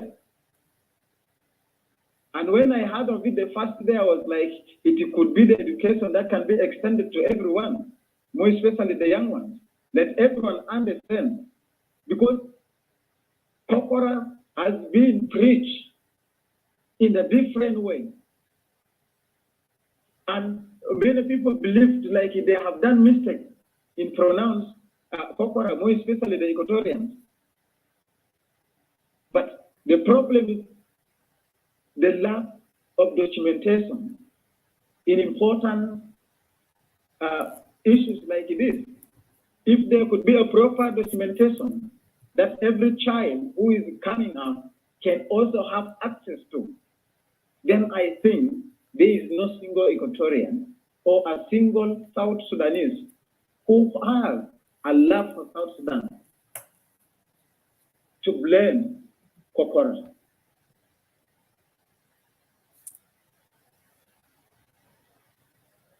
When the government was formed, there was a formation of state, which was in the constitution. But when it was extended to 28 to 32, were there any amendment done in the constitution to guarantee the formation of more state? So that one was called like, those were the prerogative powers of the president. They termed it and they considered it. So it means Lago doesn't have the prerogative powers to exercise the political powers on how to administer the state. That was the idea, how they put Kokora down and they manipulated it to be the division of Southerners. And they wanted to put that issue up to today as if it was the genesis of the problem.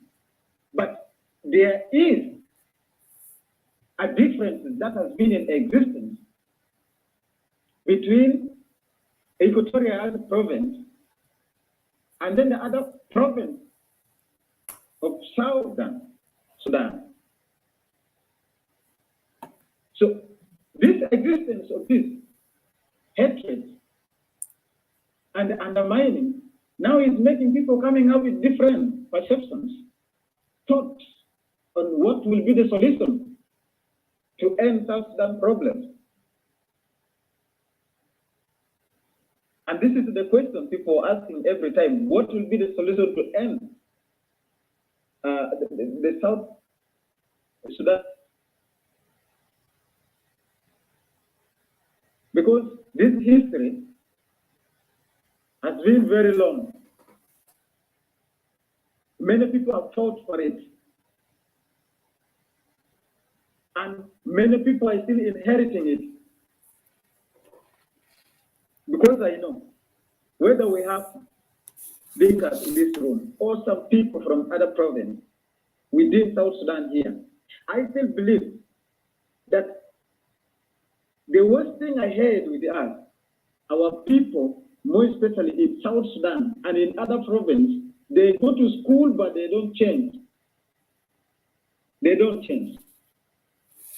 They still go back for informal education, just of living on themselves, not the importance that the person has in the community, regardless of your tribe. This is where South Sudanese are asking themselves with many questions. What will be the solution to the South Sudan problems?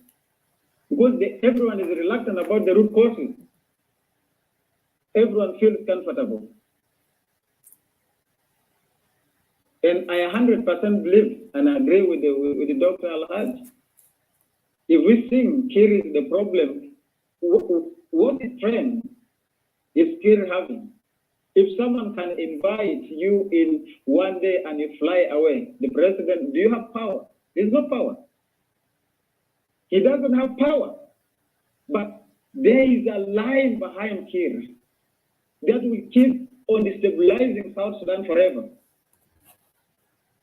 And will keep on devastating other tribes who are non-Dinkas because of their interest, because of the beliefs that they have learned.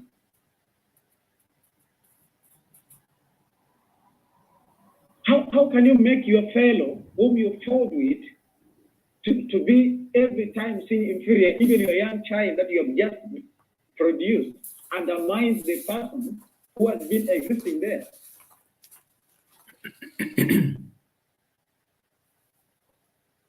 So Kokora as some members said, was agreed, was voted, even with those who were not the Equatorians, but now they have all placed as a burden on Equatorians. But it is not a burden. Me, I believe that is the right.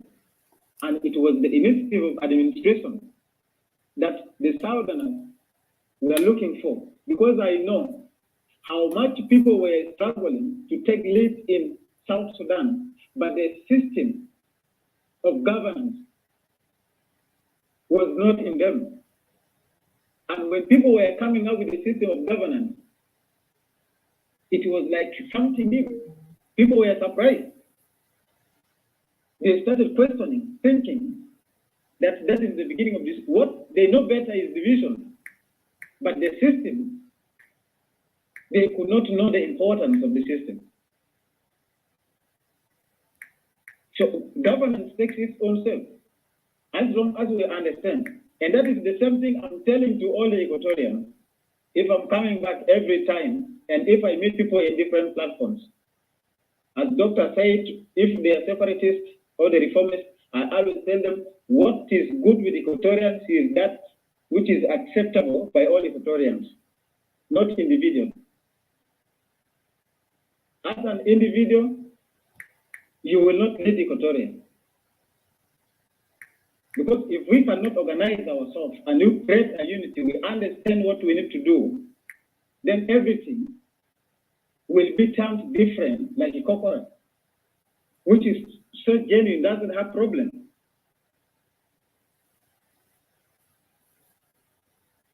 And at this point, I don't see a very big ritual within Equatorians to divide themselves.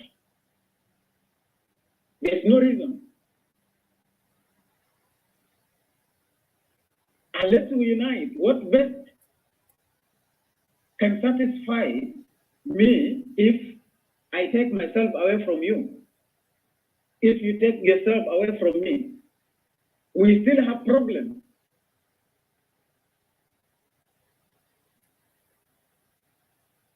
Yes, we will have opinions which can be different. We will have approaches which can be different. But before we took any action, we first need to bring all our ideas on the table.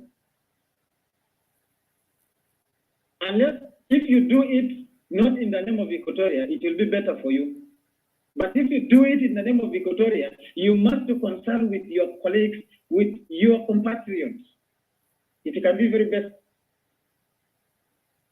And any approach that is accepted by Equatorians, either that can create reform in South Sudan, is acceptable if all Equatorians accept. Because we need reform. If reform fails, then everyone has the right to speak on what is best or better. It is our common interest that we need to center, not individuals. I'm always reminding people about the past. We have history. Marcus Garvey said, a person who doesn't know his origins, who doesn't know what to do, is like a tree without the roots. So if we cannot establish the stand, if we cannot know the truth and the reality on what we are doing, you can be like a tree standing without roots. Anyone can come and push you down. Why should we divide our opinions?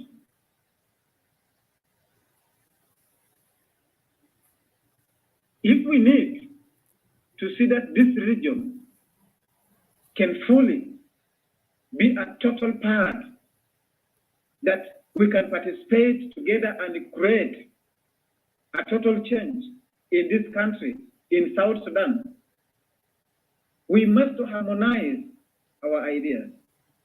Let us support ourselves. We cannot win without army. We cannot win without activists. We cannot win without anything. If an army cannot support an activist, you cannot win even international support. If an activist cannot support the army to fight your enemy, you cannot even have access to approach and speak the truth. So I'm very happy on where we are. All that we speak, I'm very happy with. If someone is listening about it, you listen. But the reality is, we need to find a way that everything that will accept to work and create the total unity within Equatoria is paramount. At any cost, we can work upon it. Anything that can create and make the enemy to reform and understand that you are also strong is what we need. And it takes all forms. And there's no one from anywhere who will come to do it. It needs us only. We have to do it ourselves. I will leave it as a question. If there are still people who are calling some of us not to speak the truth on the suffering that is in South Sudan, I really wanted to ask, what is the solution to South Sudan problem? And what is the possibility that we will be equal as South Sudanese in that country? Because the country cannot be for few people and the rest are away from home.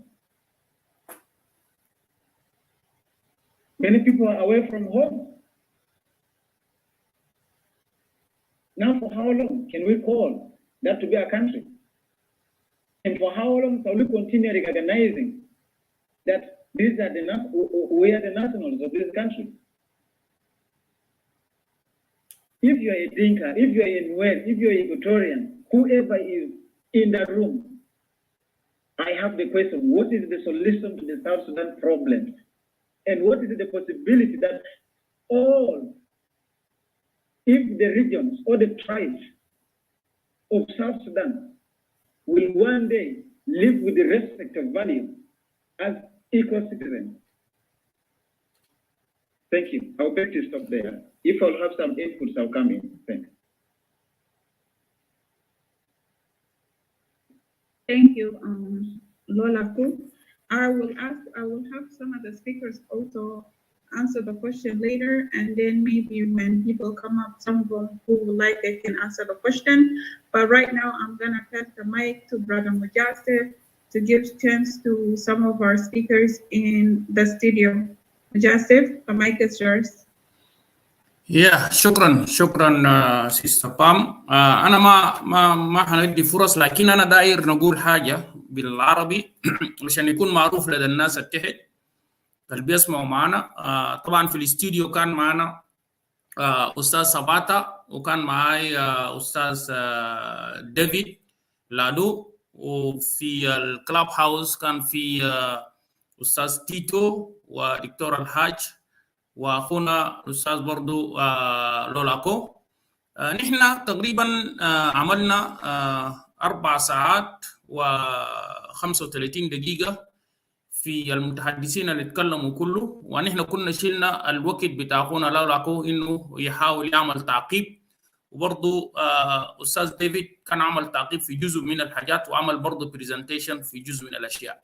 لكن اتضح تماما بانه هنالك في بعض اختلافات في الرؤى التاريخية، وفي بعض الاختلافات للمفهوم السياسي أو المفهوم لقراءة اللي حصلت بالضبط في مشروع بتاعت الكوكرة على نطاق الورقة اللي قدمه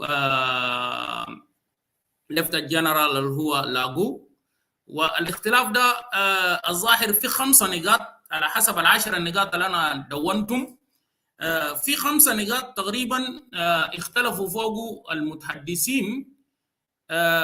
تقريبا نكون واضحين في 4. نحن عندنا تقريبا 1 2 3 4 5 متحدثين. في ال5 متحدثين ال4 متحدثين تقريبا يعني 5 نقاط كلهم متقاربين مع بعض، ما في أي اختلاف كثير. لكن في متحدث واحد في اختلاف كثير جدا في 5 نقاط بالنسبة ل4 المتحدثين. فده بدينا النقطة بتاع الجدل، وبدينا إنه نحن لابد أن نقيم حوار ل4 حلقات. هذه ال4 حلقات لابد انه نصل الى مرحله بتاعه الافق السياسي والافق الاجتماعي بما حدث في كوكورا، والمعلومات اللي كافيه اللي فعلا ادوا به كل المتحدثين. لكن في نقاط بتاعه غلط. نمره 1 عدم نجاح مثلا لاقوه في بعض النقاط دي، نقطه بتاعه خلاف. وبصراحه ده واحد. في نقطه ثانيه انه لاقوه في الورقه بتاعته لم يقدمها مثلا للحكومه المركزيه هنذاك مثلا الخرطوم حتى يتم مثلا مناقشتها سواء كان في البرلمان او في اي مكان اخر. دي برضه نقطه بتاعت نقاش. والفتره الزمنيه اللي يتكلم فيه الدكتور الحاج وتقريبا استاذ دانيال واستاذ تيتو. تيتو قرب المشوار بتاعت الكوكورا قريبا من 1983 وكده. لكن رجوعا للدكتور الحاج واستاذ ديفيد ما بيرجعوا لكم وسبعينات بانه دي بدايه بتاعت انه حاجه ذاته كبدايه بتاع مشروع بتاعت كوكورا، بس جاء ظهرت كثيرا في الفتره بتاعت لاغو. دي نقطه برضو فيها النقاش لابد ان نناقش فيها. في اختلاف كبير في جزء برضو انه الكوكورا like is not a good system. انا ما دار نذكر الاسماء بتاعت الناس اللي قالوا الاشياء دي. تقريبا في اختلاف في الكلام ده، انه في ناس بيشوفوا انه السيستم ده اسمه السيستم الممتاز، لكن انه الكوكورا ذاته في لوم شويه من بعض المتحدثين بانه نميري حاول يلعب اللعبه دي كانه يقسم جنوب السودان. استطاع بعد ما تحدث طبعا مع الراحل صادق المهدي عشان يقدر مثلا يكون قاعد في السلطه لفتره طويله. دي برضه نقطه بتاعت نقاش لابد ان نتوقف عليها ونناقش مع بعض. حاجه ثانيه واخيره وبعد ذلك انا هدي فرصه لاستاذ دانيال. نقطه اخيره، النقاط دي لابد ان احنا نناقشها بحوار وبمسؤوليه، وما بس سردا للتاريخ انما سردا تاريخيا وسردا مثلا يعني سياسيا بما يدور في ذهن لاغو ذاته بما حدث في الفتره الزمنيه لما كان هو في السلطه وابي العليار ذاته كان في السلطه، بانه هنالك كان في فوضى حاصله في داخل الولايات الجنوبيه انتجت منه هذه الاوراق اللي ذكرها لاغو. وبعض النقاط اللي هو ذكرها كان يسعى مثلا الى تغيير جذري في داخل الولايات الجنوبيه، بانه الناس مثلا تقدر تعيش في سلام ووئام ويكون في نظام يقدر يحفظ القوميه الجنوبيه، لكن ممكن تكون مقسمه لشنو؟ للاغاليم الثلاثه اللي جاء ذكرها الراحل نميري في القرار الجمهوري اللي هو طلعه ونحن لعبنا الفيديو قبل. فانا شايف النقاط يا سيستر بام. These points we have to run another show that will be part 2 to talk about it and to come to some points here and there, and then also we will go for another part so that we can give the listeners and the viewers also to ask some questions here and there. Otherwise we cannot achieve anything from this discussion just like that. We leave it like that. No, that will not go. لأنه there is a lot of students, those who are making research. There is a lot of students those who are writing a lot of points from this so that they can help them. And even for us, also, it can help us in the future. That's why we look for it so that we go part 2, part 3, and then we come to part 4 to come to the conclusion that what we can do with this issue of Corona. Kokora. I said Corona. Kokora, and then we go forward. So, Pam, I will give a chance for Ladu, only 5 minutes. And then Sabat also will be 5 minutes. And then I will let you to ask the question that would like to ask for Dr. Al-Haj, and then you can bring some people up to ask questions, only maybe 2 or 3 questions, but will be only summarized in 2 minutes, no more than that.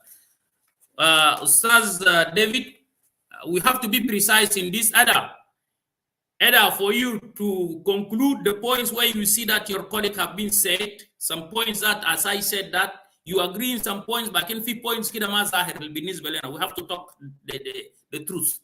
لأنه نحن ما دارين نعمل حاجات مولو ساي زي ما بيقولوا لك، دارين حاجات كله يكون في المليان عشان هنا ده تاريخ، والكلام ده مسجل في الفيسبوك ومسجل في اليوتيوب وموجود في الكلاب هاوس for the generation to come، and ده مسؤولية. فأنا هنا بنديك الخيار 5 دقائق بتاعك، هل أنت هتقبل أسئلة ولا عندك نقاط داير توضحه في 3 دقائق وممكن دقيقتين تقبل أسئلة؟ عندك 5 دقيقة. We have to be precise. Thank you. افتح المايك بتاعك أستاذ. Yes. شكرا. I don't hear you. I don't know why. أنت بتسمعني؟ Hello?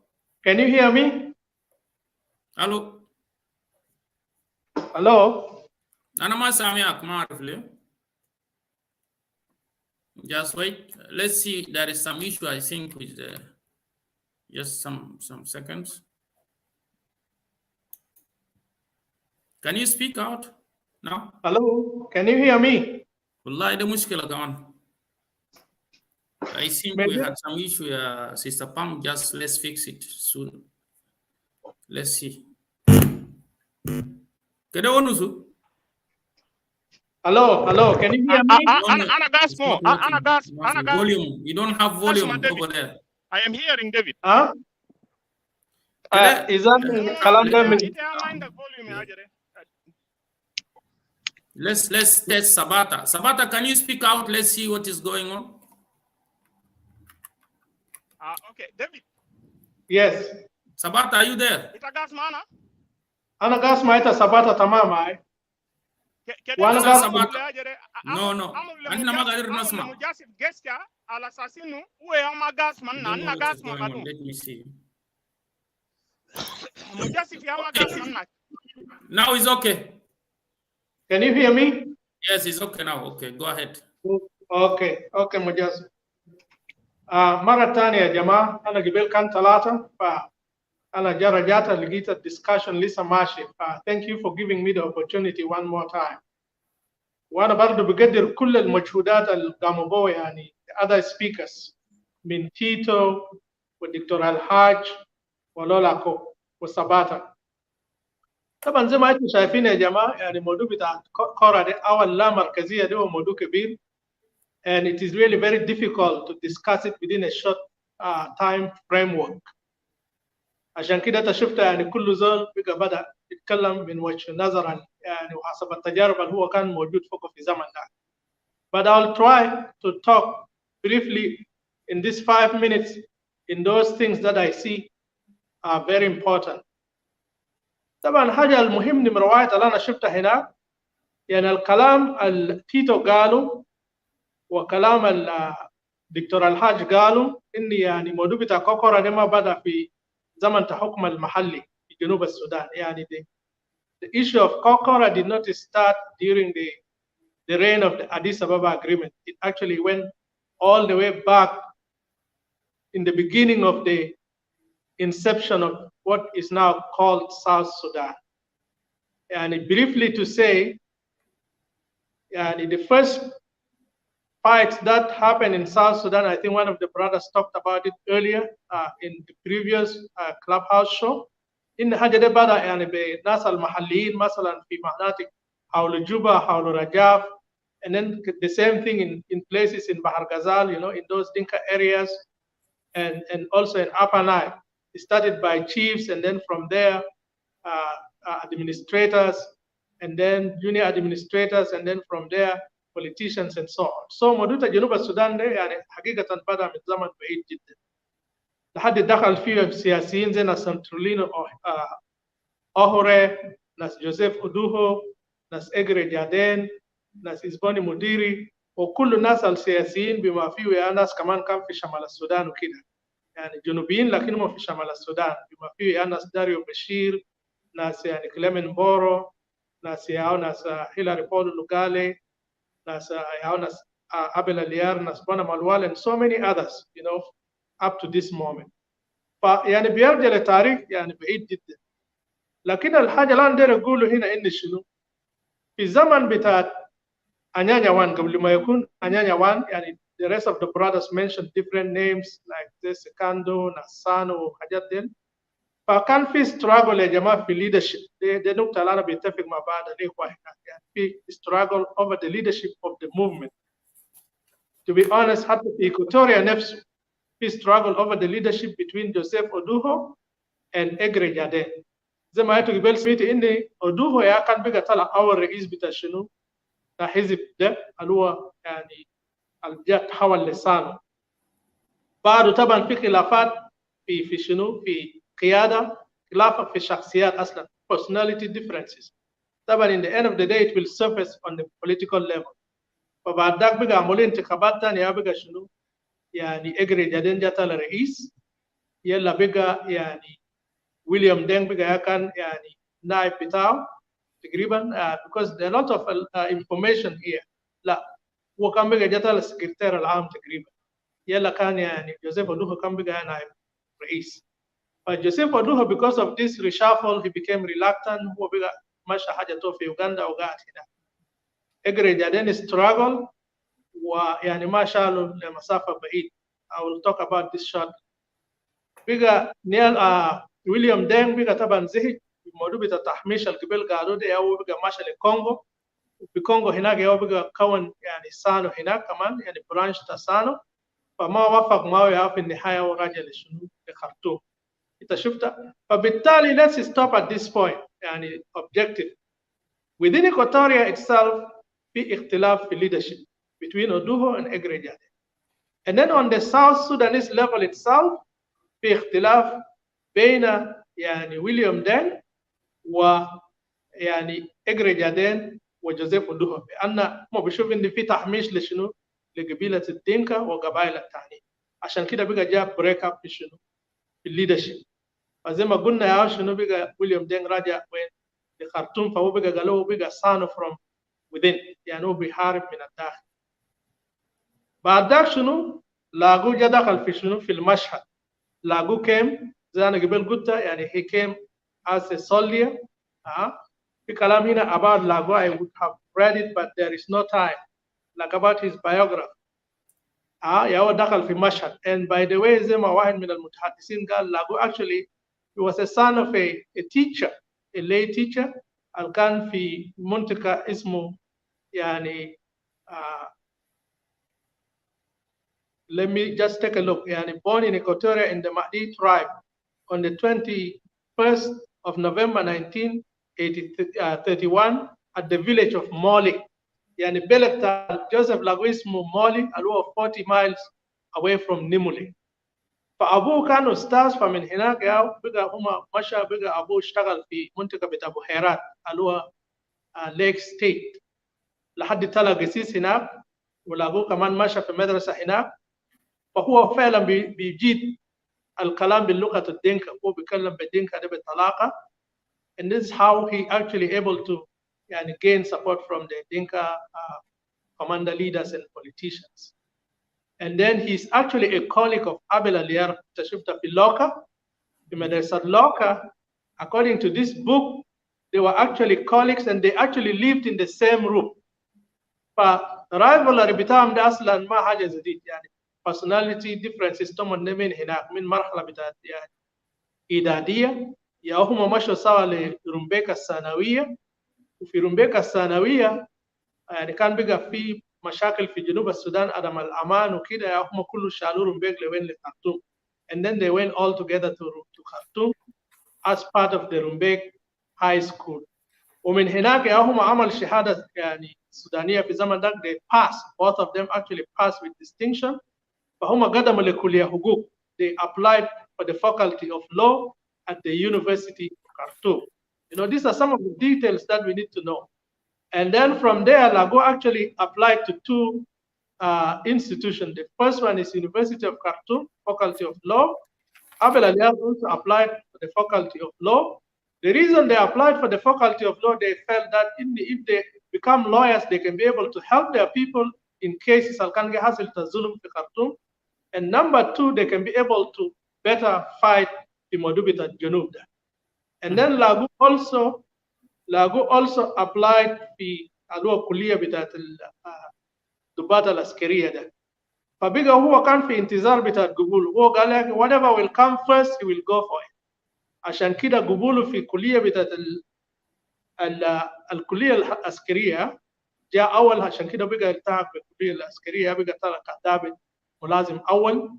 فبقى كان شالوا له الشندي زي ما أنا قبل قلت، من هناك اشتغل كتاب. وبقى كمان في ملكال بسيط يا جابوا له جوبا يا من هناك ماشي يا بقى جاي اتمرن. نشوف شنو حصل بعد ما هو اتمرن. يعني according to this يعني كان عملوه minister. يعني عملوه in his initial post in the Anyanya was actually that one of Secretary of Special Functions, which he himself told me, they write at the he likened it to that of the Minister of Defense. يعني أول شغل طلعوه يا جماعة في أنيانيا هو زي كان وزير بتاع شنو الدفاع. هو كان شغال مع قائد بتاع أنيانيا اسمه شنو جنرال تافين. اوكي. وبعد السياسيين اللي انا قبل قلت بتاع أنيانيا وان اللي هو الناس بيسيبوا دوبو ناس اجري جادين وجماعه. لكن نتيجه للخلافات السياسيه بين القاده ده، وكمان نتيجه يعني قوه العسكريه بتاع لاغو was able to gain support among the army officers. فبقى شال البساط زي ما عرب بيقول، شال البساط من شنو؟ من قدمي السياسيين، من اقدام السياسيين. عشان كده قبل it was disputed. يعني some people call it as a coup, but other people call it as an influence. طبعا النهارده كانت عسكري and you can be able to garner the support of the fighters who are fighting on the ground, then you win. صح؟ فعشان كده لما بقى جاء طلع كرئيس شنو أنيانيا، يا في النهاية وبقى كان يعني جاء كون شنو حركة بتاع South Sudan Liberation Movement في 1969. فلحد هنا يا جماعه زي ما انتم شايفين يعني في خلافات بين السياسيين الاستوائيين، وفي خلافات بين السياسيين الاستوائيين والسياسيين الدينكا، سواء كان بالقياده بتاع ويليام دين ولا القياده بتاع ناس في جبهه الجنوب اللي هو ناس ابل اليار وناس يعني بونا مالوال وغيرهم من الناس ده. شفتها؟ So that must be made clear. طيب نشوف شنو اللي حصل. طبعا في الفتره دي يعني من زمن ذاك يا خلاص نيميري was favoring ناس بتاع جبهه الجنوب. يعني let me go back a bit. يعني قبل نيميري ما يجي كان اول رئيس الجنوب السودان طبعا يا ابود. بعد ما خلاص ابود was toppled في ثوره بتاع اكتوبر 1964 يا بقى جاء وزير رئيس الوزراء شفتها اسمه الهادي المهدي تقريبا. يعني he was an uncle I think to Sadiq al-Mahdi. He led that transition period for a bit of a time. سر الخاتم الخليفة. أيوة بس يا So yeah, there is some mix up here فمعلش. فهو يجا بعد ذاك بقى تقريبا جاء بعده يا الخليفة المهدي ده عبد الرحمن المهدي. أيوة بعد عبد الرحمن المهدي يا بقى كان جاء بقى مجذوب الخليفة. يا بقى كان جاء ملوش شنو دائرة المستديرة. يعني مؤتمر دائرة المستديرة. This is very important milestone في history بتاع السودان. What is the round table conference? round table conference كان بقى يحلوا به مشكلة بتاعت الجنوب. في حاجة كان بيسموه مشكلة الجنوب اللي هو the southern problem. الو يا ذاته من ضمنهم يا مشكله بتاعت شنو انيانيا اللي هم عايزين يقسموا نفسهم برا من شنو من السودان. And then at that time there were 3 fronts. Number 1 جبهة الجنوب اللي هو يعني الجنوبيين اللي كان بيحارب من الداخل زي ما قبل قلنا بالقياده بتاعت اول حاجه كان داريوس بسير ويا ناس كليمن بورو، لكن بقى السلطه دي جا لناس ابل اليار، وكان هيلاري بول وقال يا كان سكرتير بتاعهم وغيرهم يا ناس كونا مالوال يا كان ممبرز. شفتها؟ فده الناس اللي كان بيطالب بشنو بحق تقرير المسير لجنوب السودان.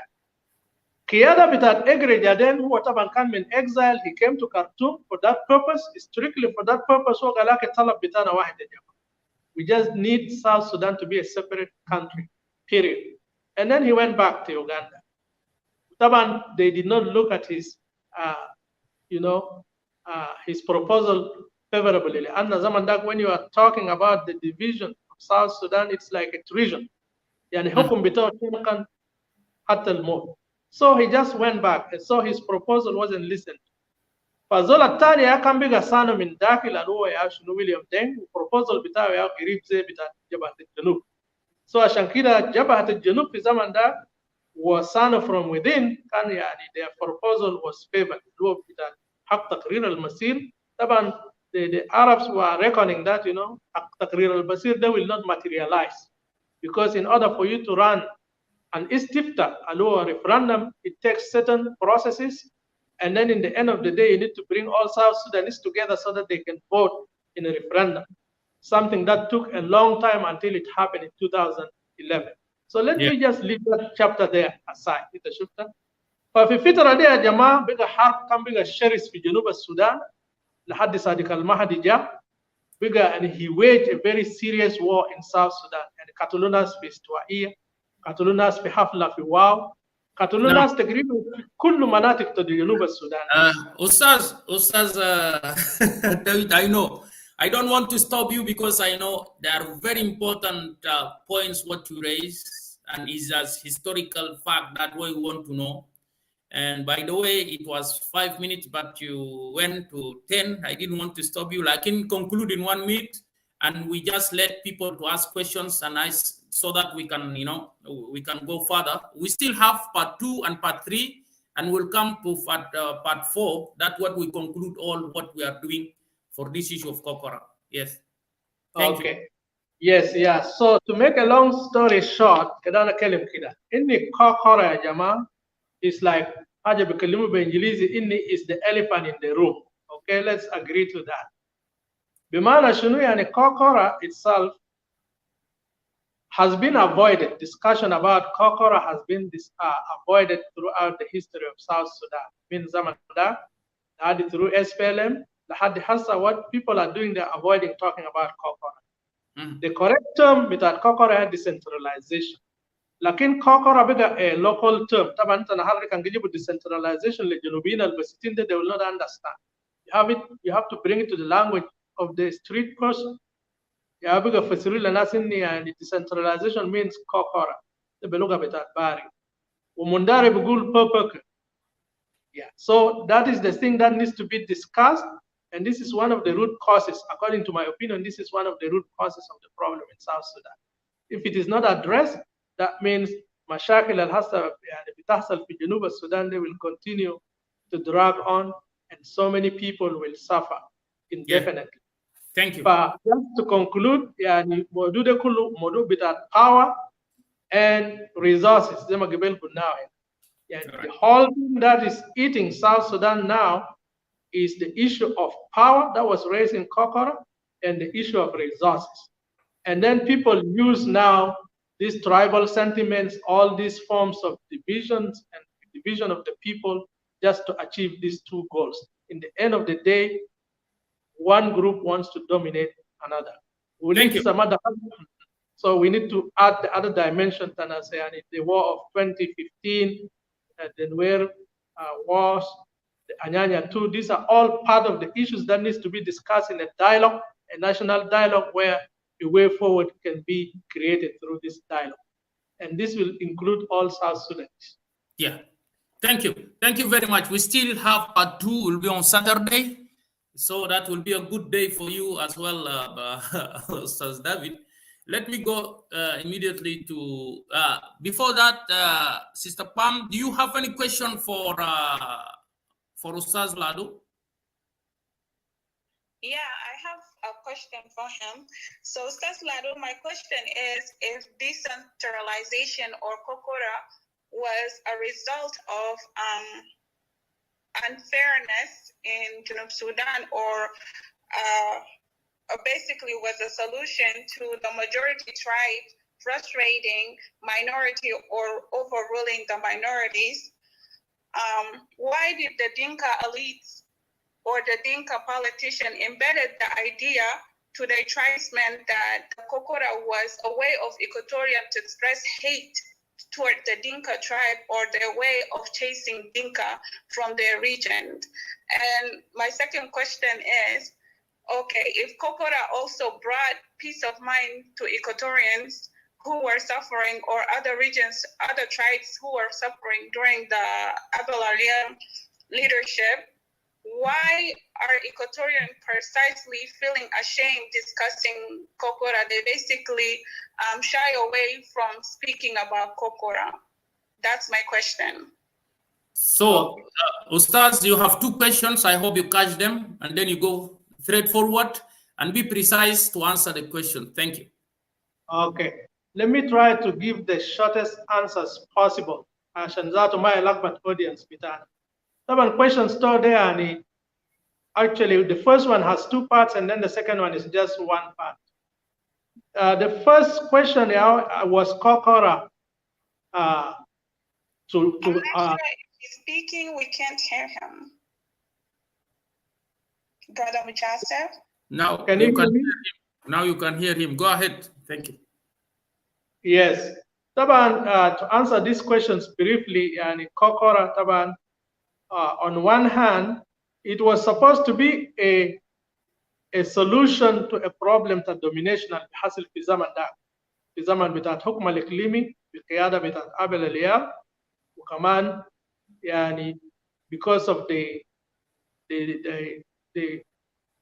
يعني concept بتاع domination اللي كان بيجي من some segments of Dinka. ما قال كله Dinka يا جماعة because يعني ده generalization ده بعد مرات ما كويس، لكن some elites that Dinka هم كان يعندوا idea بتاع domination في South Sudan. حتى في كان concept بيقولوا له يا أخي we are born to rule. أنت شفتها؟ ففي ناس بيقول كلام ده، فعشان كده كوكورا كان كحل وسط لشنو لمشاكل ده، عشان كل واحد يمشي محل بتاعه عشان شنو يعمل تنمية في محل بتاعه. طبعا some of these Dinka elite, they also made propaganda against Equatoria in schools like Rumbek and so on about, yani, Lagu was using Kokora to fund sentiments with a hatred against Dinka. So each side have done their propaganda war, like in the end of the day, yani, Kokora or decentralization was seen by Lagu and Equatorians and his allies in Upper Nile and Bahar Ghazal as a solution to the existing problems at the time, problems with the domination, problems with the security, and problems with the power and resources. That is part one of the question. The second part of the question, Alua, Equatorians, why would they be ashamed about Kokora?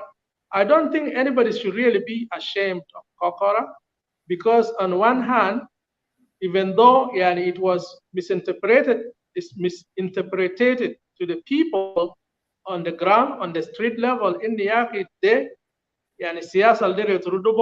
but that was not the intention, to be honest. The intention is just to devaluate powers throughout the regions of South Sudan. لكن طبعا الانسان البسيط النهارده زي ما قبل واحد من الاخوه ده قال اني they took matters into their own hands، يعني حتى في مبادئ بتاع الوزارات في جوبا كان في زمن ده يعني الوزراء اللي كانوا طالعين فعلا كسروا حاجات في بيوت انت شفتها and they took some of their stuff with them. And then نفس حاجه ناس في جوبا يعني بالتحديد قبيله بتاعت منداري طبعا the local politicians found the Mundari as a force to be reckoned with, to fight against the Denka. وما كل الدنكا يا جماعه، الناس اللي كان جايين من فوق ومناطق القريبه من جنوب من جوبا بالتحديد. But they use this Mundari to fight this Denka people Alkan fi Juba for Wazarati Nagotanina Fisuk, Mahalaze Konyo Konyo. And then there was also a counter attack from Denka في محلات جميزة يعني محلات بتاع منداري حتى يعني في قصص كان بيقولوا إن يعني عيال صغار شالوه دقوا في فندق وحاجات بالشكل ده أو شالوا جنب دقوا راس في خشب وكده. And those are real things that had happened at that time. So يعني in the end of the day, let me say this: there is no any reason to be ashamed of Kokora, but between the two parties, those who are pro decentralization and those who are against, is some like rock elements الناس المكويسين اللي استخدموا يعني decentralization ده أو Kokora ده for their own advantage, and in the process atrocities were caused against people in Equatoria and also against people of the Dinka origin, especially those who hail from both. Yeah. So there is no reason to be ashamed of Kokora, except in the those wrong practices should have been condemned at the time. Thank you. Thank you. Even though those atrocities and those violence have not been done by all the Equatorians, some individuals, those, because the action was two sides. Anyway, what I read also is some people, they start to misuse when they told them to go, they start to fight back. We are not going, we don't move from the houses, and then the revenge comes. So that is things happens, but it was not from all the people, because we know a lot of people, they have been there, nobody touched them even. If they respect themselves and everybody go and pack his things to go where he's coming from. So thank you very much, Ustaz David Lado. Let me go very fast to Ustaz Sabata. Sabata, either you take questions directly or you summarize in 3 minutes, please, and that's precise. You take questions or you have some points to, to clarify with some of your colleagues who have spoke before. So you go ahead. Thank you. Okay. Thank you very much, Brother Mujasif. I would rather just clarify some few things here and there. This discussion is very important, Brother Mujasif, and I can tell. You see, we are all Equatorians here talking about some issues or remembering Kokora, but then I can tell how we are not seeing things or the reasons and all these kind of things. We are not seeing them from the same page. Even though somebody like Lagu, whom I think is an icon amongst the Equatorians, that the Equatorians will take seriously. Okay, Lagu has narrated a number of things, but when you kind of browse opinions of Equatorians with respect to why Kokora was initiated, and was it really something that those of Lagu are the ones who proposed it, you will see different opinions. Okay, and that actually tells how deeply divided with respect to opinion Equatorians are. But I think it's not a good way forward, because every time we are like that, we will not have a very clear direction for our kids. You see what I'm saying? Our kids will also be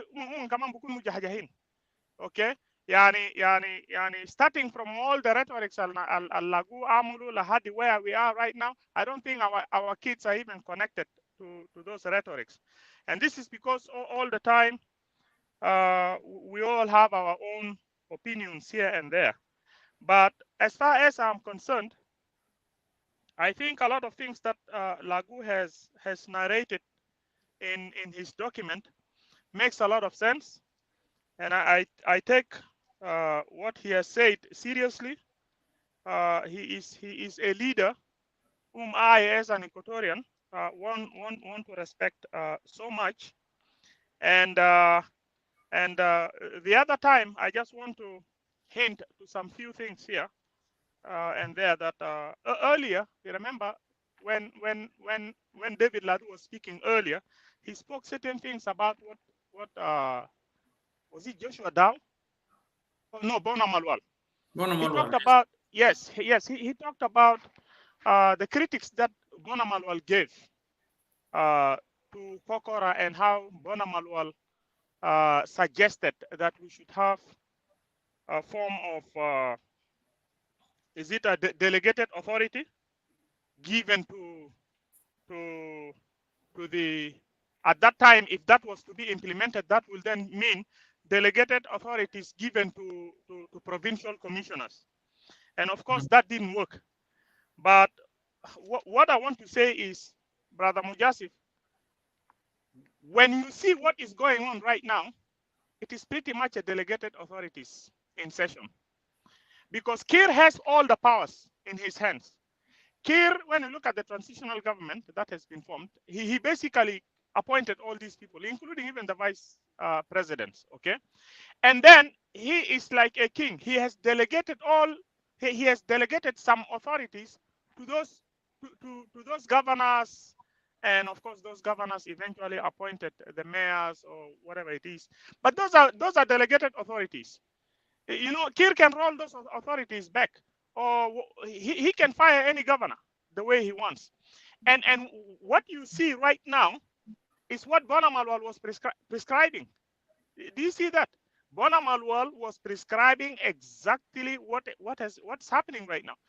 So you can see how these guys are aligned with respect to their plans. Okay, but when you come to, for example, we the Equatorians, for as much as when you look at Lagu's arguments here, Lagu pretty much blamed the characters of people of the Dinka with their behaviors of trying to dominate all the time, being very loose, having loose attitudes to laws, and when they are the ones in control of authority, they connive. You remember earlier when he said they connive behind the wrongdoings of the cattle herders. You see, basically Lagu, you can imagine, he said things that are happening right now.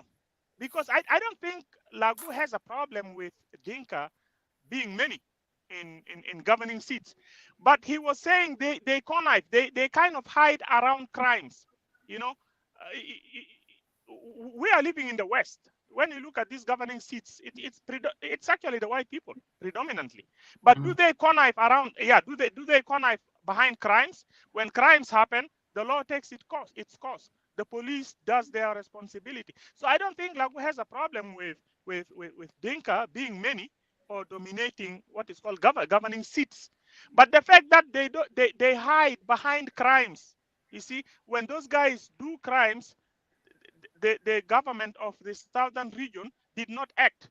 Or if there is somebody who has been held at a wrong, then it is always not allowed for the provincial commissioners to basically adjudicate justice.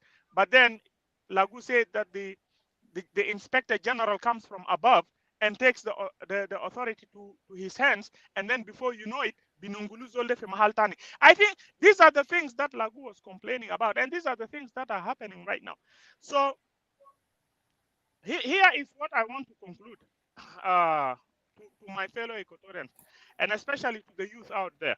You know, I recommend that you take what Lagu has written, go through it, read it very well. Lagu seemed to be a very, very sharp person. He knew what he was doing, brother Mujasif. If you have noticed, Lagu pretty much sounded like somebody who was even teaching those guys how governance runs. You know, when he was defending, when he was telling the people that don't be afraid, you are not going to be divided. He was telling them what the constitution was, and when they were leaving from Addis Ababa, the idea of decentralization embraced as a principle from the constitution.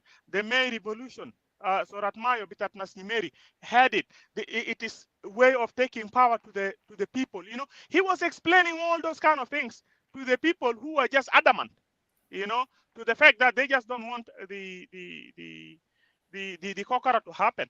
So for that reason, Sabata, I would really encourage a lot of Equatorians, including the youth, to embrace this. And I really even, I think, honestly, I think even the holdouts today who are who are calling for federalism should basically use some of his arguments, because I'm sure the same arguments are now being used against these holdouts when they talk about federalism. You know, oh, this is kind of like, oh, this is divide, you know, and rule and this kind of things. They can even use the same kind of arguments, because Lagu has made a very, very good argument. Al Assassin, these things cannot divide.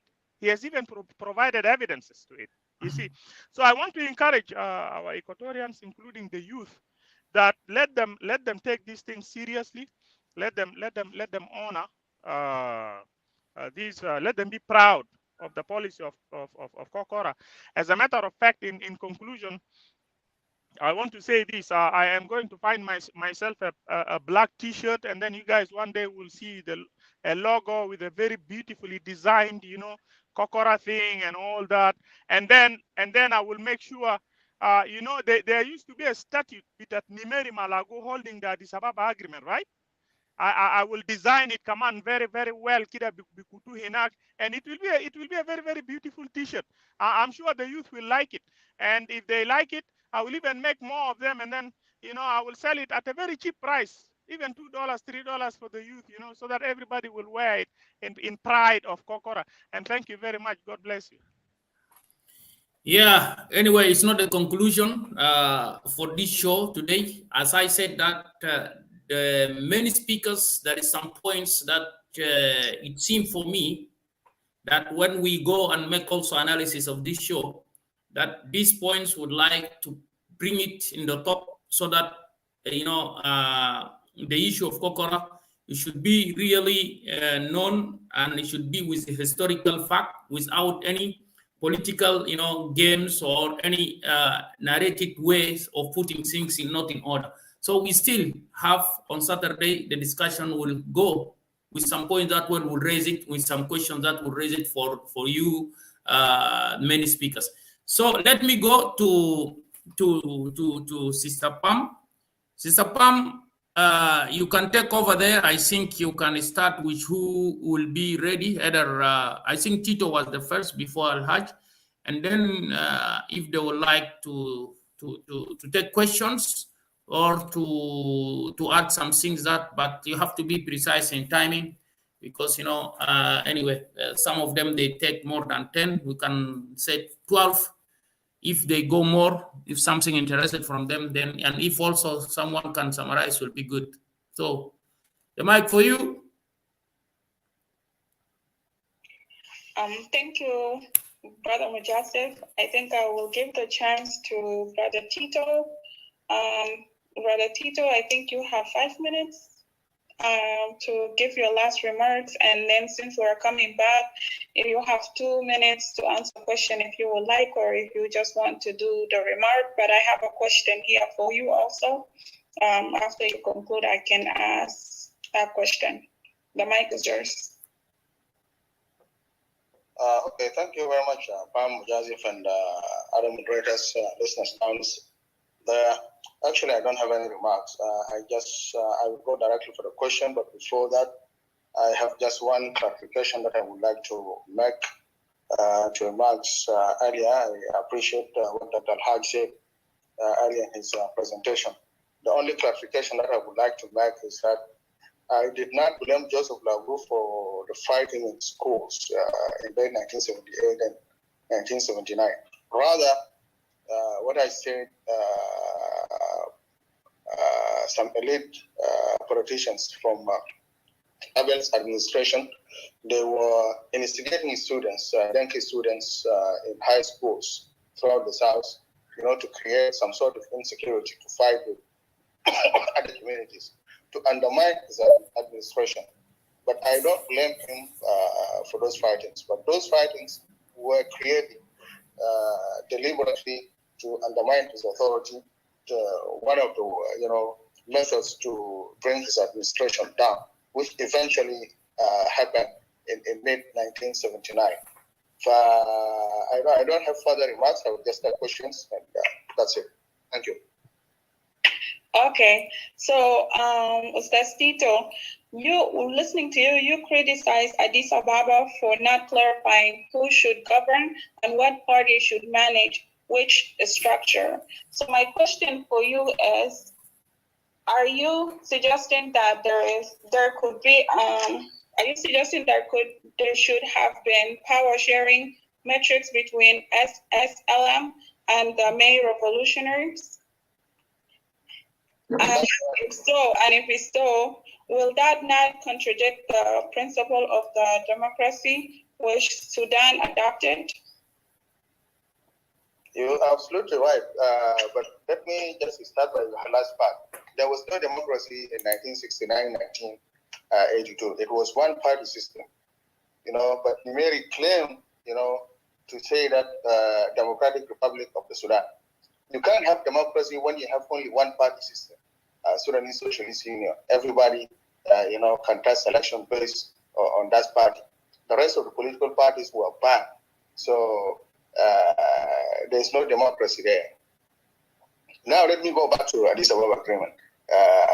Yes, few قصور في loopholes في اتفاقية Addis Ababa because it was done in a haste and you cannot. The negotiation started in January.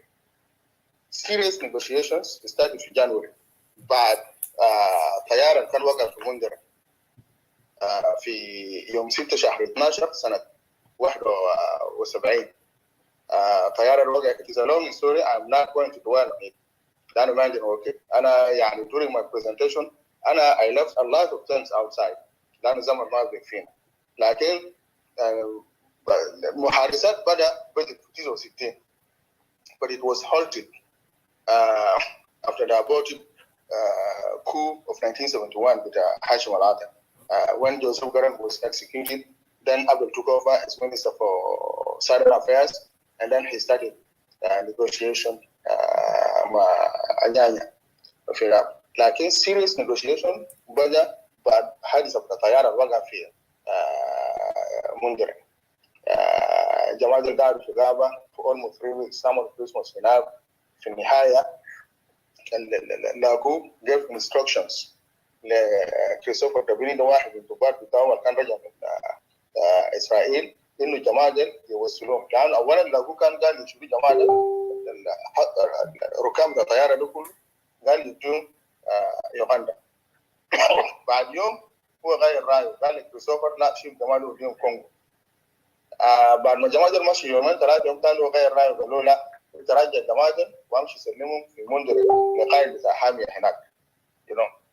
شو طبعا كلام كداري والحكاية حصل في منذر حوالي 40 ولا 50 ميل جنوب منذر. بعد كريسماس هم جزحروا والمهم سلموا جماعة في جوابات كذبوا. أنا I don't want to talk about it. I said the time is not enough for us. But negotiation started from January,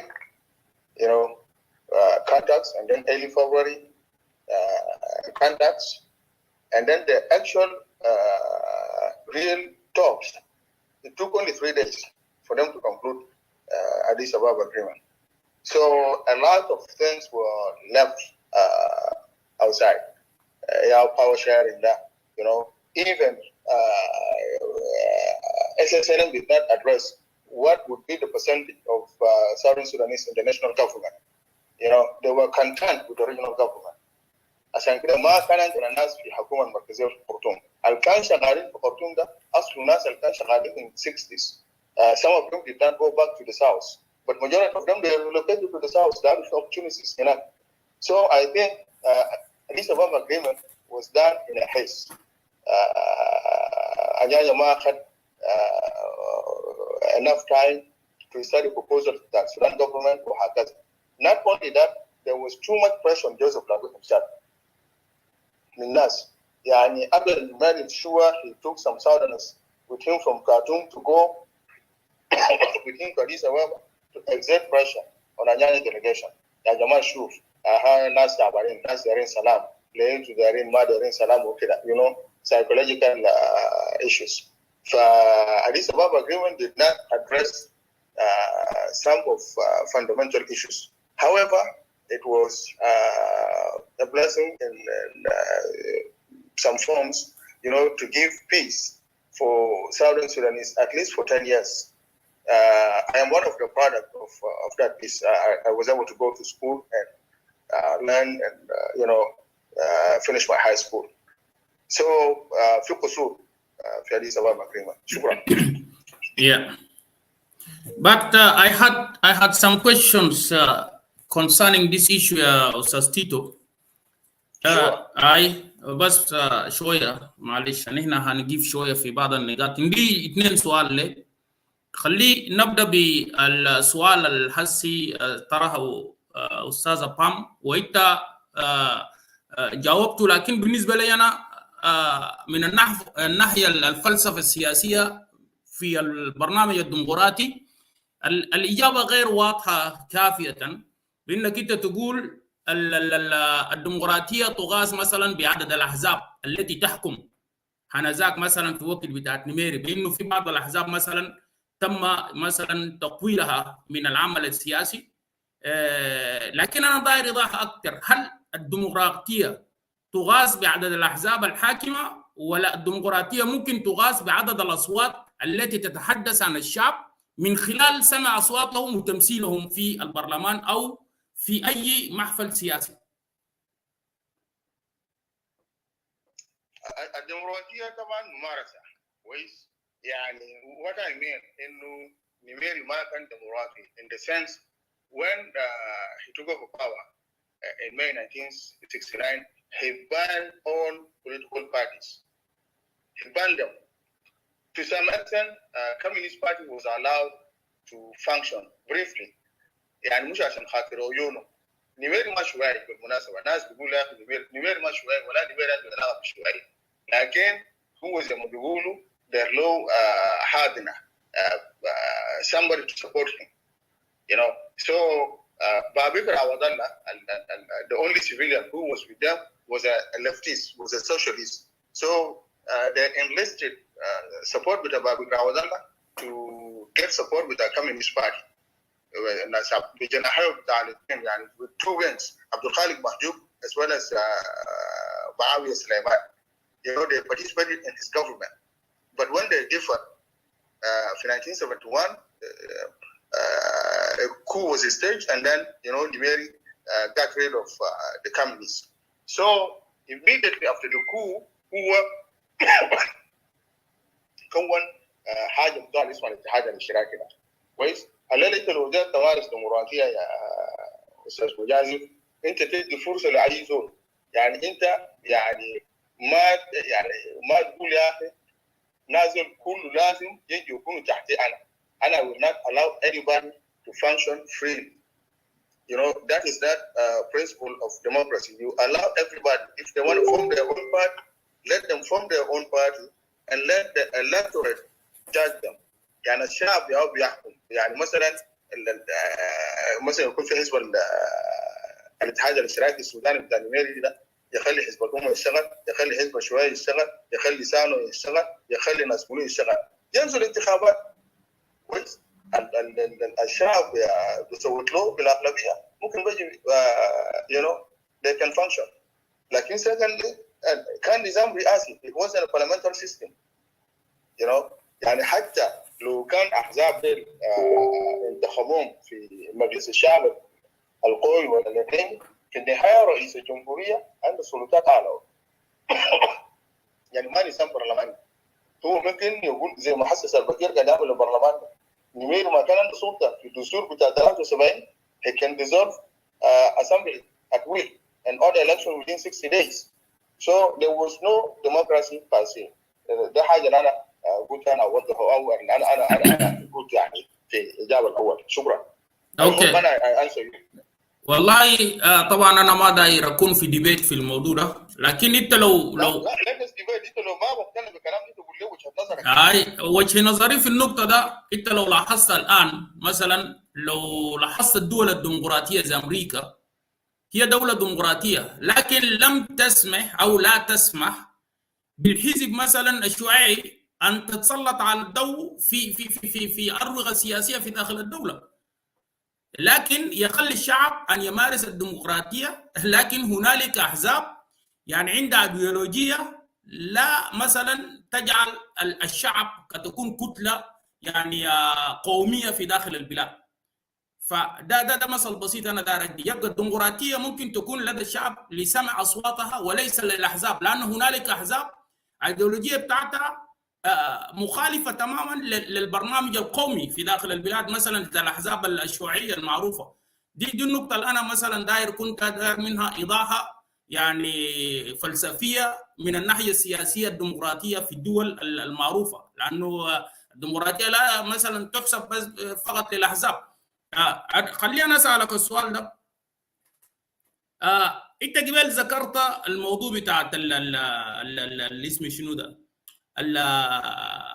الاتفاقيه بتاعت 1972، وذكرت شيء في البرزنتيشن بتاعتك انه كوكورا لما النميري مثلا اعلنوا it is a violation of the agreement itself.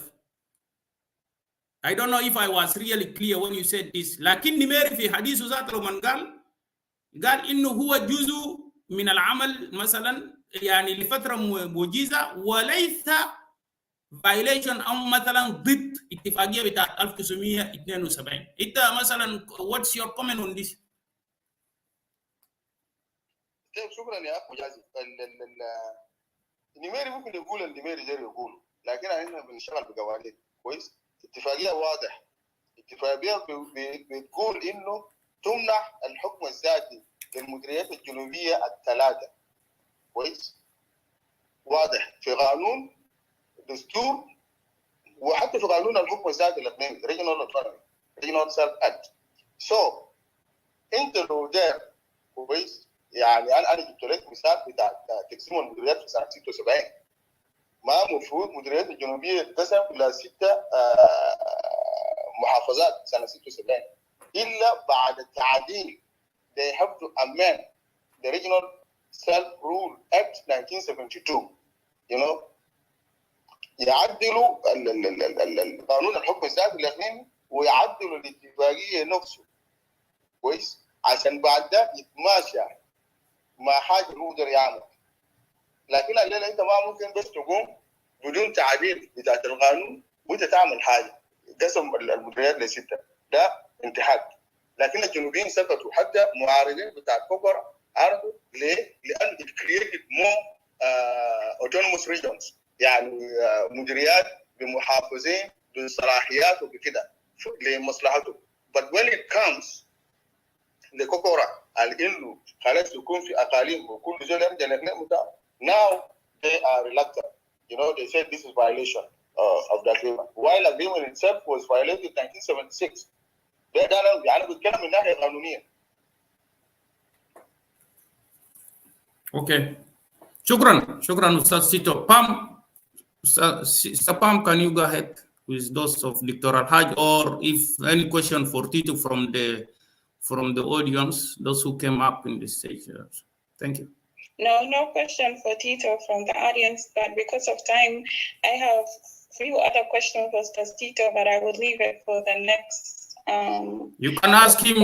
You can ask him question. Let us go. I know that time is against us, but it's better. Okay. Yeah.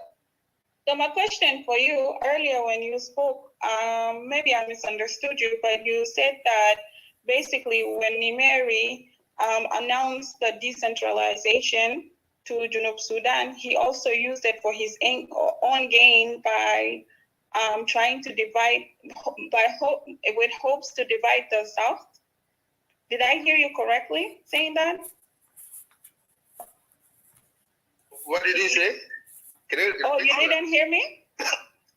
No, I heard you, but I don't get what you said exactly. Okay, so earlier when you spoke and you said that when Nimeri announced on June 6, 1983, I think, announced the decentralization of South Sudan, you said that based on your opinion, you said that Nimeri also had a gain on it with hope to divide the South, to break unity of the South as well.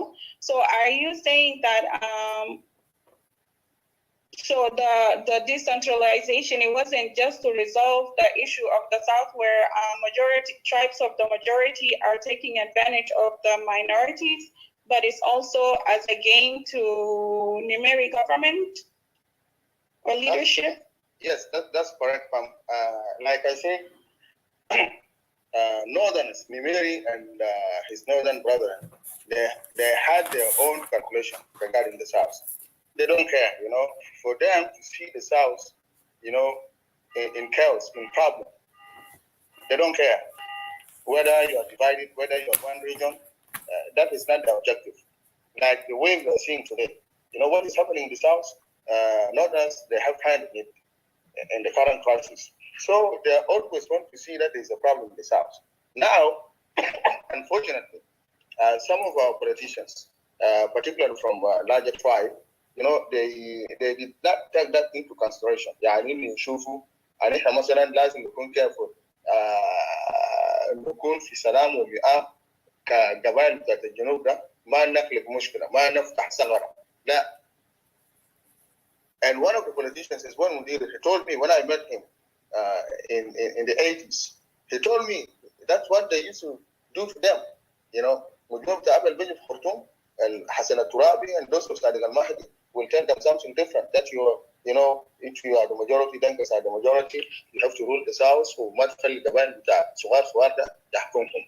When those of Esbon and the other group they will tell them, you are the one who fought the war.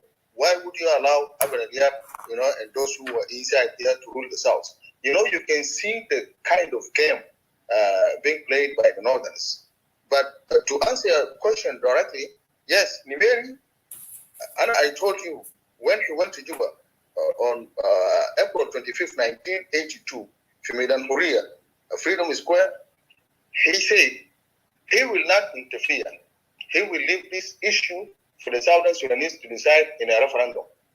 كويس؟ ده كلامه قال إنه هيكون في استفتاء في موضوع بتاع إنه الجنوب يكون one entity or should be divided into 3 regions. طيب شنو اللي خلاه بعد سنة وشوية يغير رأيه ويطلع قرار جمهوري ويقول يا أخي نجرب بتاع ده لمدة سنة ونص. He has his own calculation, and particularly when the board rebellion occurred on May 26, he saw that as a pretext, to go ahead with the برنامج. لكن لو ما حصل تمرد في بوريا ما أظن نمير بيستعجل في قرارات بتاع تقسيم بتاع الجنوب ده. وما هيستعجل فيه، هينتظر. But opportunity came and he did it. So yes, he had his own calculation. He doesn't care, about the Equatorians or Denka. Okay, if that's the case, so why do the Dinka or the elites, the Dinka board precisely, or the elites of certain Dinka are blaming Equatorians for the decentralization if it was like Nimeri's decision from the first place? Or yeah, because they thought Equatorians are the one who introduced the proposal of free division of South Sudan into 3 more regions. They are blaming Equatorians precisely لأنه كان الفكرة دي جاية من السويين، الفكرة دي جاية من لاغو هو طرح الفكرة. So long as الفكرة came from Lagu as an Equatorians, they are holding Equatorians responsible. But also, I told you from the beginning, not all Equatorians supported redivision of Southern Sudan. Some of us opposed the idea for other considerations. يعني few politicians, I mentioned some of them, as Joseph Odogo, as Ismail Mudiri, as Sabana Keimula, as Samuel Abujon, as Al-Hasab, the National Dialogue, this one.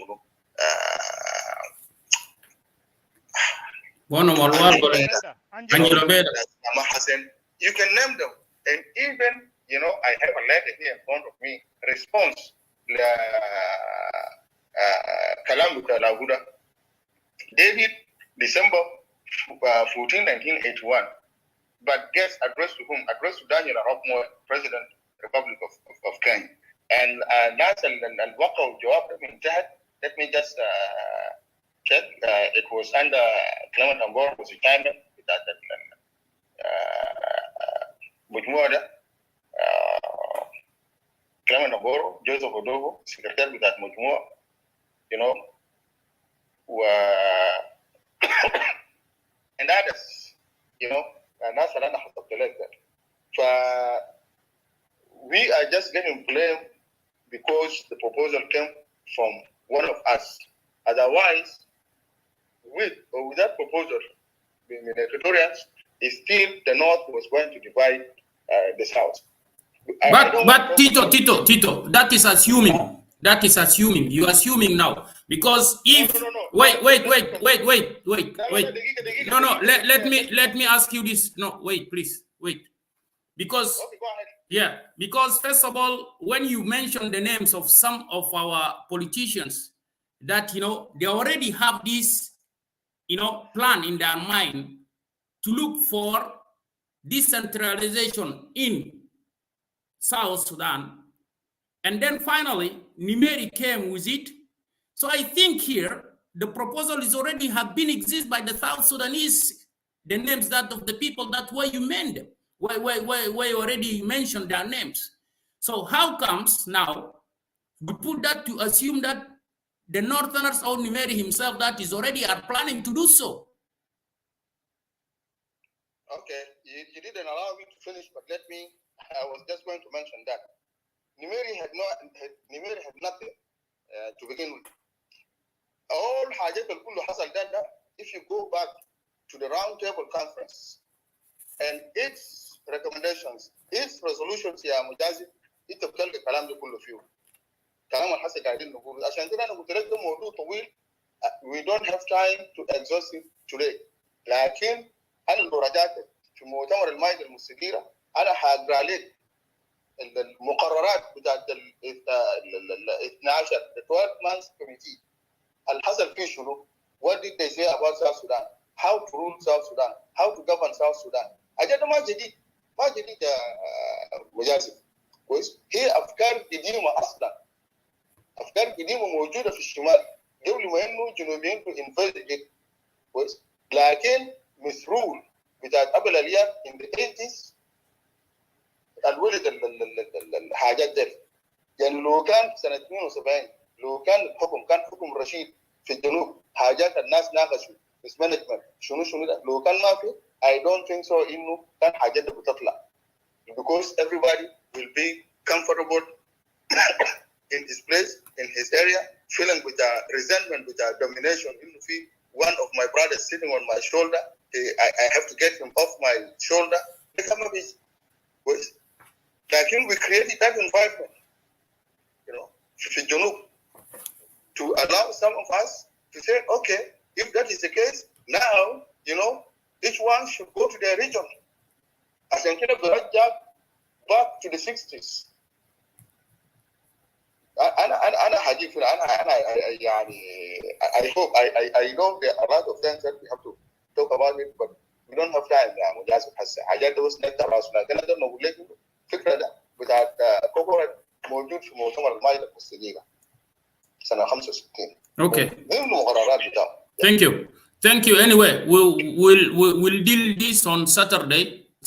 We'll start with the المائدة المستديرة. Pam, Sister Pam, you go ahead. Thank you. Okay, thank you, Brother Mujasir. Ustaz Tito, because you said you might not be here next time, I was going to leave these two questions for everyone for next time, but I'll go ahead and ask you the two questions that Rolako asked.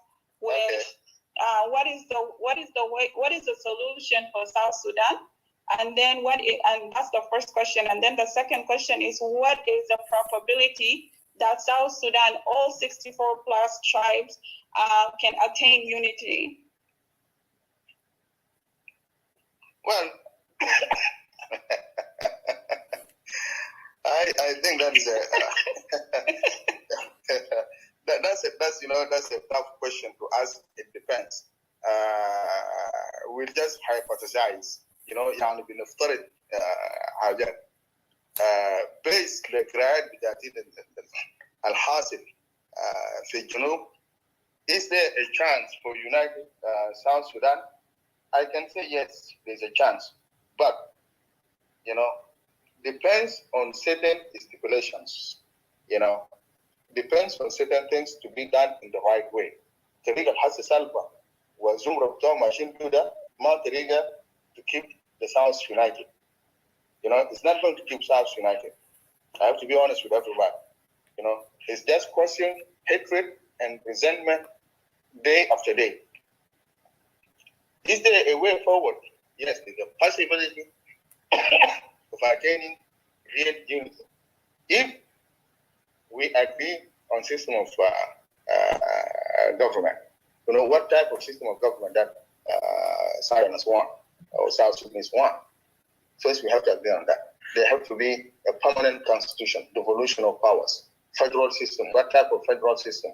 A strong federal system whereby you have each state should have their own police, should have their own public safety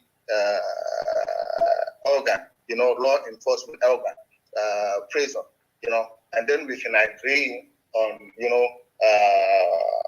certain things like the number of the armed forces, condition for their recruitment, how many each state should contribute, a lot of things. But I don't see those things happening as I speak. I don't want to say I am pessimistic, though sometimes I become pessimistic, but there's a chance. If those in power come back to their senses, and realize that the way they are taking is a dead end, it's not going to take us anywhere, it's going to balkanize the whole country, لما البركان اللي تنفجر بيكون صعب جدا الناس ياكلوا. There's a chance, but I don't see it as I speak. Maybe in the future, I don't know after how many years, I don't know, because I don't see the seed being sown right now. It will there تحصد حاجة تزرع لنا. لكن بطريقة الحسن ماشيين بيه ده I don't think there's a chance this country can remain united as they claim in their national anthem. Let us hope for the best. Let us hope for the best.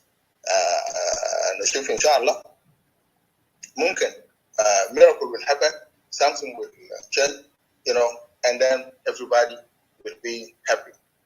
I don't want to talk about the breakup of the country.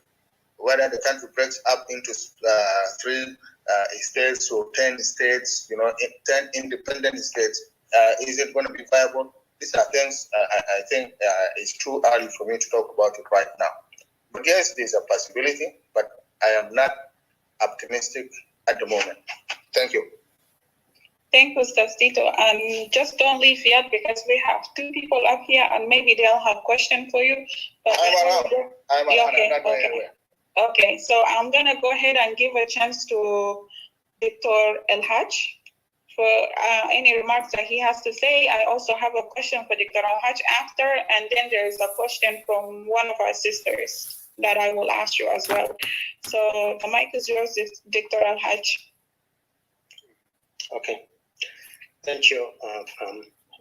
I just want to make a few remarks.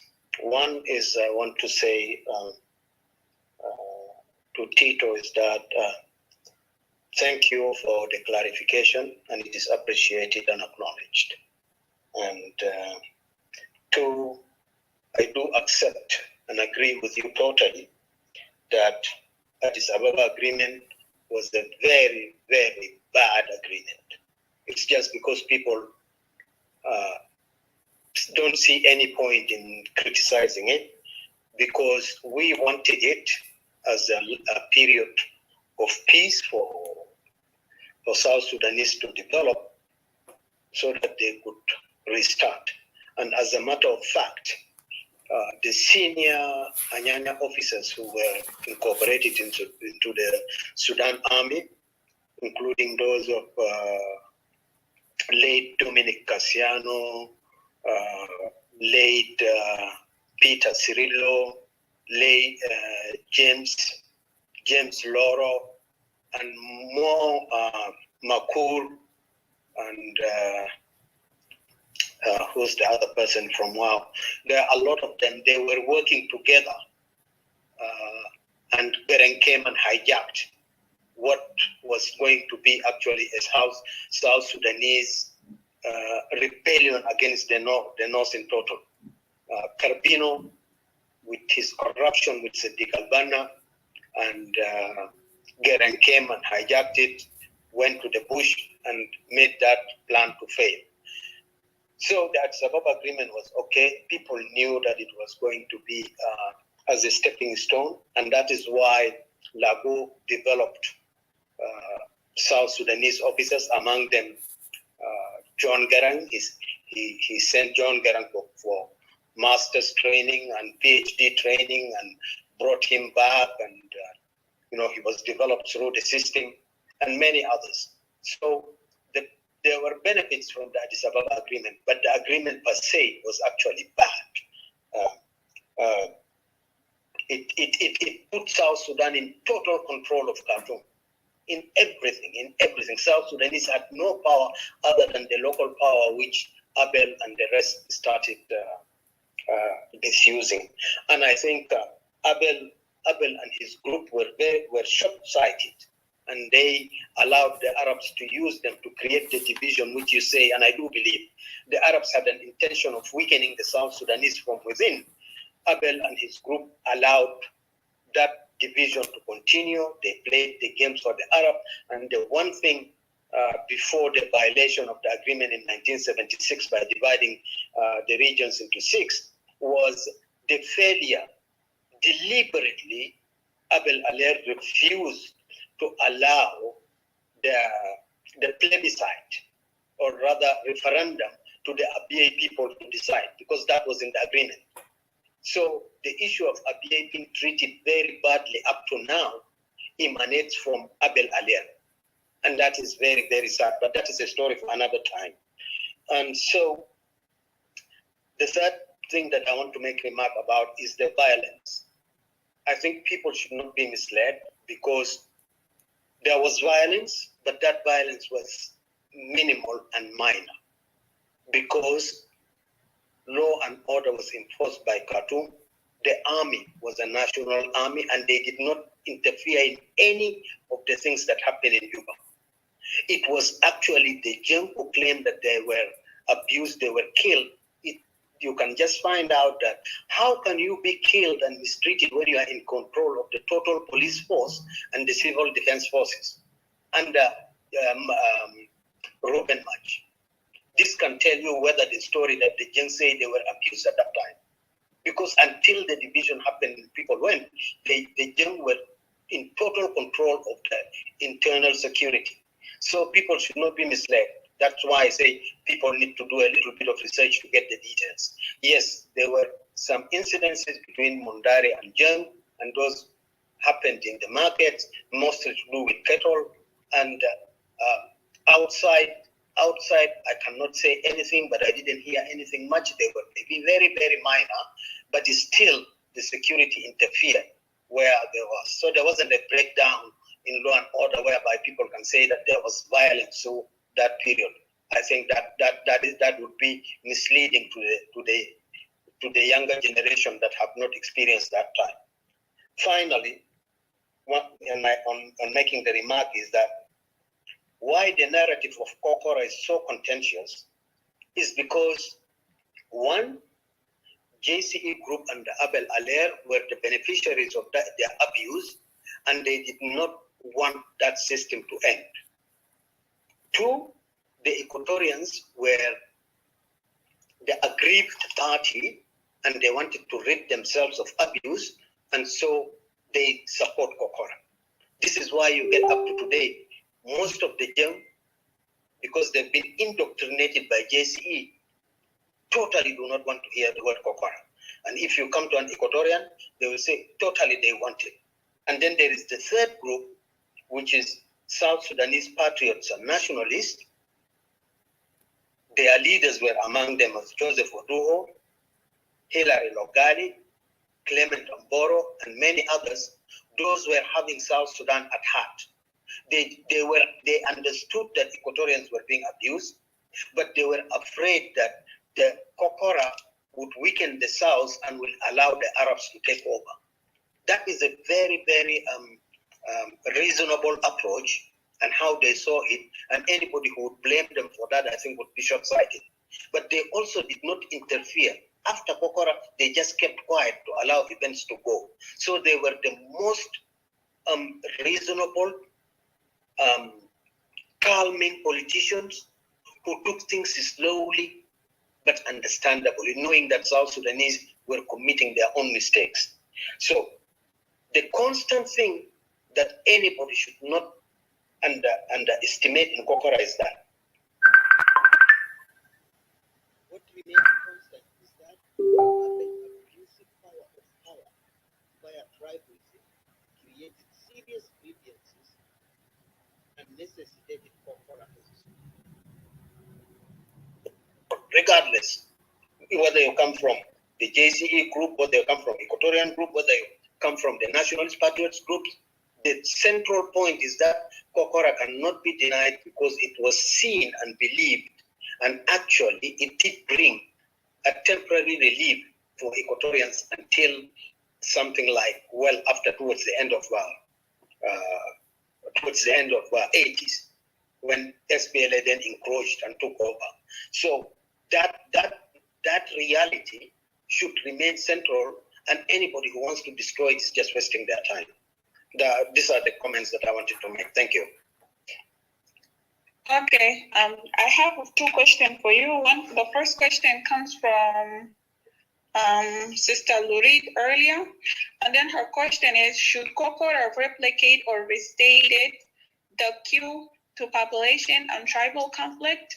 That's Sister Lurid's question. And my question for you is: I heard you said that you did not support Kokora, so I want to know, since you did not support Kokora at the time, or do not believe in Kokora, do you believe that there was a better solution to the situation that was happening, the domination of the Dinka Poor or the Dinka who are in power at the time?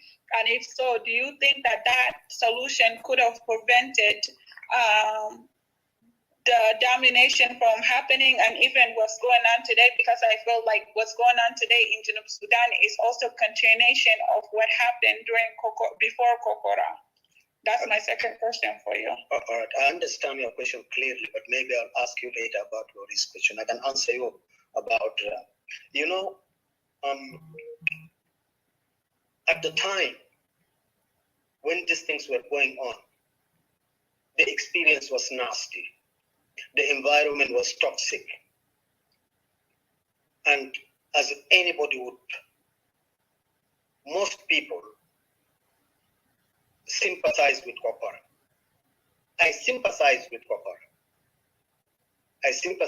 Kokora, but it did not sit in my heart very well, because I was afraid, genuinely, I was so much afraid that it could go wrong and the Arabs would completely annihilate us.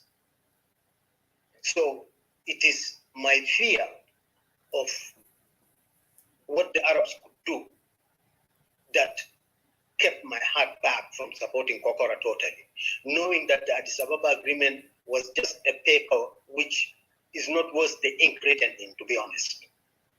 The agreement was just okay, we've just given up. They were in total control. It's Nimeri, as Tito has explained here. Nimeri was the king of the court. Nobody could say anything. He was free to play around with who can rule in South and who cannot rule, who he can take out and who he cannot take out. And it is this that allowed Abel to allow himself to be a pawn, to be played. And so I was sympathetic with Kokora because I suffered the effects of Kokora. I saw what was happening. I was hurt and injured. I was injured emotionally, okay, by seeing what the Jeng were doing. And with that, who was I to come out and say, oh, Kokora is wrong? I couldn't say that, because I know the feelings, and I know the feelings of the majority. And the person who was the forefront was somebody who mentored me to a certain extent and provided me care. And that person is late Peter Sule. When Peter Sule in 1982, he spoke at RNC. There was a sports place just near Libratalata, just by Gorobo. When he came and spoke, and the Equatorians came there in big numbers, I wish, and I still pray, I'm trying to do research, I wish I could get the speech he delivered. That speech galvanized the entire Equatoria, and Kokora became a reality. It's unfortunate that he's not with us, but he gave a moving speech. And with all that was going on, I knew that I could not, just as now, who am I to blame the separatists? I know that they have got a cause. I know that they are paid. But I also fear, because we could lose our country, which our grandparents, Paul Ali Butala, Emilio Tafeng, Marco Rume, Satorino Ahure, and many others, they were the pioneers of what is called South Sudan today. I cannot betray them. They stood without anybody. They stood and fought for South Sudan. Yes, I believe in them. I cannot betray them. I will stand by what they have started, and we will finish. I do not believe that the Germ can totally overcome us in South Sudan. They are the minority, but we are not thinking. They are doing this because they've got the gun, but we can disarm them if we become united. And this is why the separatists are saying what they're saying, and I'm saying, okay, go ahead, do it, but be very careful. Think about consequences of what you do, just like what I said earlier. If you are going to claim Ladu Enclave, just be very careful. You are encroaching into internationally recognized boundaries, and those governments will take you as an enemy and as a threat.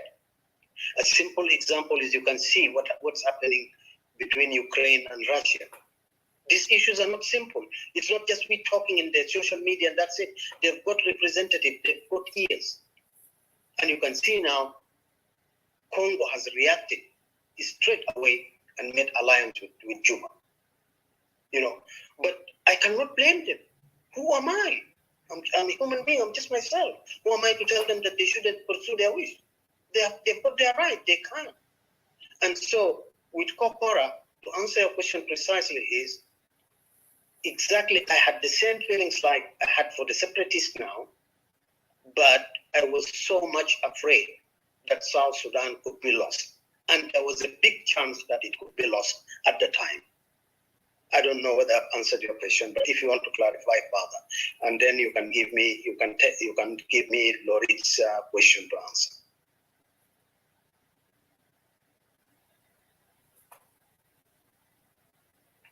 Okay, 1 second, I'll give you Lorit answer. Lorit question. So Lorit question was, should Kokora replicate and restate it with Q to population and tribal conflict? Should Kokora replicate and restate it with Q to population and tribal conflict? I'm struggling to answer to get I'm struggling. The last bit, should Kokora replicate? Yeah, should Kokora replicate and restate it with CUEQ to population and tribal conflict? That's the question she wrote for you earlier. I think she's here. If she doesn't mind, she can come up and ask you what she meant. I think that would be better. Thank you. Yeah, and I think if she can come up, I don't know if she's still here. Madam Pam. Yes. There is one thing here I would like to be clarified if really there is space. Okay, go ahead. Yeah, I have so far quoted it from our two speakers, from Tito and then Doctor, about the 72 agreement, how it was not so effective. They are not the first people who have blamed the agreement. I think the documentation here also said even some northerners said the agreement was between Lago and then Abel Alier, because I think Abel Alier was negotiating in behalf of the North government. He was the vice president. And majority of Dinkas are blaming Logo for being misled by the Arabs to sign the agreement. Now, my concern here, I just wanted a clarification from the eyewitnesses who were there, just to find it out. Do we think Abel Alier had an early plan of manipulating the agreement prematurely without clear framework, just to blame Lago, or Lago rushed to sign the agreement from Abel Alier? Thank you.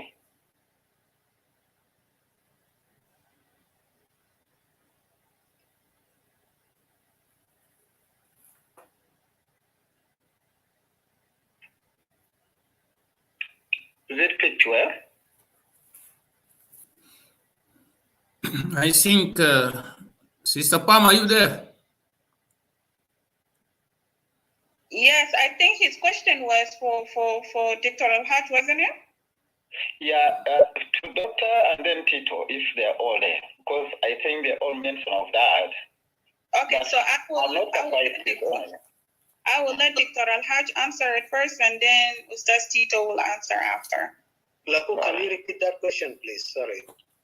Okay, I said, I had two of you all mentioned about the agreement, the 72 Addis Ababa agreement, how ineffective the agreement was. I also quoted some northerners before. They said the agreement was not for all of the northerners, but it was for Abel Alier and then General Lago. Because I think by that time Alier was the deputy, the vice president of Nimeri from the northern, and he was negotiating for the northern government. But the surprise again, the Dinkas, some of the Dinkas later on turned to blame Lobo for being misled by the Arabs to sign the agreement. Now, just to the point of clarification, if we'll use our sense to answer it, do you think Abel Alier had an early plan of manipulating the agreement prematurely without clear framework so that Logo can be blamed on it? Okay. You know, if to blame the agreement, you need to go into the context of how it was negotiated and how it was agreed. Obviously, as I say, there is one thing here which I think Tito didn't mention, but I need to mention it. Abel Alier was a Nimeri person. There is no doubt about that. And Tito did mention something about Joseph Gereng. Joseph Gereng is a Luo from Bahar Ghazal. He was a communist, and he was a very, very intelligent person. He has written a lot of articles, which if you read now, you will find them really as if he's writing in the present. Okay, and he has aired some things which actually are happening now. But because of the communist revolution of 1971, he was sentenced to death. Some sources told me, and I do believe that, Nimeri did not want to execute him. But Abel leaned on Nimeri to execute Joseph Gereng, so that when Joseph Gereng is out of the way, he would become the leader of South Sudanese politics. And indeed, that is what happened. So Abel Aller is a person of was a person of Nimeri and was pursuing the Arab interests. But the Addis Ababa agreement also had international dimension. The World Council of Churches, which arranged and played a role just like the IGAD is doing now, they leaned heavily on Anyanya, which almost created division. As Tito had said, some people did not want it. Among them is Gordon Mortad, those of Osman Mandiri, and many others. He split the rank. The World Council of Churches put a lot of pressure on Anyanya to sign with threats. So there was an international dimension, regional dimension, and then the internal dimension. So Anyanya was actually strangled from three corners.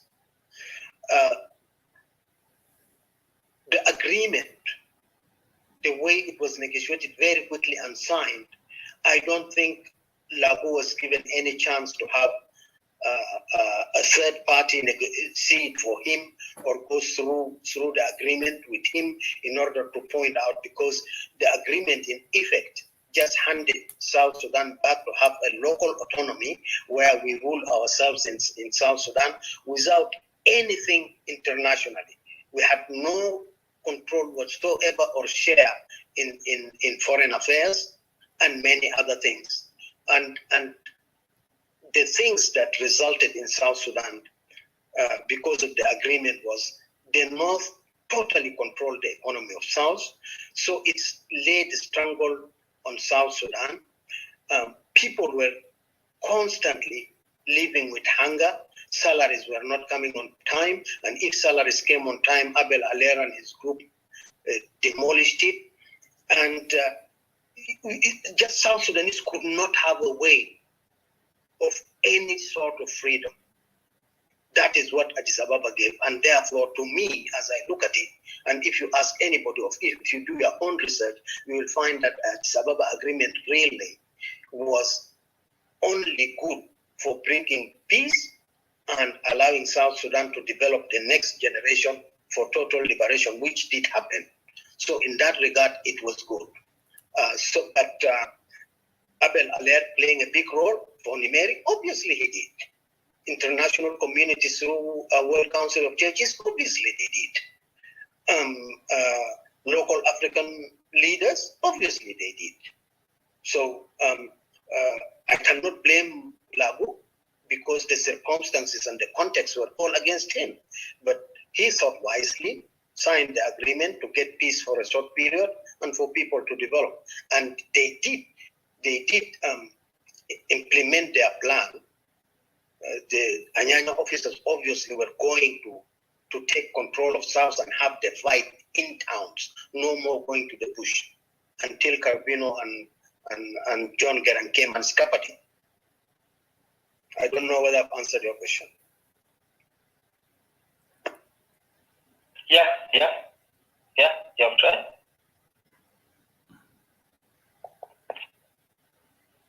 Okay, thank you, Dr. Al-Haj.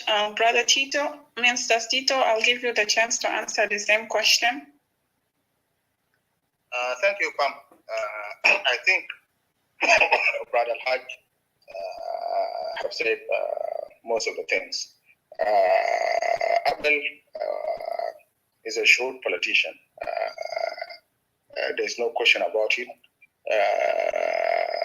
But guess what? Who brought Abel to the cabinet of Nimeri? Nimeri didn't know Abel from the beginning. You know, the person who brought Abel to the cabinet was Joseph Garang through his contacts. So he was able to bring Abel to the cabinet, and Abel was sworn in, I think 4 days later, May 29, after most of the ministers were sworn in. And then Joseph Garang became Minister for Southern Affairs, and Abel became Minister for Internal Trade or something like that.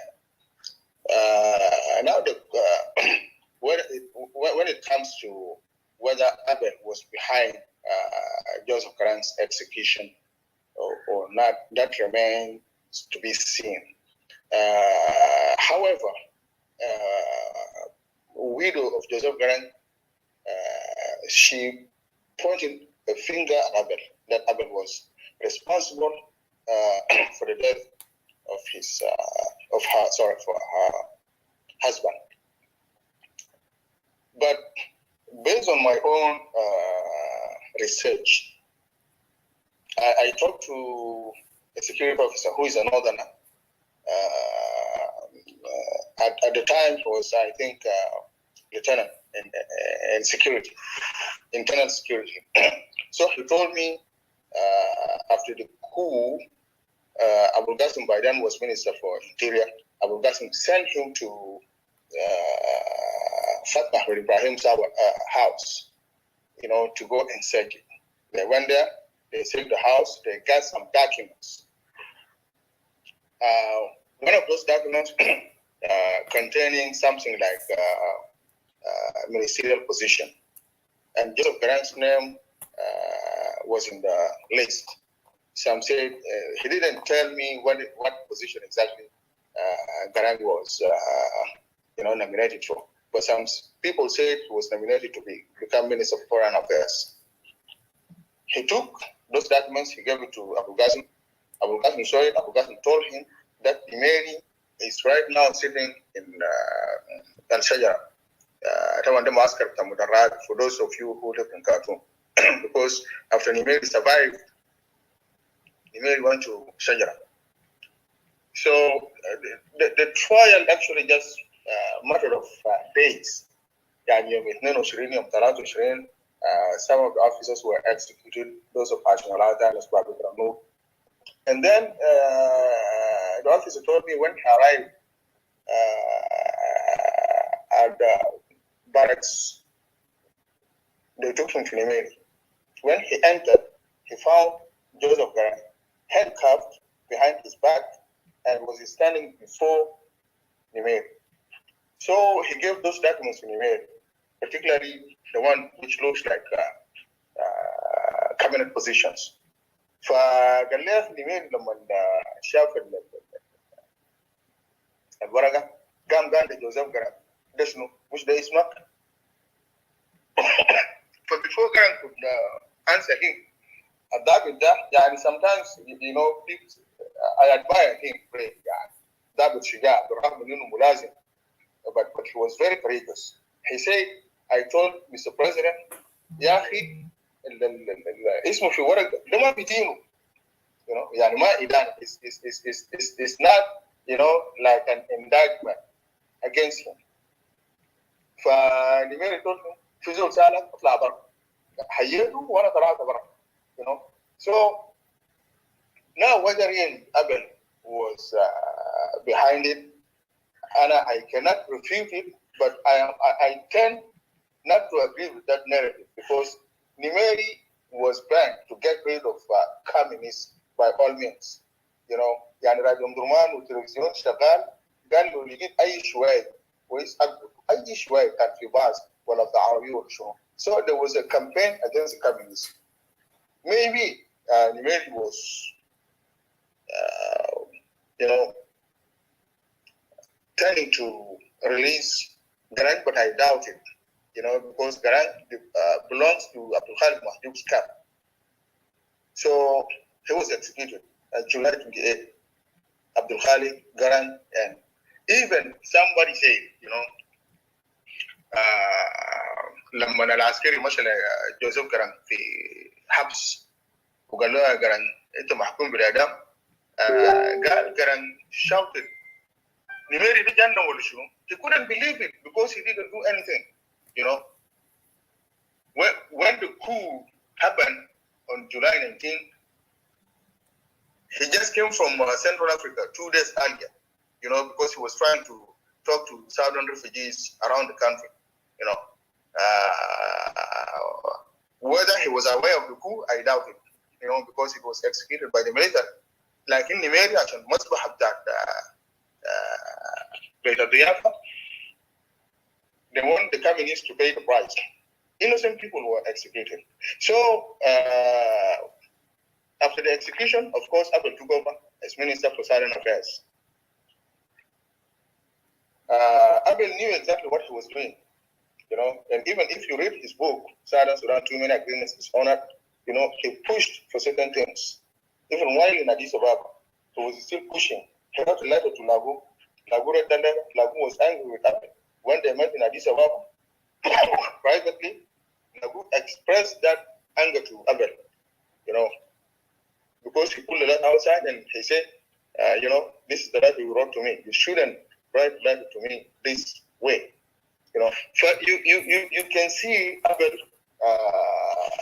was pushing just to, you know, to get any form of agreement, whether, you know, a strong agreement or not, it doesn't matter. But he was working hard, you know, at least to get the Anyanya, you know, to accept any form of regional autonomy, whether it is strong or it is weak. And like I said, Lagu was not interested at the beginning to sign the agreement, but because of the pressure, يعني شالوا delegation من خرطوم، ناس هنا بالوغالي، ناس هنا رباغو، ناس جامعة حسن، مجموعة من الجنوبيين مثقفين الجنوبيين شالوا من خرطوم to go and put pressure on the Nyanya. You know, so eventually Lagu had to give him أخذوا صور even without the video من الجنوب. People were happy, people now there's a peace, you know, they show it to Lagu and the Nyanya delegation. You know, a lot of pressure was mounted on Joseph Lagu, you know, to sign the peace agreement. Lagu didn't sign the agreement because Anyanya was weak. No, Anyanya was not weak.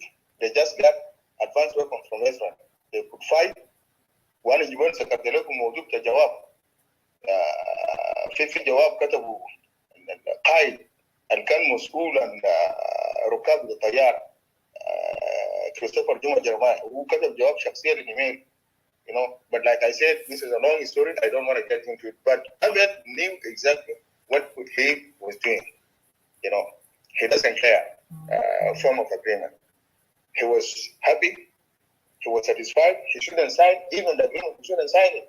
Should have been signed by the one back Rahman, the Minister of Interior, or Mansour Khalid, Minister of Foreign Affairs at the time. You know, why should Abed Aliab sign agreement on behalf of Sudan government? It doesn't make any sense. Northerners do not like the agreement because they think Southerners got more than what they bargained for. They don't deserve it. عشان كده الشماليين قال يا أخي اتفاقية ده بين أبل ولاغو ولا بين النميري ولاغو. They are not part of it. So Northerners, they were not happy with what Southerners got. We Southerners, we are not happy because we didn't get enough of what we expected. Thank you. Thank you, Sir Tito. We have some guests here with us. Sorry, I thought I was going to answer Lorit. Oh, okay. You got the question? Yeah, I just worked it out somehow. Okay. If I'm not mistaken, I think she's asking whether Kokora is replicatable given the current circumstances with tribalism and population differences. Of course, you can see Kokora was a result of abuse of power, and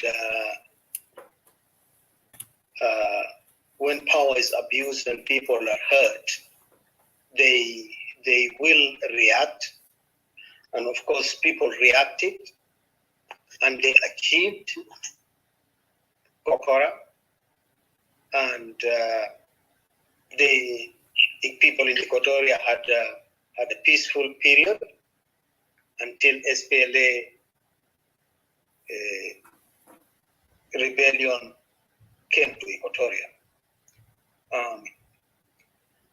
What we should understand from Kokora, and as I said earlier, it should be a lesson for all of us, is that no matter who you are, if you abuse people, people will rebel against you and people will fight back.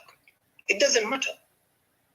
And I do not believe in the saying which says some people are cowards, some people are weak. No, this is nonsense. I don't believe in that. When human beings are pushed to the corner, they can come back ferociously more braver than the people who are actually abusing them. So the abuse of JCE, Abel Aller, and the rest produced Kokora.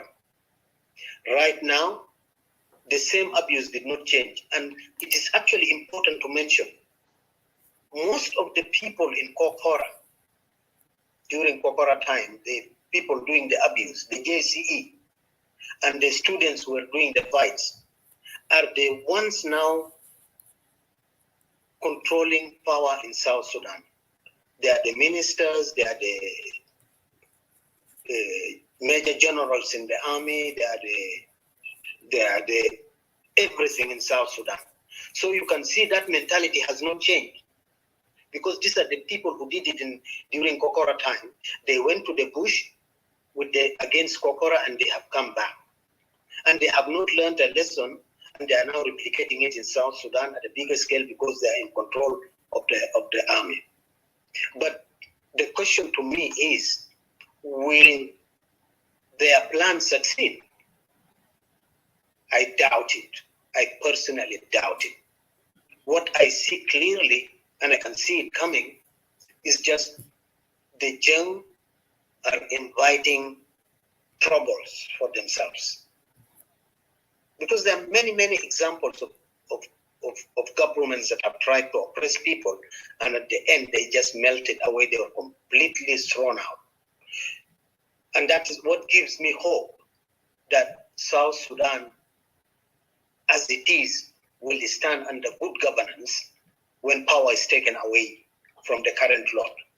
So yes, tribalism is taking place right now in South Sudan.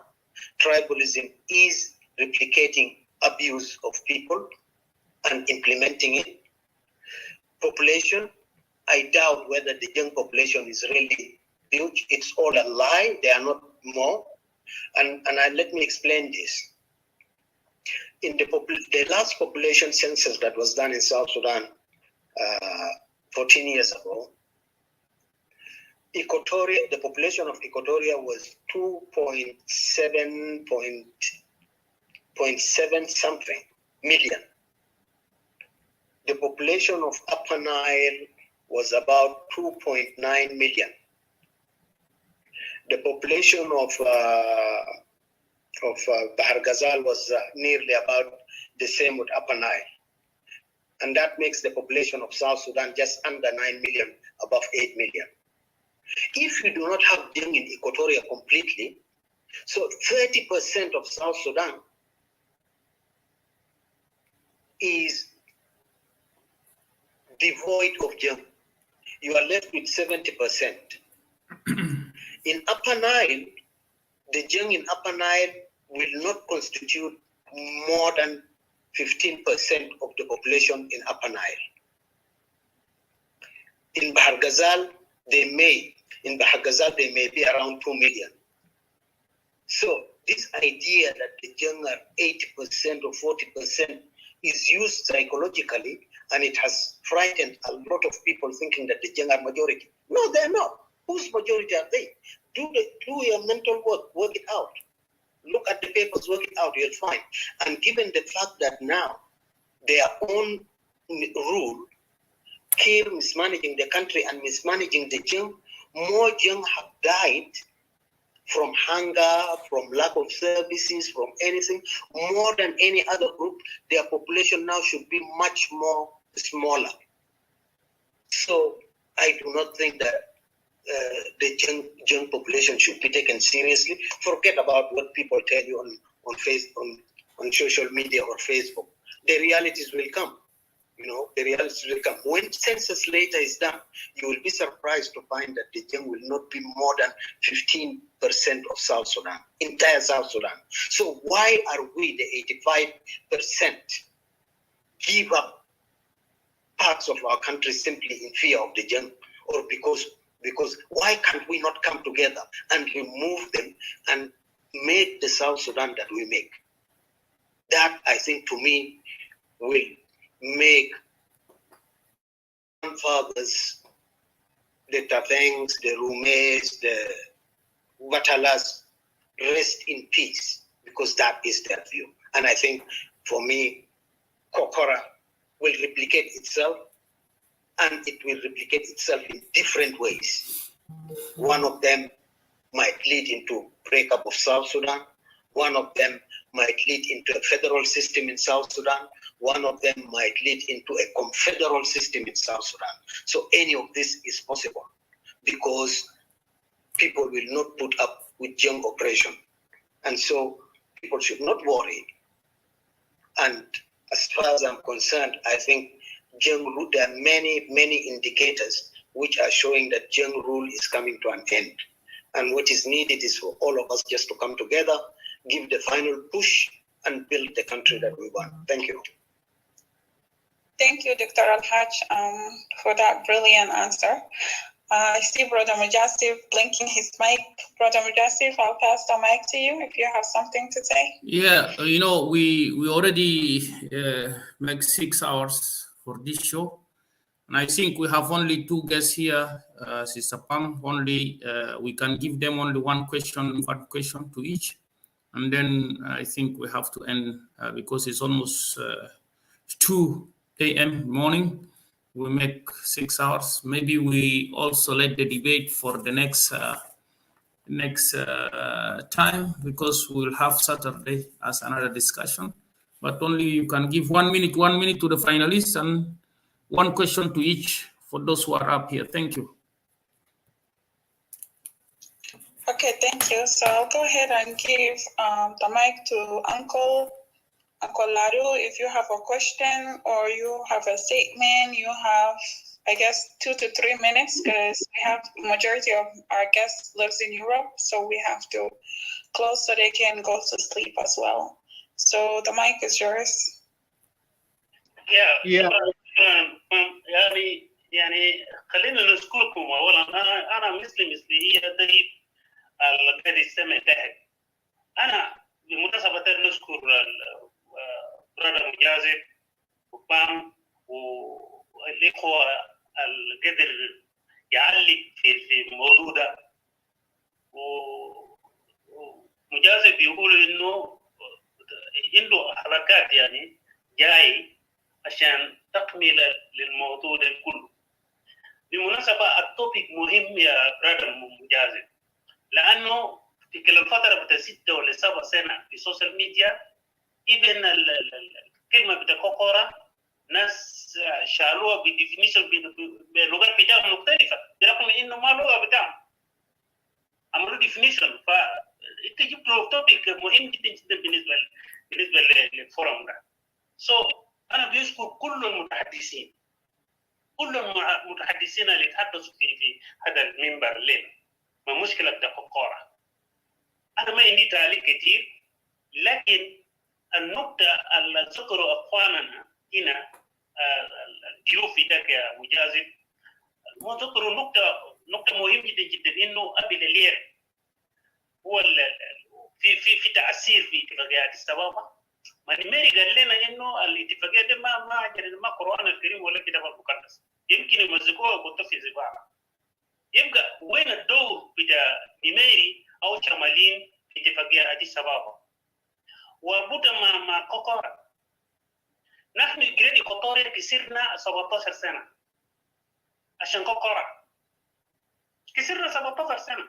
بامكان الاتفاقيه بتاع لاجودا الجنوبيين يستفيدوا فيه، لانه في بوليس هذه شغلوها في مركزيه، وجزء منه نقولوا ودوا في مزارع وكله تلاورا. اذا كان الشماليين ما قدروا ينفذوا الاتفاقيه، نحن نقوم وحمل البوليس ثاني نرجعه في ذاك اللي هم دايرين. لكن ابي الالير والنميري ليه في اتفاقيه انه تلقى فرصه نادره جدا جدا عشان يكوتورين طالبوا كوكورا، وكان ده من اللعبات بتوع بين ابي الالير والنميري عشان ينتهي من كوكورا من اتفاقيه اديس ابابا. ده النقطه المهم كلي جنوبين. نحن ما انه نحن دايرين الاتفاقيه اجل كوكورا، جنوبين كله ما فيه كوتورين، لانه نحن بنعرف الدرب بتاع كوكورا شنو ينتهي من اتفاقيه اديس ابابا ايام، لكن كنا مجبورين انه نمشي فيه. حاجة أنا داير نختم عشان ندي فرصة لأنه كل كلام قالوا ونحن منتظرين الحلقة الجاية برغم إنه أنا ما عبرت من البداية. أنا جواب بتاعي لا أنا داير نقول لك كلام حقيقة. يعني أنا إيكوتوري ما بليف ما بليف من كلام بتاع جريت إيكوتوري أبدا. جنوب السودان حل إذا مشكلة في جنوب السودان ده نحن نمشي في confederation ولا separation، لأنه أنت ما بتفرقوا بين separation وconfederation، فرق بتاعه بسيط. نحن حل في جنوب السودان confederation أو نحن نمشي في separation. في confederation يكون في فرصة على أساس إنه جنوبين يجي سوا 200 بعد ما الجروح بتموت بتجري إيكوتوريا تبرد كان بعد 20 سنة ولا 30 سنة. بعد نجي نشوف إنه هل في جيل يتغير، هل الجيل ده بيسمع إنه جنوبية يرجع في بلد واحد، ولا خلاص نمشي كده لحد ما نوصل في صندوق في الاحتراق ونقول لجريد إيكوتوريا بلد من ساوث السودان. بالنسبة للدكتور الحاج أنا بيذكر، لكن مش تحديد إنه ممكن ترجع حددنا إنه والله أنتوا لو دايرين أفكاركم في السفريشن ده دير بالكم ممكن هيجي مشكلة بالنسبة لنا. يا دكتور الدول في الصف في السفريشن دول، إذا أنت داير تتكلم عن يوكرين ده جاء ناتج من الحرب الباردة. ده نتيجة من الحرب الباردة. ما عندنا حرب الباردة في جنوب السودان، بل نحن عندنا احتلال وهيمنة بتدولة في جنوب السودان. نحن عملنا سفريشن في جنوب السودان كان 4 قتلنا، بل نحن قتل أنفسنا، قتلنا أنفسنا. وأنا بكيف هنا مجازف، أنا بشكركم و you guys you go ahead. كمل القصة. شكرا. Thank you, Uncle Lado. I'll go ahead and give the mic to Leila. Leila, if you're still around, the mic is yours.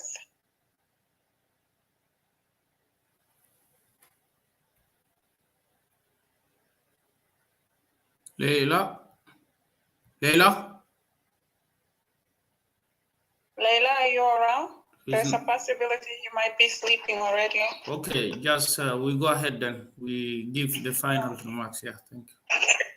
Okay, so I'll go ahead and give the mic to Lola Ku if he has the final remarks that he wants to make. The mic is yours. I just wanted to say thank you for all the interests were picked in this debate. You know, I have chosen just to attend and to be part of it because it's already 38 minutes past 3 a.m. in where I am. The best part, I prefer to take all this time because we need history to remain. And we need all the events that happens. We don't need to blame our parents for nothing, for where there is no mistake. Today, I'm so privileged that a lot of information has been brought forward about Kokora. I know for the second time we'll go for it, and the third time, there is no one who will not accept the truth here, even if you speak or not. My remarks is that we have names that were mentioned, and most of those names are not familiar to us all. There are those who could hear and forget. But if we take a step, like you put them down and everyone will start practicing that Mr. or Mrs. was part of this movement, was part of this initiative, so that those ones remain in our reference in every time as we come and speak. I'm really very thankful for this time that we have taken together as a family. Whether we can say a family of Equatoria or family of people who love South Sudan. I love the moment we have shared. I also like the group so much. The order of communication that is always online. You know, communication that is always followed in this way, that is moderated, that is meaningful, matters. We will all go with the information and we'll come back again with desire to share it next time. So our debate should continue in these respective manners, and Kokora has to be elaborated more, and we document the important things that will help us in future. I just wanted to say thank you, and I'll beg to stop here. Bye.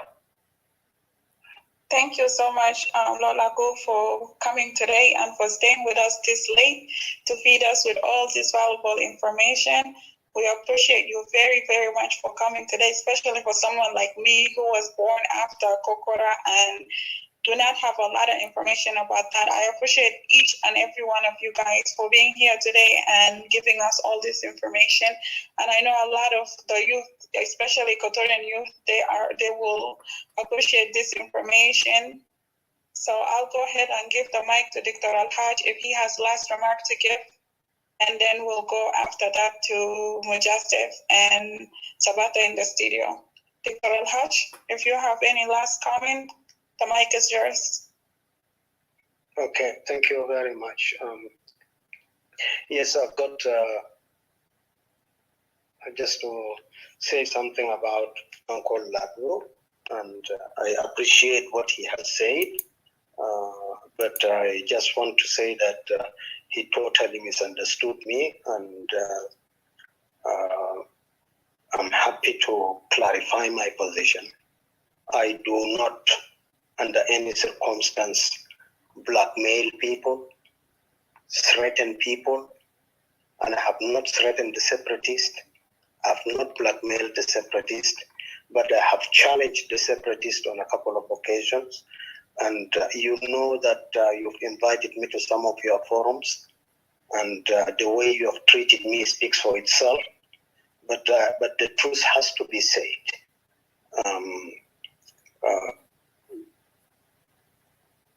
In Africa, the governments of the various countries in Africa take their responsibility seriously, and any feeling that their territory is threatened is likely to be met with serious consequence. This is not a threat, but this is a reality, because what the function of a state is that to protect its territorial integrity. So if any country tries to threaten another country, the consequences might be serious, or any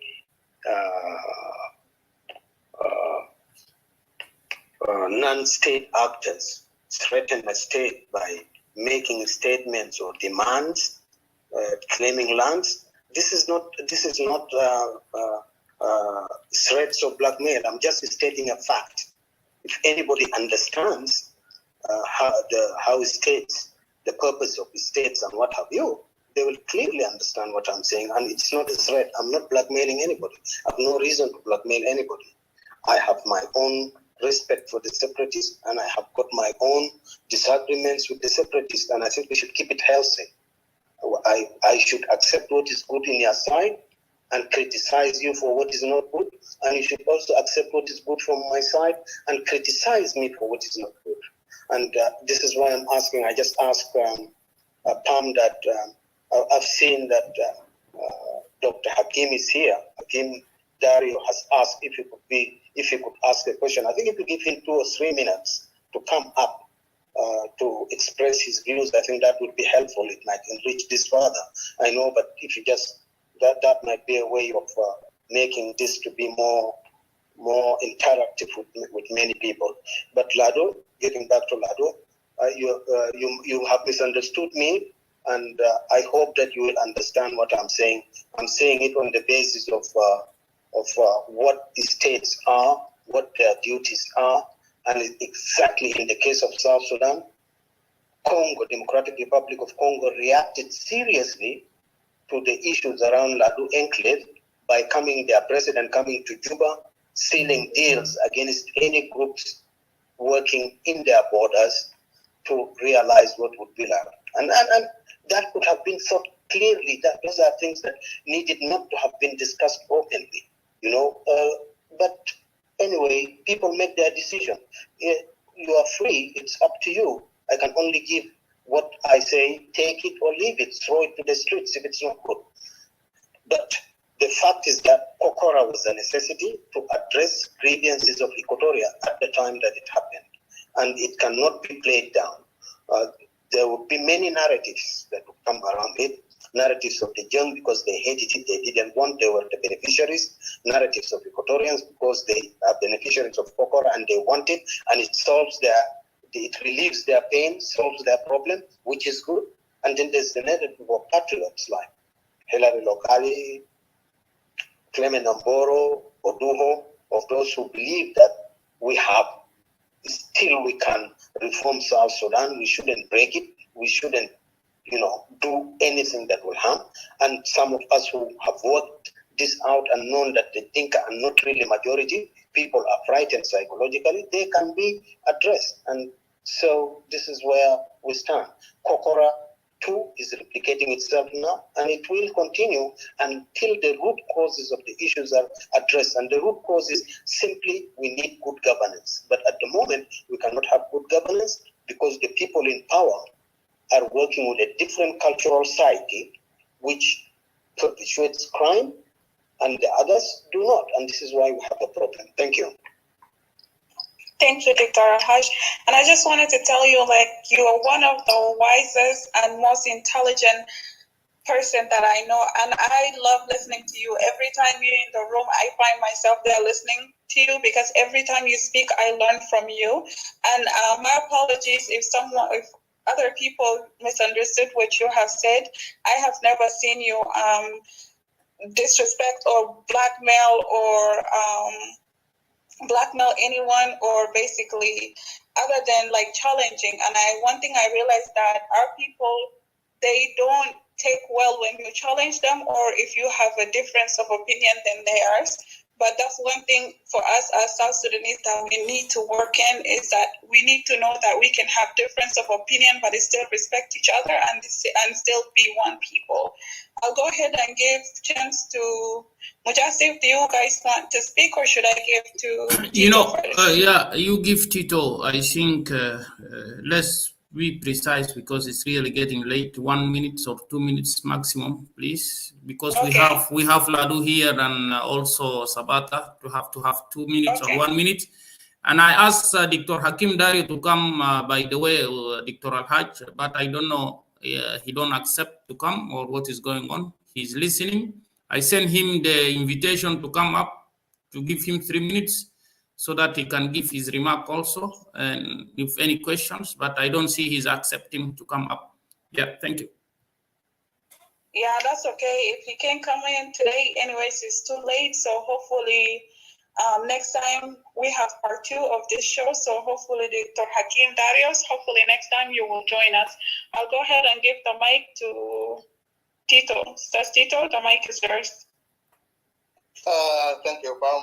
Mujazif, Sabara, Facebook, my brother Haj, Dolaku, and all the audience down, those who have been with us for the past 6 hours, listening to this debate and discussion. It has been a fruitful discussion, I can say. We have debated and discussed a lot of things for the past 6 hours, and hopefully the issue of Kokora need to be debated and studied so that we can see what is the way forward. After all this, are we moving towards the right direction, or we are going backwards? So I think we have a lot of things to learn from the Kokora of 1983. Let us hope that those who are in power, they can learn from the mistakes of 1970s and 1980s, and they can rectify themselves, they can correct themselves. to come back to their senses, to lead the people of South Sudan to a better life. Otherwise, like I remarked earlier, the way the direction of South Sudan is going is not going in the right direction. But unfortunately, those in power, they don't realize it. Maybe they will realize it when it is too late, when the boat is wrapped. However, I don't want to prolong in my concluding remarks. I would like to thank all of you, and hopefully Saturday I'll be working, but I'll be able to squeeze maybe some 30 minutes or 45 minutes from my schedule, to come and join you guys and then, participate. My participation will not be effective as of today. I can't spend, the whole time talking with you guys, but I will be listening. Thank you very much. It has been an honor to be part of the panelists, and hopefully we'll meet next time. Still, we have a lot of things to discuss and to debate. Until such a time, good night, good morning, and have a nice time. Bye. Okay, thank you, Stas Chito. Mujasif, I will hand the mic to you. Yeah, okay, thank you very much. I see Dr. Hakim Dar is just joining us. Anyway, he came maybe late, or he doesn't have any information that we are discussing this issue, but also respect for him as one of our elders and leader, son of Equatorial. Also, we can give him maybe 3 minutes, Dr. Hakim. Anyway, we are closing, it's almost 2 o'clock, going to 3 o'clock almost here for me in France, and some of us in Europe, which is very difficult because we had some issue tomorrow. I will give you 3 minutes. Then if you go more, then it will be 4, and then we go to Ustaz Ladu and Sabata, and we conclude Sister Pam. Thank you very much. And I think this is what we can do. And I would like to announce that for those who are listening right now, we'll come on Saturday, and we'll start with the Maid al-Mustadira.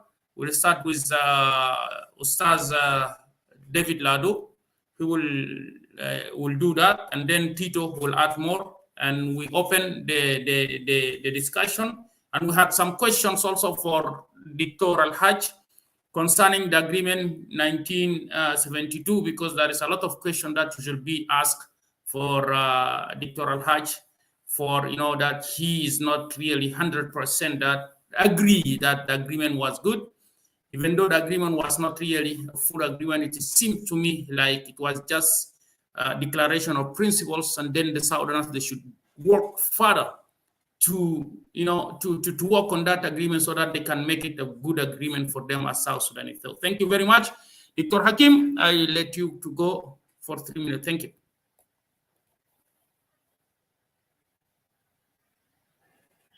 Thank you, Dr. Thank you, Brother Mujasif. Dr. Hakim, you can go ahead and speak. You have 3 to 4 minutes due to timing. Thanks.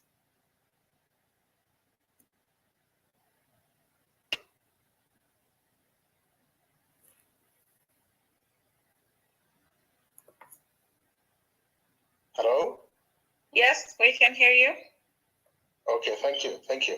Yeah, first, I'm privileged to be given 2 or 3 minutes to just give a very brief comment, and I would like to acknowledge that, and I'm really thankful. First, I apologize that I came a little bit late, so I wasn't aware of this session going on. Had I known, I would probably come a lot more earlier.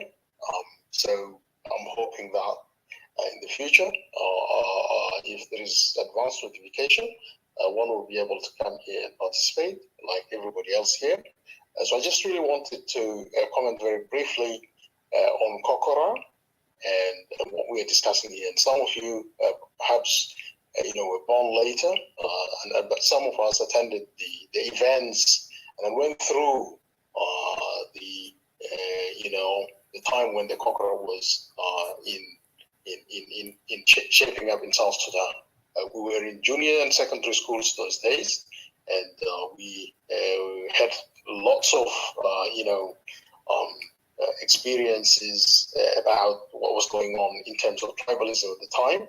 But I wouldn't want to go on that because many people before me have already spoken on that. But I just wanted to say the learning. What are the lessons and the learnings from the Kokora, particularly for Equatorians?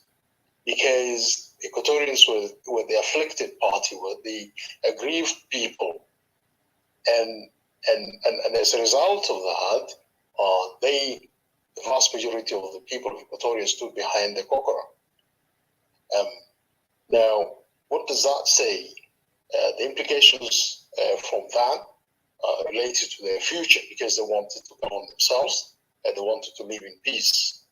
And many of you have acknowledged that there is now a replication of the 1980s, that there is still domination in terms of corruption, in terms of lack of state building, in terms of leadership, because one of the reasons that led to the Kokora was poor leadership, lack of models of leadership in South Sudan at the time that could have safeguarded South Sudan from splitting apart. And we have seen that repeating itself now. But the implications for Equatorians is this, that more or less, to a large extent, Equatorians look at themselves as a nation. Equatorians also have a social group identity, and they are known as Equatorians. They are not known as individual tribes. Yes, they are composed of consisting of many tribes, but they are viewed as having a social group identity. And that is an important factor in terms of nation building, in terms of state formation. What has failed in South Sudan during 1972 after the Addis Ababa Agreement, and even after the CPA in 2005, the failure has been very remarkable in that there has not been a successful state formation process or a nation state building process. We have failed after 1972, and we have failed after 2005 as a people to engage through a process of nation state formation or state building. And many of you probably now are very familiar with the narrative that our social fabric is non-existent. We do not have a constitution, which is a great failure in terms of attempts to revisit the state formation in South Sudan.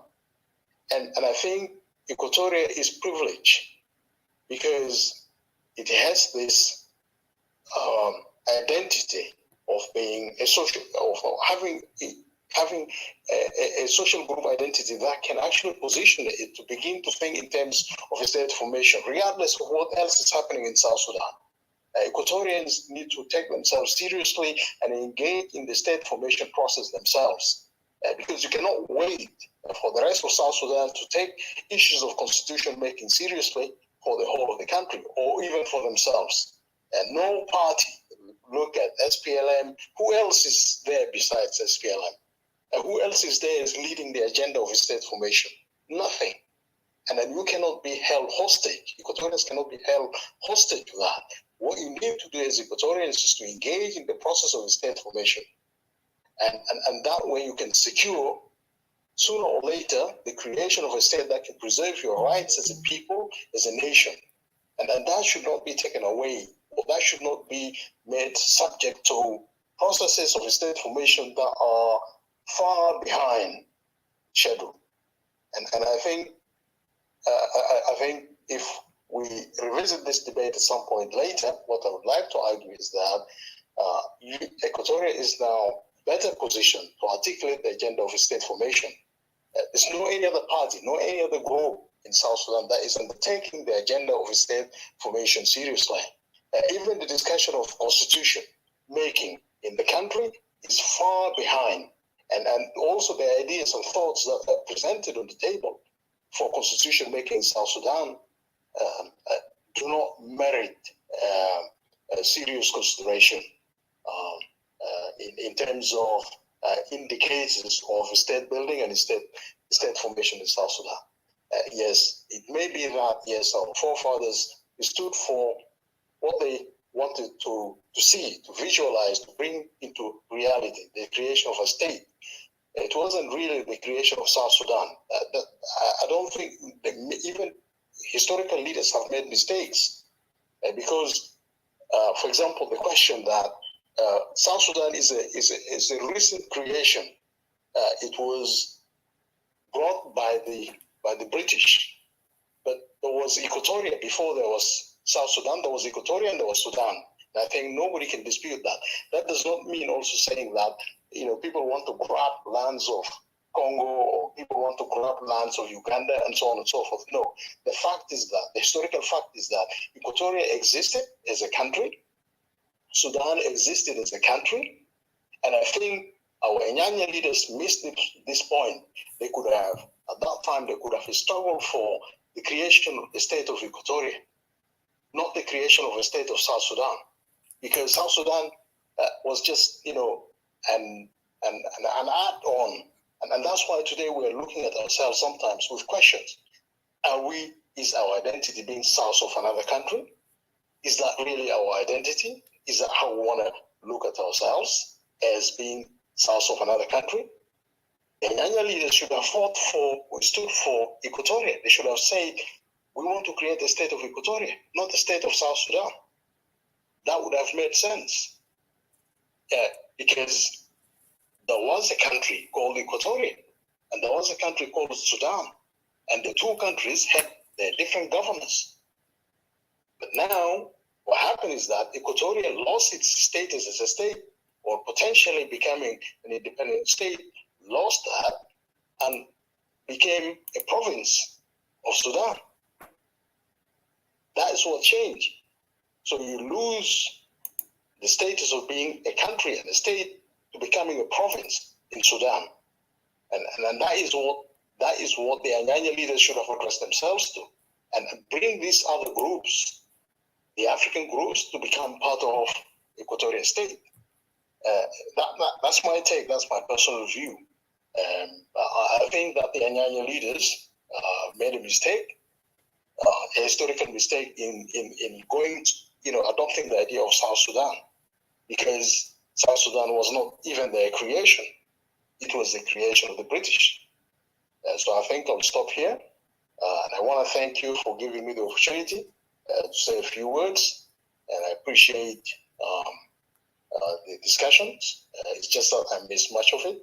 I'll look forward to being party to further discussions on the subject in the future. So thank you very much. Thank you, Dr. Hakim. Our apologies for the limited timing, and we'd love for you to join us next Saturday. If you have time, we're gonna do part 2 of this topic. It will be on Saturday. We haven't decided the time yet, but once we do, we will schedule the room. And also, I will go ahead and just give the mic to Brother Mujasir. Yeah, well, okay. Thank you very much, Sister Pam. I would like also to thank Dr. Hakim by giving his remarks. As we know that the room was scheduled, but maybe he doesn't have information like what I said before. Hopefully, that you are most welcome, Dr. Hakim Dario, to join us on Saturday. That will fix the time, and then you will come and join us. We start the issue of Kokora. That's what I said. But next Saturday, we'll start with Ustaz Lado, David Lado, with Al-Maida Al-Mustadira, and then we'll go forward with some questions that would like to raise for Dr. Al-Haj, and then we'll go forward. So, Ustaz Lado, please, only 2 minutes, no more. We know that the politician and also people who want to talk politics, you give them 2-3 minutes, people will go for 10. 20. So now it's time to precise. So precise, please, 2 minutes, and then to go to Sabbath, and then I would like only to say thank you for all, and then we'll end the show from the Facebook, and also for Pam to thank people, those who are in the clubhouse, and then we'll end. Thank you.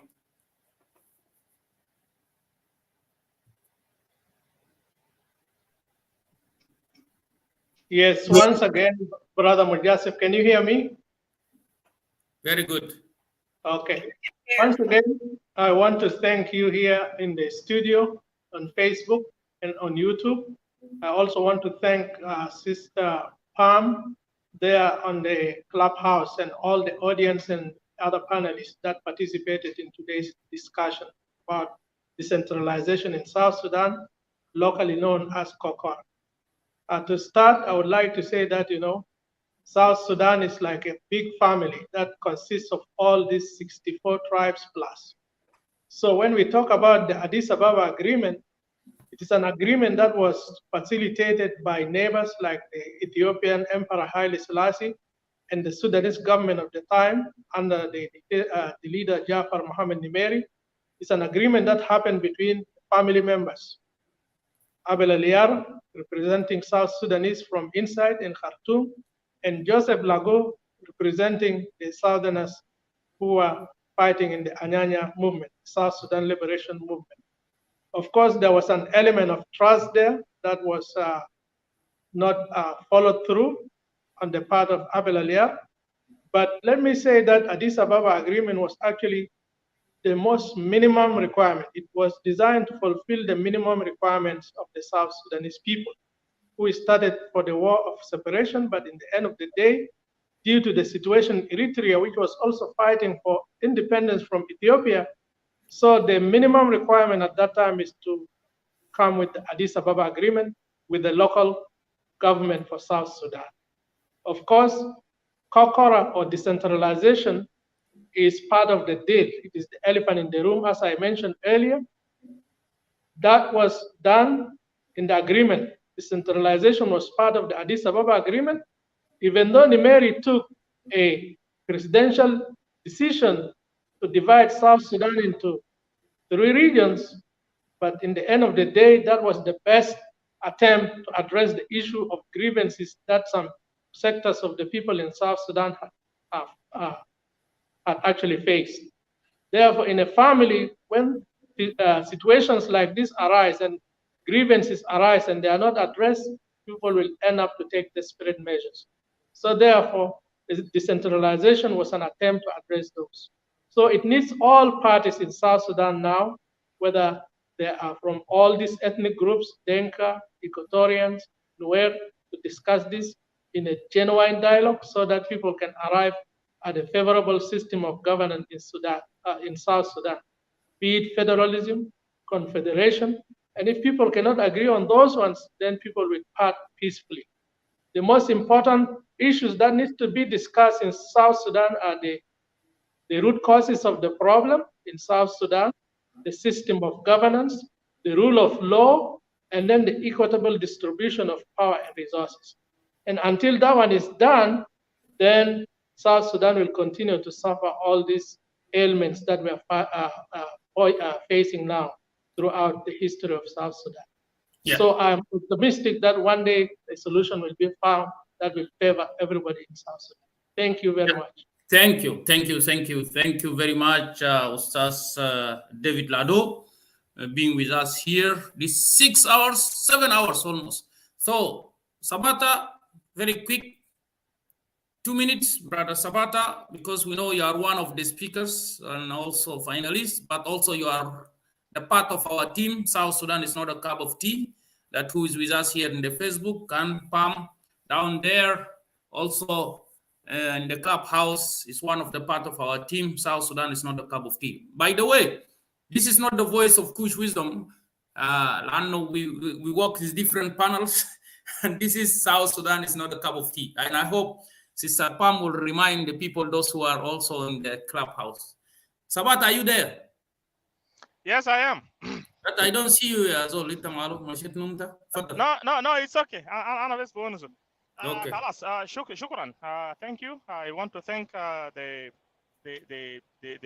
panelists, and أنا عايز conclude على أساس إنه yes, شكرا شديد. As you people have already said, brothers and sisters, David Lado has mentioned here the same way our Lieutenant Colonel General Uncle Bitana Joseph Lagu, there is no better way to put it than the way Joseph Lagu has put it.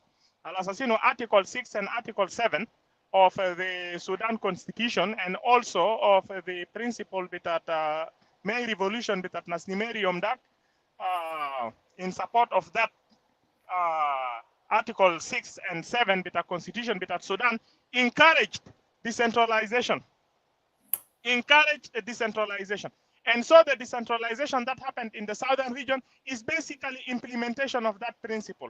So brothers and sisters, that is a policy that makes a lot of sense. It's a policy that made a lot of sense, rather.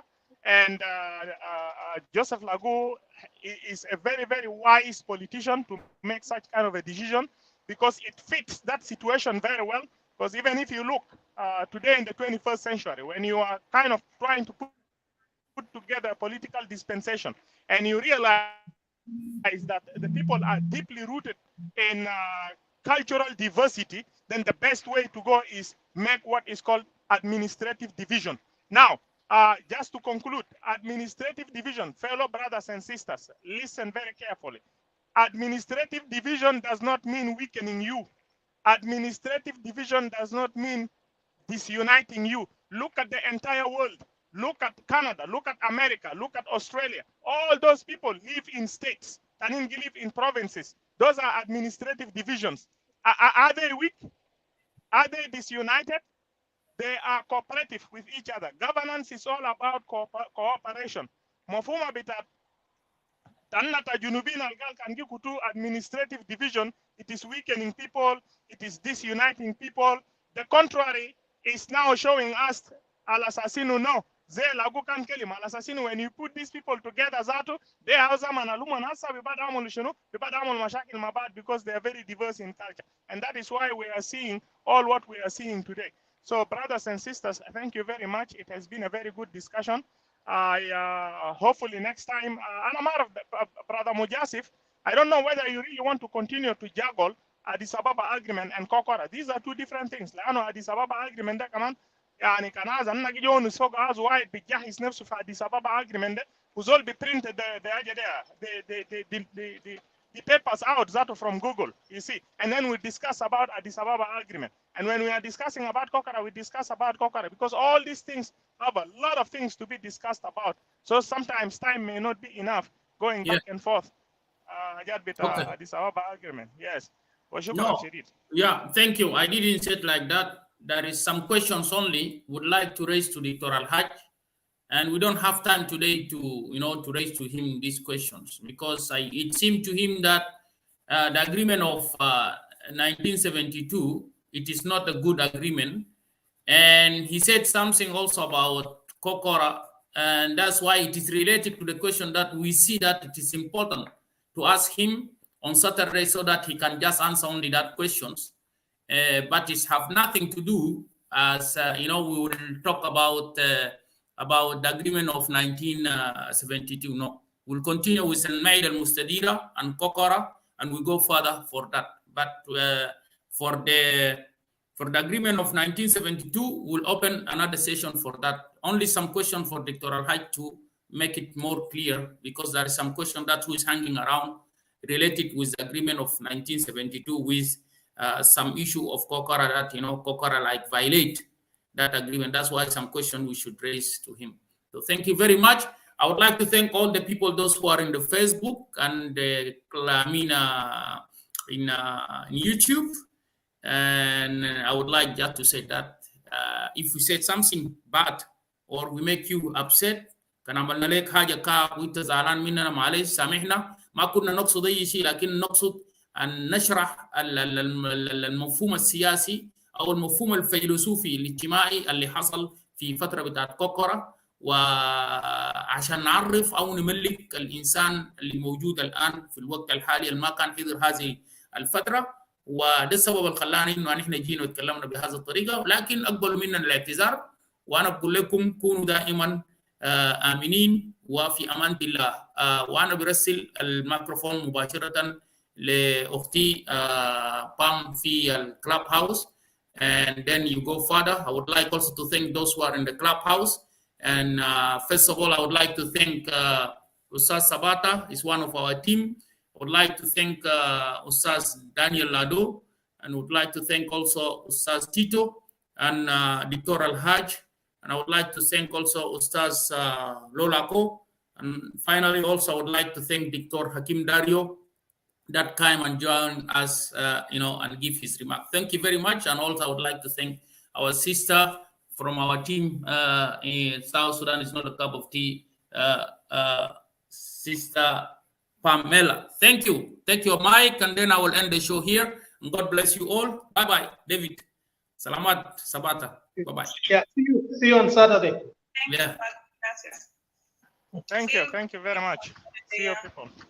Yeah, so, but then thank you, Naspam. Ita on the clubhouse kulu. Yeah, thank you, Sabata. We'll meet again. All right, everyone. On behalf of the team of South Sudan is Not a Cup of Tea, we just want to thank everyone for coming and for listening and for staying with us all this time. We want to thank all the guest speakers that stayed with us all this time and all the valuable information that you guys have provided for us. On behalf of my two brothers, Mujasif and Sabata, who are my teammates in South Sudan of Cup of Tea, we want to apologize if we have said anything or any one of us said something that might have hurt your feelings. We are humans, we're bound to make mistakes, but we are not too big to apologize. We also would like for you guys to join us on Saturdays for part 2 of Kokora, honoring Kokora. And I also would like for you guys to click on the green button, home button in South Sudan is Not a Cup of Tea to follow the room. So every time we open this room for great topics, you will be notified. Also, if anybody wants to know, and I think a couple of people messaged me already, if you want a copy of the pamphlets from Joseph Lagu, I will be happy to email it for you. If you send me your email, I will email you that. And I'll see you guys all Saturday. Thank you so much for a great day.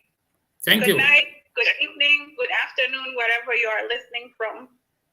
Thank you. في مدينة جوبا أجمل مدينة طيارة قومي مع السلامة يا جماعة. باي باي.